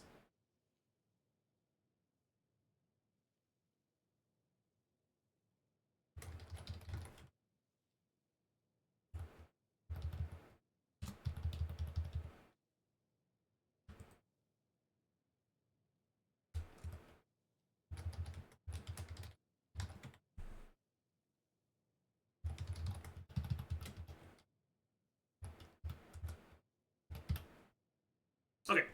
So, if you look at a character like Arlecchino, who is probably the best example of a Pyro character that is good in reaction teams, but not reliant on those reactions to be good. Looking at her motion value before it's getting affected by reaction modifiers, about 1/3 of her damage is reactable. About 1 in every 3 attacks can be reacted. That's more or less the, like, default damage distribution between reactable and non-reactable damage for a character to be able to gain about as much from being played in reaction teams as they can from being played in non-reaction teams with other characters that have better synergy outside of those reactions, right? 1/3 reactable damage is going to lead to a character like Arlecchino, where she's about as good in teams where you're playing her as Vape Arlecchino, or Melt Arlecchino, or Monopyro Arlecchino, or ChesseBurgers. MAVUIKA, on the other hand,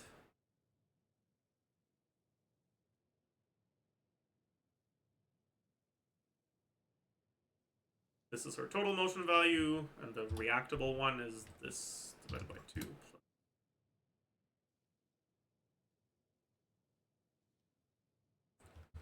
Reactable, non-reactable.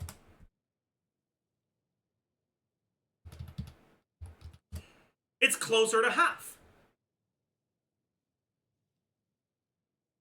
But then on top of that, there's also the fact that, seeing as her skill doesn't snapshot,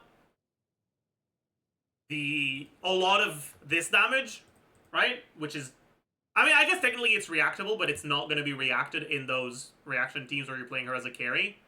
Well, I guess it can be, but whatever. In like Seed Lally teams where the E off-field hits won't be reacted, the percentage of reactable stuff looks like this, but or not the percentage, but the distribution of reactable stuff looks like this, but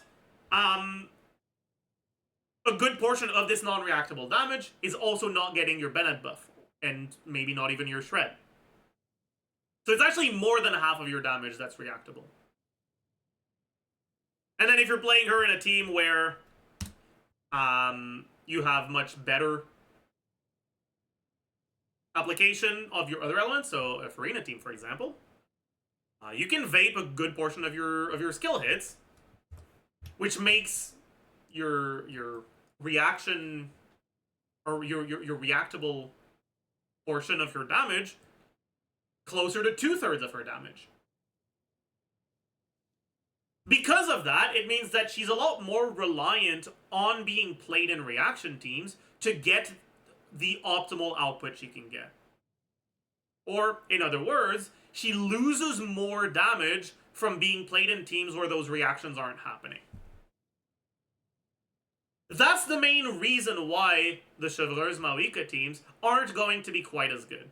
Now, does that mean they're bad? No, not at all. They're actually still going to be fairly strong. However, well, ChesseBurgers teams tend to rely on constellations on the 4 stars a decent amount. Looking at stuff like that. And MAVUIKA ChesseBurgers is really nothing special if you don't have high constellation ChesseBurgers and Oberon. If you have both of them, the team is like 30% better. In any case, ChesseBurgers teams, from fine to good, depending on your constellations on your 4 stars. Then Monopyro. Okay. Not gonna be as good as the reaction teams, but it'll be better than a ChesseBurgers team with all your stuff C0.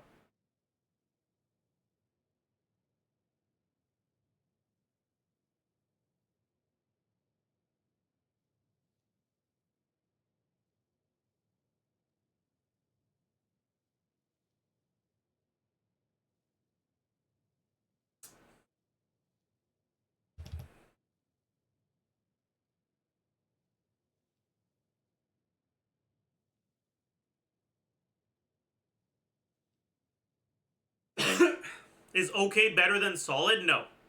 It goes best, good, solid, okay, eh.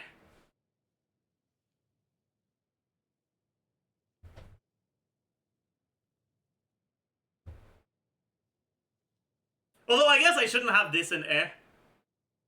Because, like, the synergy's ass, but the units are also good. that it probably won't actually perform as eh. But yeah, fine is above eh. I'll put it in O. I'll say okay. Like, sure, whatever.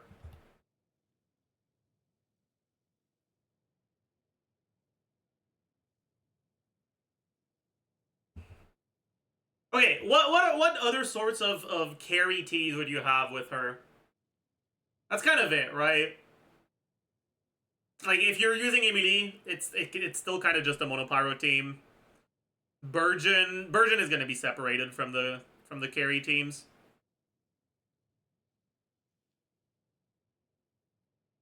Yeah. Okay. So now we can talk about the teams where you're using her as a support. And now, yeah, there's oh boy. Oh boy.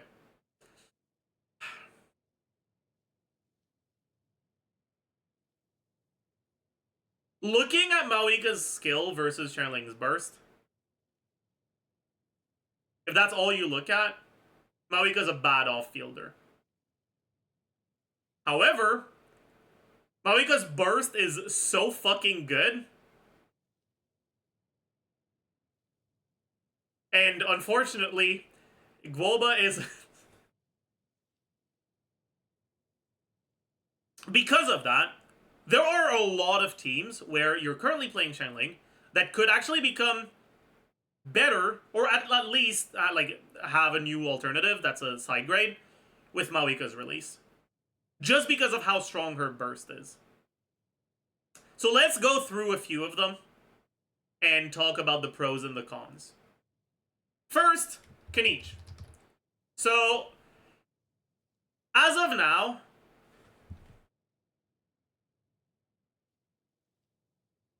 there are no Dendro or Pyro characters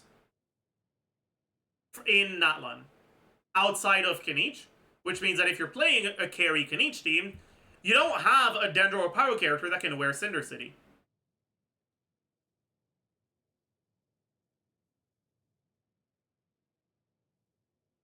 MAVUIKA will change that.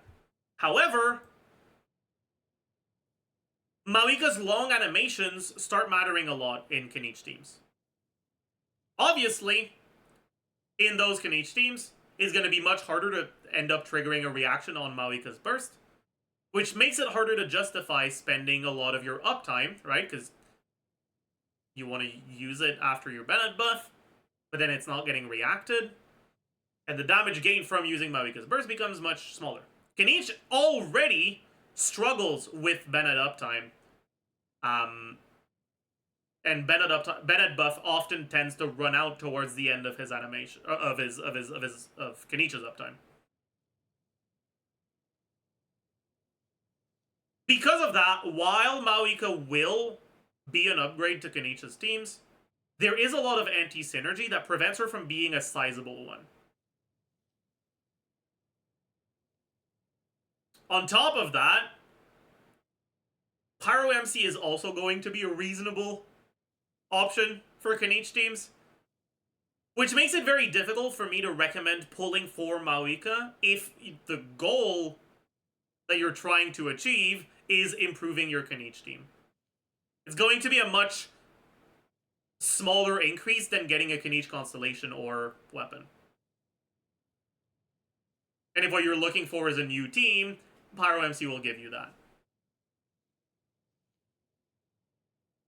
That being said, I do still think you can play MAVUIKA in Kniech teams with Farina in solo Dendro Kniech.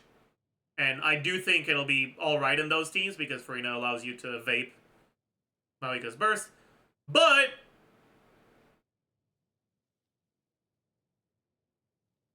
it's still not going to be the best.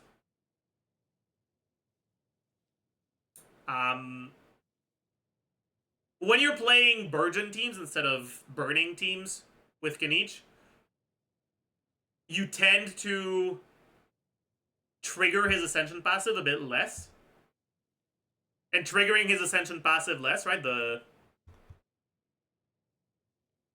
This passive that gives him 7 Night Soul points when enemies get affected by Burning or Burgeon. Triggering this less means you can do less total skills Now, when things line up well, it won't be too big of a deal. But when things don't line up well, not only do you get less damage from Kanich, but you spend less Night Soul because you generated less Night Soul, which means MAVUIKA's burst is also doing less damage. Now, it'll still be good, but it can be a bit more of an issue because MAVUIKA's skill has much slower pyro application, which means that she's going to trigger Burgeon much less reliably than Xiangling does in the Bennett, Xiangling, Farina, Kanich team.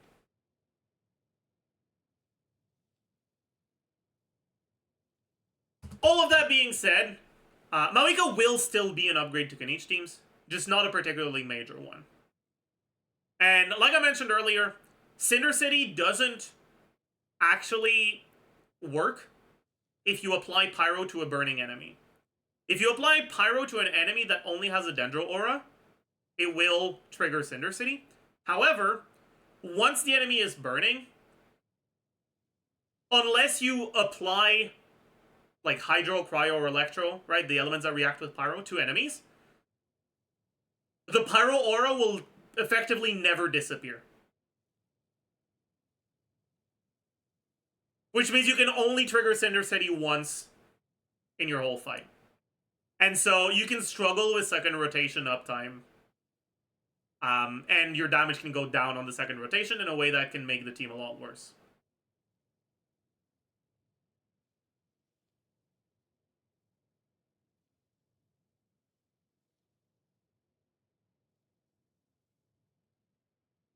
In any case, for Kanich, it'll be a minor upgrade.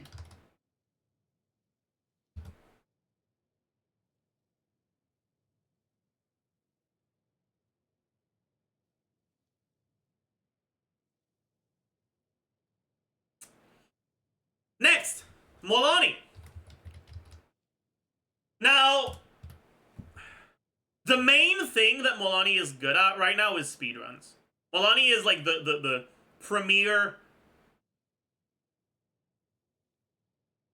speedrun poster child right now.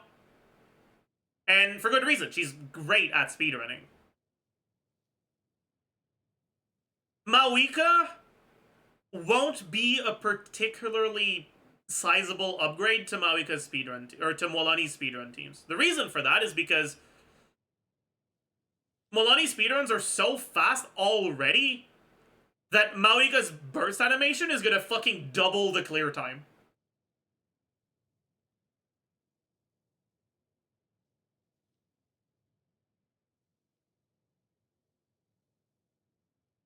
That being said, Molani's biggest problem is that her quality of life fucking sucks. Molani feels bad to play. In a lot of situations.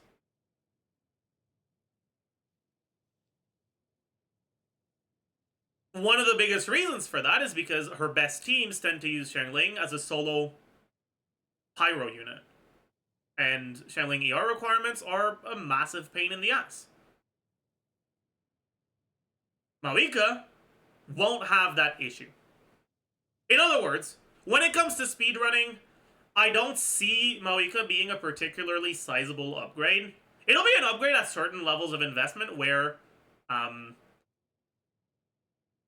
your clears aren't already like 6 seconds long, right? Like, I'm not saying it won't be an upgrade to speedrunning Molani at all, but it won't be an upgrade in every speedrunning Molani team. But more importantly, it'll be an upgrade to, like, when you're not at speedrun level investment. Or you don't want to reset for good grouping RNG, whatever, right? But just general gameplay Molani, I expect MAVUIKA to feel much better to play than Xiangling for those Molani teams. And so the biggest upgrade that Molani teams are going to get from MAVUIKA is massive quality of life. Not necessarily large clear time differences.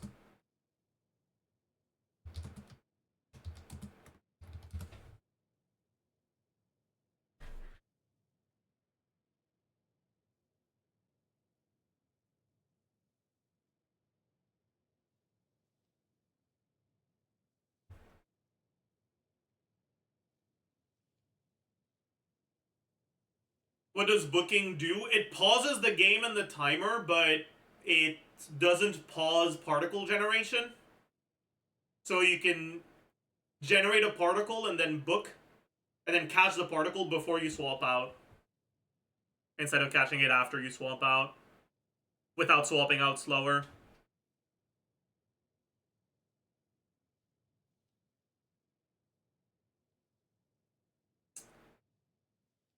But it's, ugh. Let him book, true.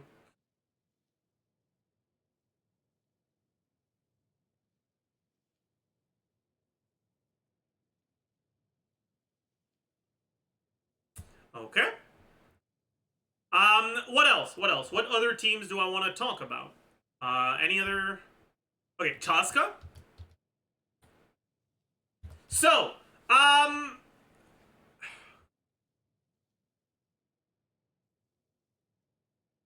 Shenling is currently part of one of Chaska's best teams. You don't get full value out of Chaska's passive when you're doing double pyro, but it doesn't matter because Shenling's good enough to be there anyways.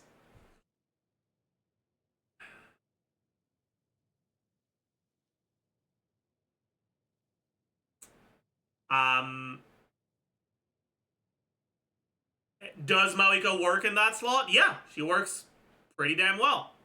And she should be an upgrade to Shenling in the slot. Although, I expect Citlali to be a more sizable upgrade to Chaska than MAVUIKA. But we'll talk about that in the Citlali pre-release. Good.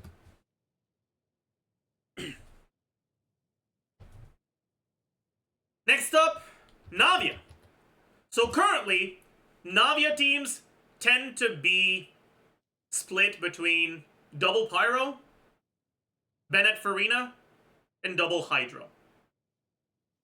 Technically, there's also double Pyro with Farina, with solo Geo Navia. That is also good, but it tends to be a bit less popular because people like seeing big numbers on Navia herself, and not having Geo Resonance makes that worse.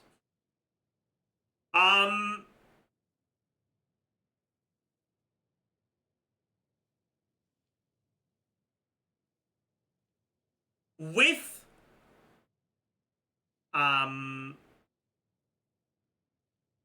Molani, sorry, with MAVUIKA's release, she will be a viable alternative in the double Pyro.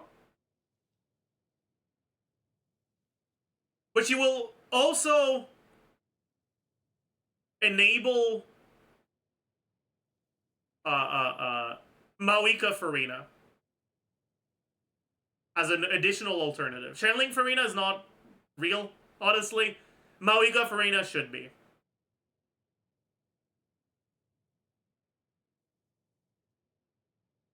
The main thing I'm a little unsure about is how the teams are going to actually end up playing out.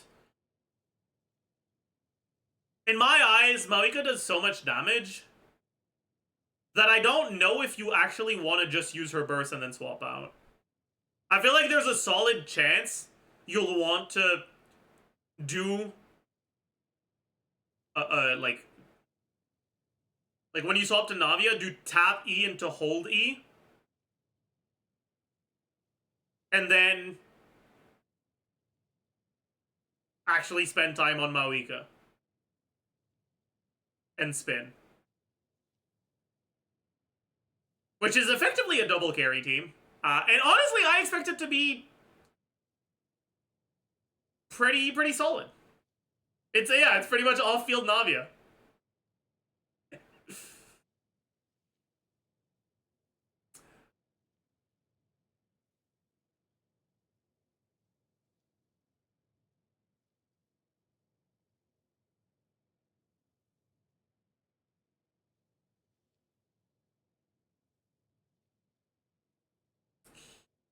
But yeah, either way, it'll be good. And it'll give you more options for your Navia teams. Next up, what other carries? I guess, as a general rule, support in ChesseBurgers teams. I'm not as big of a fan of this one, though I don't think it's necessarily going to be bad. I think people are still sleeping on EM Shangling in ChesseBurgers teams when you're looking at electro carries. It's kind of goated, actually. Give it a shot. But it will be good. Her cooldown being 18 seconds. Right? She has, I think, 15-second skill, 18-second burst, but you're gated by your longest one anyway, so 18 seconds effectively cooldown on her stuff. But that's 2 seconds shorter than Channeling. Technically, it's a little bit more than 2 seconds, because this cooldown starts at the start of the animation, whereas Changeling's cooldown starts in the middle of the animation, so it's like 20.5 or some shit. Whereas this is actually 18.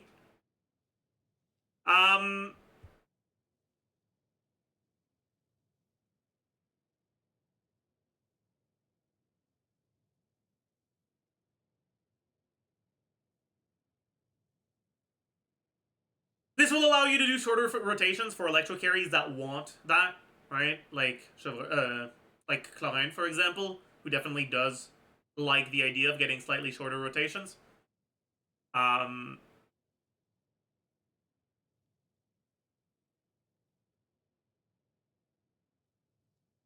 The downside is that it kind of forces you to use Auron, which is okay, but like it's not ideal.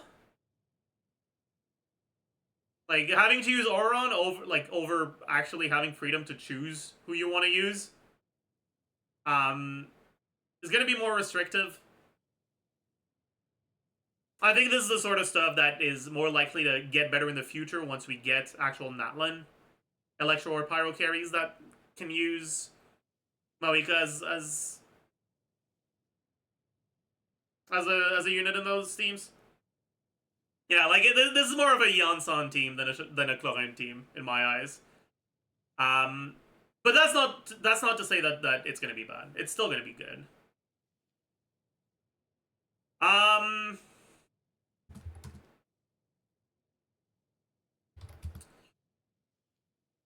What else? Risley teams.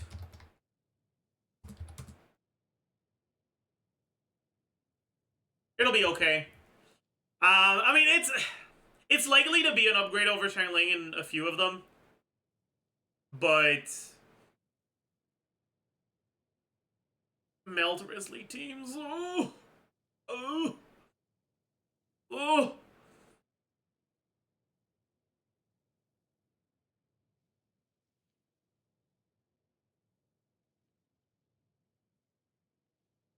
And then the question becomes, does the team just become better if you put Risley on TTDS and ignore everything other than the melt on the initial hit of MAVUIKA and just spin on her?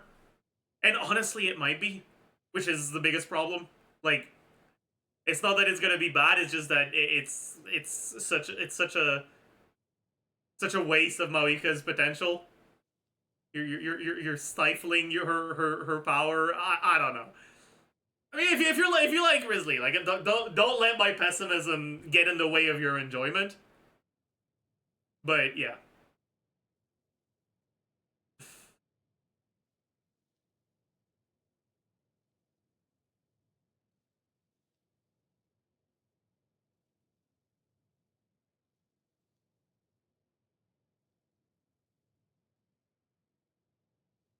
And yeah, I guess earlier when I was talking about BMX Cryo as well as BMC Tlali Cryo, I didn't mention Charlotte because I forgot she existed.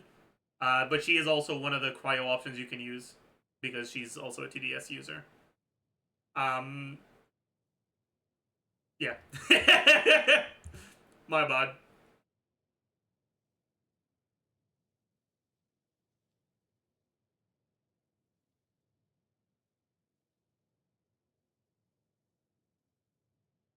Okay, what other teams do I want to talk about? Neuvillette teams? So, like I talked about earlier for Neuvillette teams, MAVUIKA's slower pyro app means that she won't be able to overtake Neuvillette's app.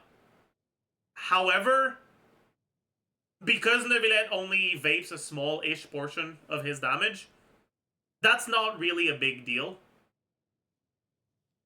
It's something you're kind of okay with.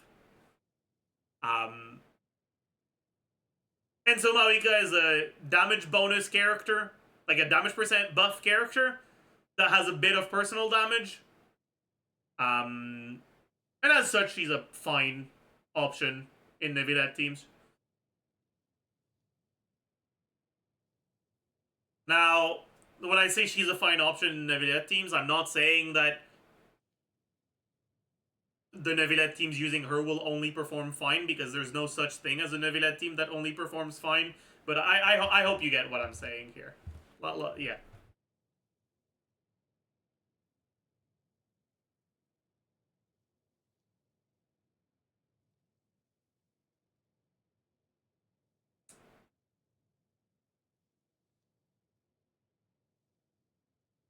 I wouldn't try to force Neuvillette vape teams, though, right? I would generally stick to Neuvillette Farina teams that where you just get vapes on a little bit of MAVUIKA's damage as a nice little bonus to her being there.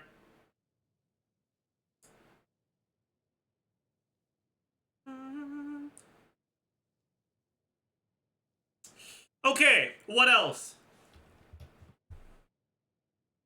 What characters am I forgetting about?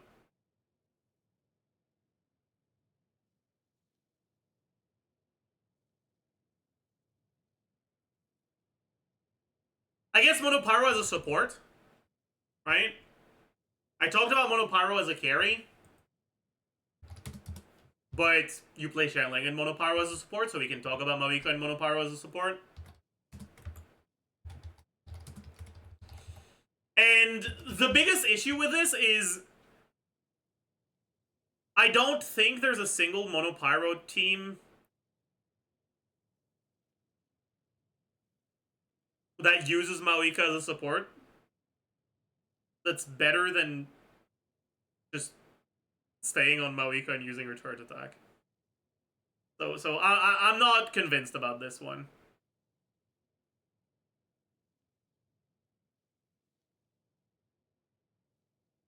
But again, right? It's kind of like the Risley stuff. Just because you're not really you're not capitalizing on all of her strengths, doesn't mean that the team will struggle to clear stuff. It'll still be good. So I'd call it fine. Now, Burgeon. I haven't talked about Burgeon yet. So, like pure Burgeon stuff with like double Hydro Nahidust or something like that, or double Hydro on-field Baiju, anything similar to that. It'll be okay. It's not gonna be great. She's not gonna be a better trigger than like Toma. But realistically, as long as you vape her burst, if you just ignore the Burgeon damage, it'll probably do more damage. Just because she's just that good. But like, it's not really a Burgeon team.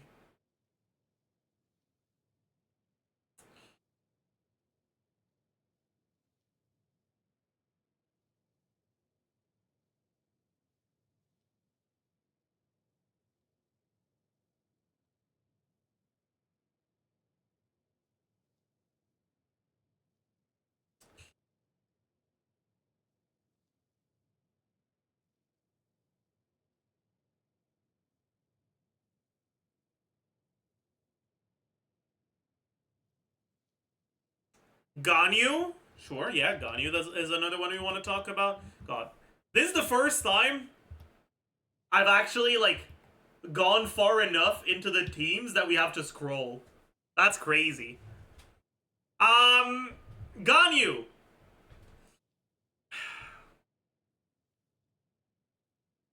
Ah.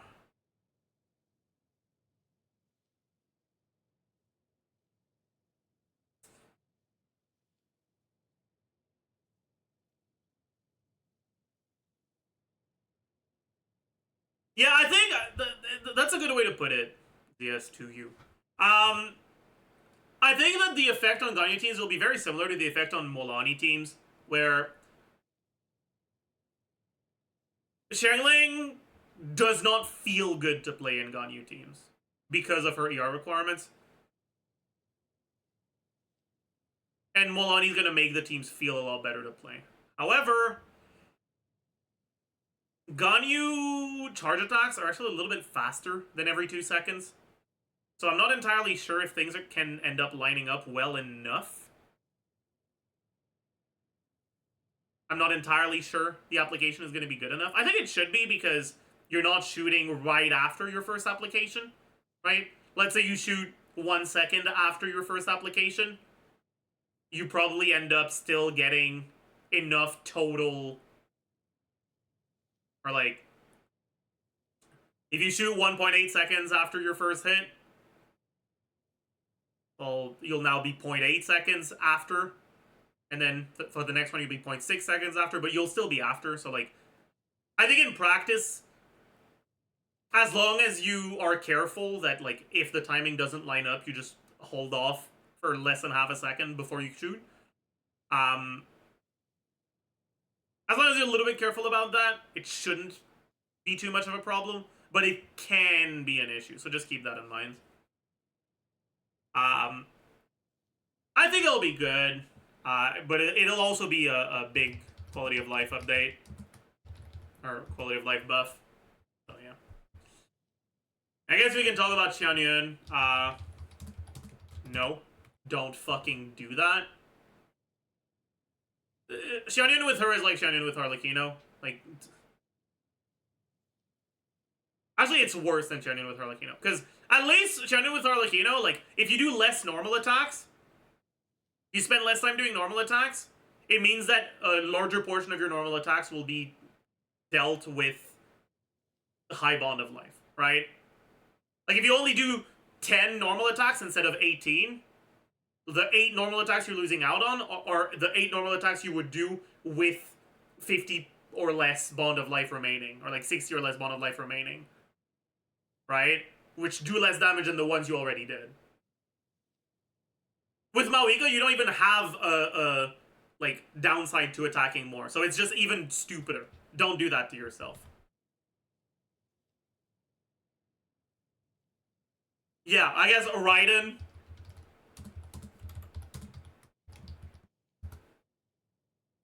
What? Do you understand how Raiden works? Energy cost? No? Okay, cool. Child. It won't be ideal. It's not really the sort of stuff you're looking for.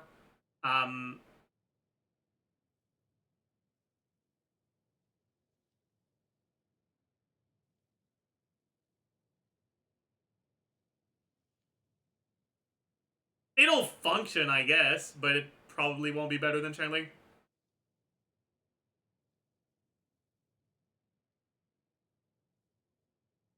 Maybe you can use child Q E. Like just or like just use the 2U application from the E as a way to vape 3 of the reactable hits on MAVUIKA, I guess, perhaps. Like that's like we're coping. Like no. Like no. Hey, no. No, let's not do that. C4 child true. Okay, is there anything else?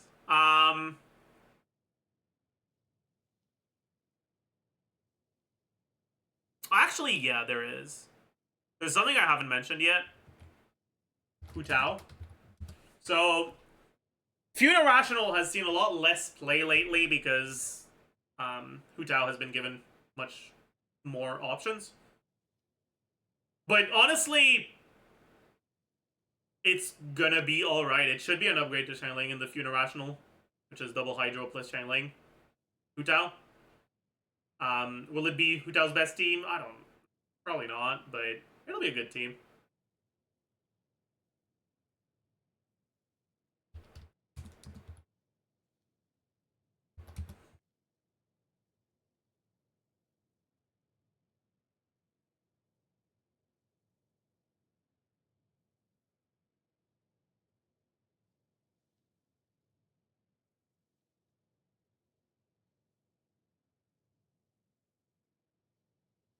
And the idea here is, like, you would only burst every other rotation on MAVUIKA, but you still get, like, fine damage from the skill and the Cinder City buff.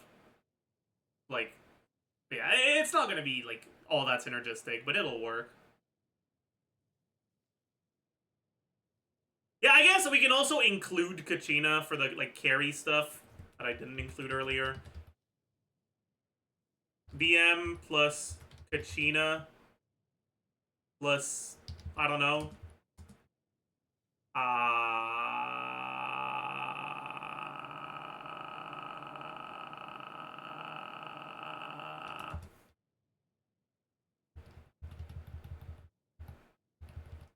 Okay.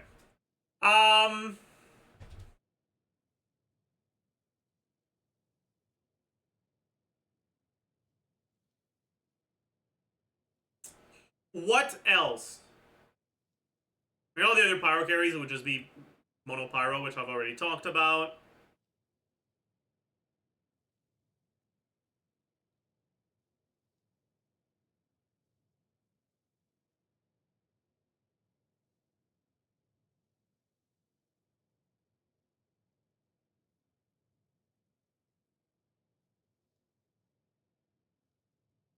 I think that pretty much does it for the teams. Obviously, this is not an exhaustive list of every possible MAVUIKA team, but this is a list of the teams where I expect there to be a decent amount of people who want to consider playing MAVUIKA in those teams.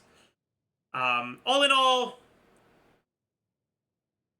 MAVUIKA's a strong unit. That's, like, I think, with, like, no doubt about it. Although I guess, okay, I need to put an asterisk on this one.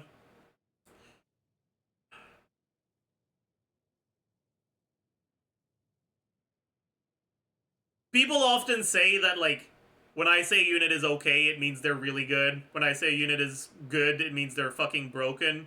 And when I say a unit is broken, it means they're Neuvillette. I want to, like, properly give context for this one.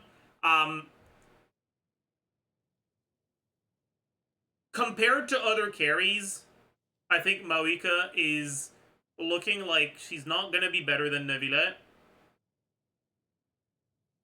But she is arguably going to be better than every other carry. Although that status of being better is reliant on you actually having the good Natlan teammates for her. If you don't, then she isn't.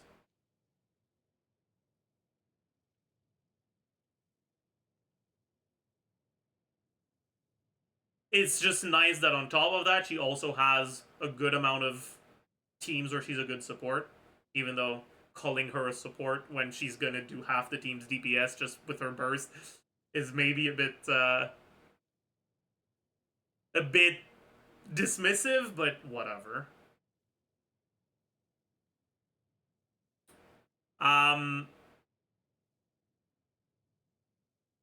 But yeah, like she compared to other carries is definitely among the best. But she's not quite on the same level as Neuvillette, where I would consider Neuvillette to be strong enough of a carry to be considered even before the good supports.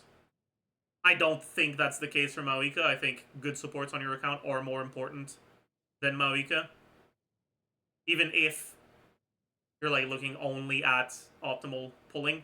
Like, I still think that going for, like, she's not anywhere close to the same level as Neuvillette when it comes to carries. Even if there are going to be a few teams where she's doing more damage than he does. I also don't expect her to feel good at all in this Abyss. Right? Her banner will start towards the end of this Abyss rotation that just started today. Hey, thank you for the raid. Welcome, raiders. Mods, if you can remove followers only. We're currently recording a video, so I won't be looking at chat for too much for the...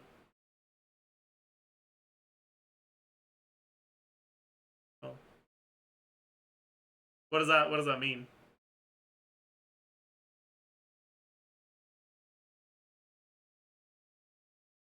Any knowers?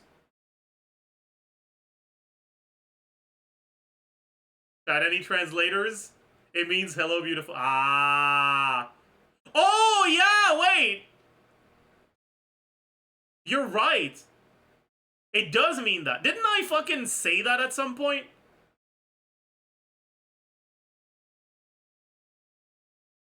Okay, wait. Rate my pronunciation. Rate my pronunciation. From 1 to 10. Privet. Privet. Prekrasny narod.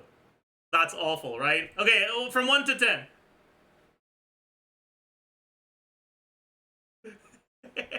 One, 5, 8, 5, 6. You guys are very nice. Thank you. A solid 3, true. Started good, then kind of... Yeah, there's too much in the middle. The second word is too hard.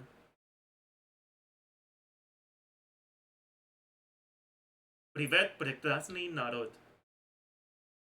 But I don't know what the intonation should be, which is also not helping.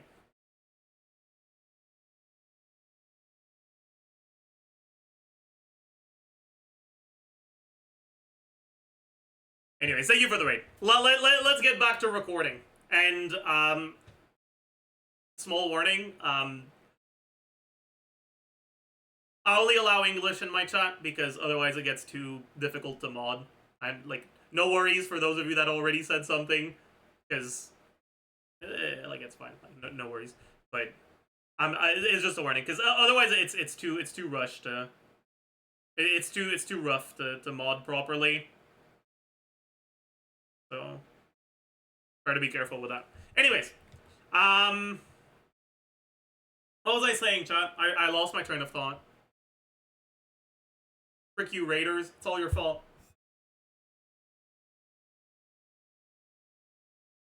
Alright. This event specifically is gonna be, like, really bad for MAVUIKA, which is really funny. Because... well, the Cucosaur is kind of a pain in the ass. You'll be able to take care of it with Farina if you play the Farina team. And then you'll be able to take care of this with Shilonen. But the first wave is 3 waves of pyro-resistant enemies, which is not ideal for pyro carries. And then on the second side, you gotta deal with the Aeon Blight Drake. And she doesn't actually have a lot of teams that allow her to use bow users.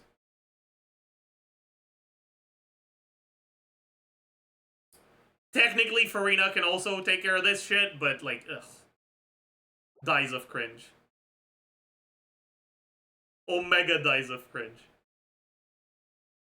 The first Abyss reset after her release is good for her. Like, very good for her. I think we're also getting a fucking...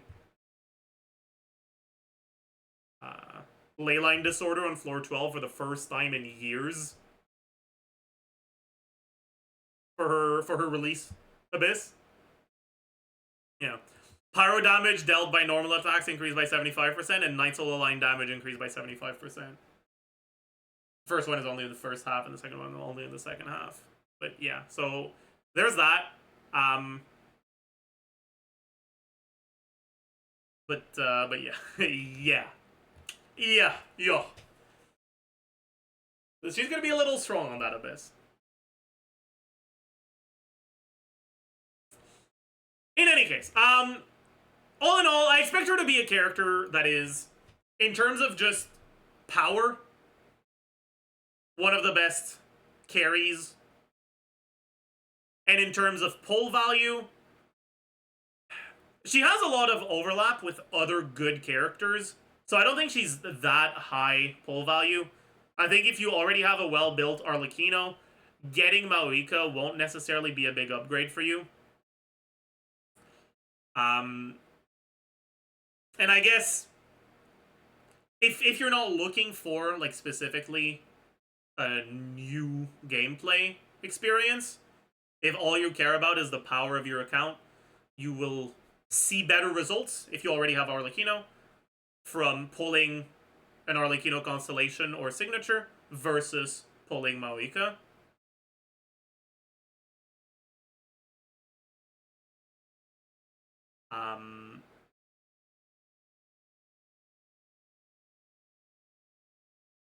I really do think, like, the most important thing is to keep in mind that the leyline disorder for the first Abyss reset after her release is fucking insane for her. So you're gonna see omega inflated numbers with, like, in that Abyss. So just keep that in the back of your mind.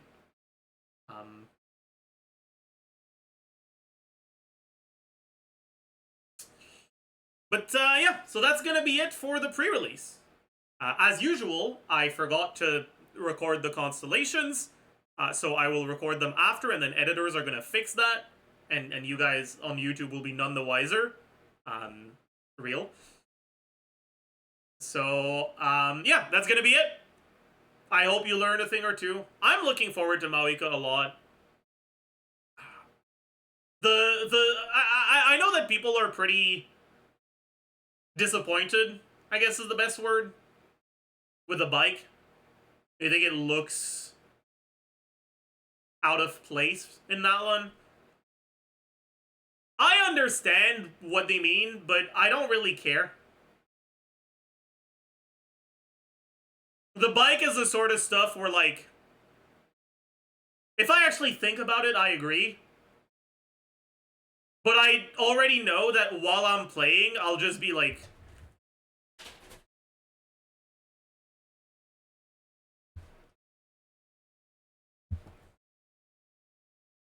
and that's gonna be the only thing on my mind. And I won't have the I won't be bothered by the bike. I'll just be spinning. I already know that's what's gonna happen, so that's why I'm not too unhappy about it. But yeah. And in terms of kit design, I'm not entirely sure what I think. I do think it's hard to make an appealing Archon without infringing on either Shanling or Bennett's territory. So her kind of doing that for Shanling, and almost a little bit on Bennett's territory as well with the damage, but like her doing that is not too surprising. And I do like that she does still feel different because so much of her damage is concentrated in her burst. I'm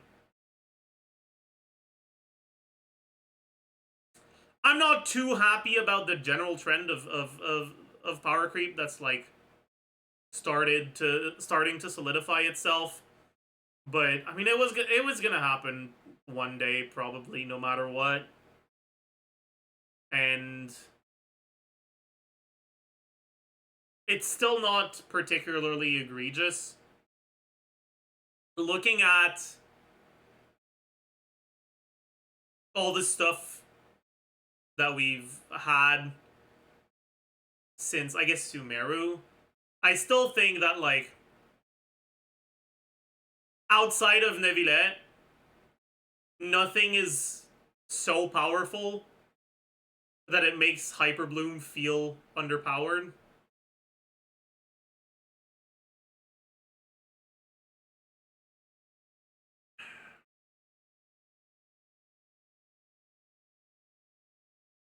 Because the things that have better output than Hyperbloom tend to have weaknesses in other areas.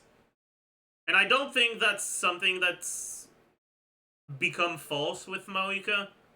But I do think we're starting to be on the edge. I think if she got released in her V1 state, with that, like, those 15-ish% team DPS, or with the team DPS being 15-ish% higher than it is in her current version of beta, I would have been really disappointed. I was happy to see the nerfs, and I think they're reasonable nerfs. This is a lot more reasonable of a state to be released in. But yeah, overall, I'm relatively happy with her. I'm excited to play with her, and yeah. So that's gonna be it. as usual, I hope you learned a thing or two. I hope you enjoyed. Keep in mind this is a pre-release, which means everything is still subject to change. I'm going off of beta information, and so long as a character isn't released, anything could change.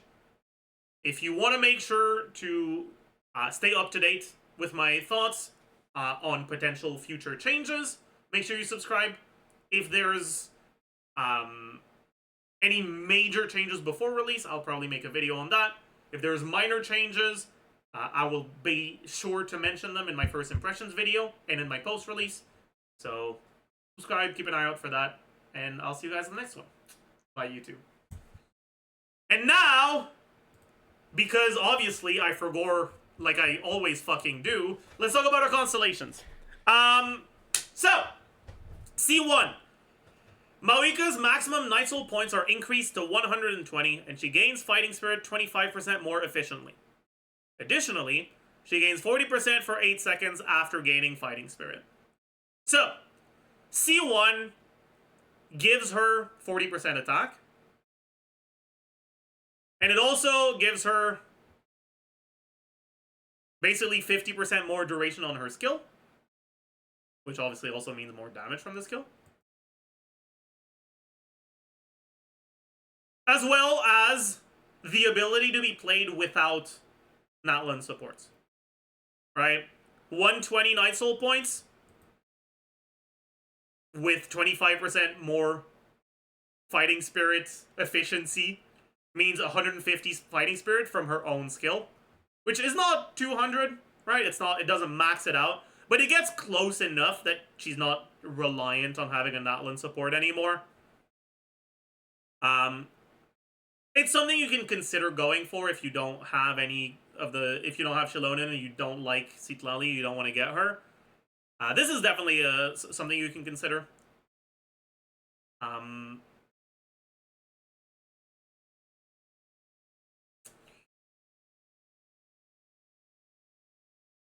All in all, it's still, at worst, it's still a 40% attack buff, which is okay. So, it's alright.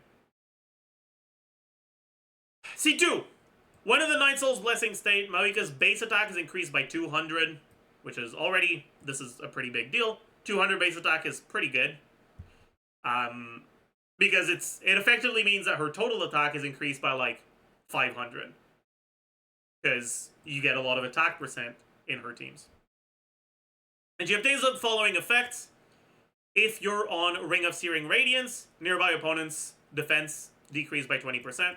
Now this doesn't have a duration, which means that it's only active so long as Ring of Searing Radiance is active. So basically, the defense shred only applies while off field. And then Flame Strider, MAVUIKA's normal charge and burst initial hit.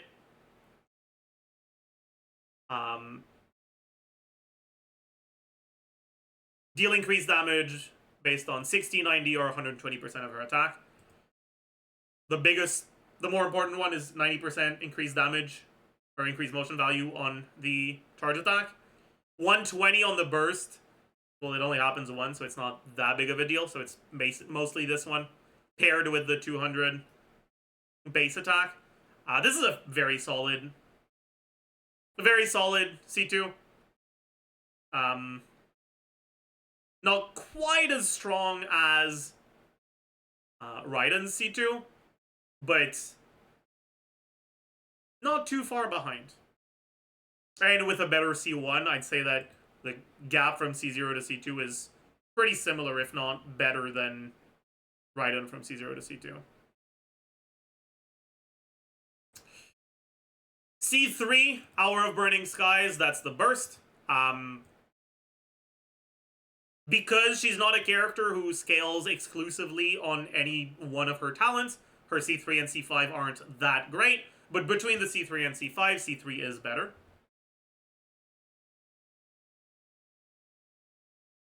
C4 enhances the damage percent buff effect.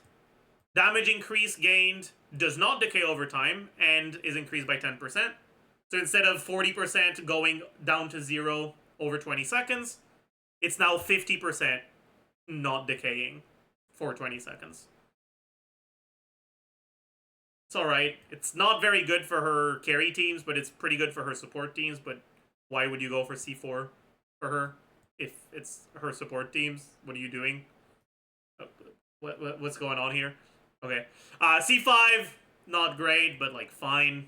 And then C6, the all-fire armaments from the skill receive all-around improvement. So for the off-field, when the ring's attack hits opponents, a Flame Strider will crash into the struck opponent, dealing 200% of attack as Night Soul aligned damage. So basically, whenever your ring hits, you deal more damage. Now, this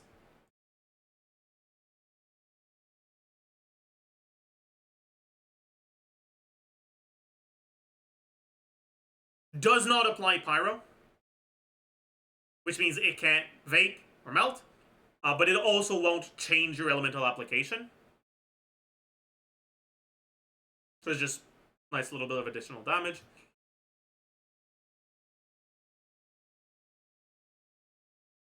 This is kind of ass. And then Flame Strider. When MAVUIKA is riding the Flame Strider, she will also summon a Scorching Ring of Searing Radiance to follow her, which will decrease nearby opponent's defense by 20% and deal 500% of attack as Night Soul aligned pyro damage once every 3 seconds. This is the good part. This is quite good. It's a good C6. Not the best C6, but it's a good C6. Looking at like constellation value, it's not extra depth shred. Yeah, it's not extra depth shred. It's just basically telling you that you're getting the 20% from this. All in all, she's got above average constellations, I'd say. Her C4 isn't the best, but it's not completely terrible. And then her C1, 2, and 6 are all pretty solid. C1 isn't that great in her best teams, but she has a significantly above average C2 to make up for that. All in all, as usual, don't spend money on this shit game. But if you are going to go for something for her, between C1R0 and C0R1, I'd lean more towards C0R1. If you're also like playing her with Shilonen and or Citlali. And between C2R0 and C1R1, I think it's C2R0 without a doubt. But yeah, so that's gonna be it. Let's move on. And just like that, we're done.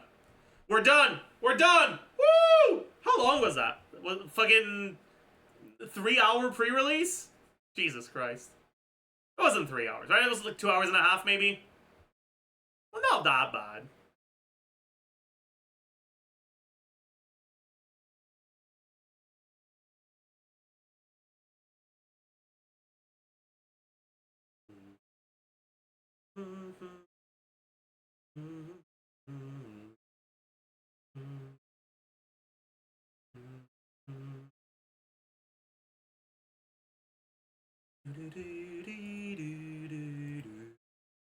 Will we have Pyro MC release? Maybe.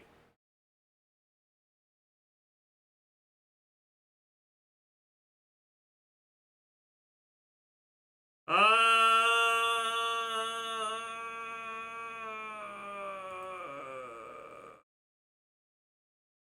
don't want to raid anyone. I'll see you guys tomorrow. Bye-bye!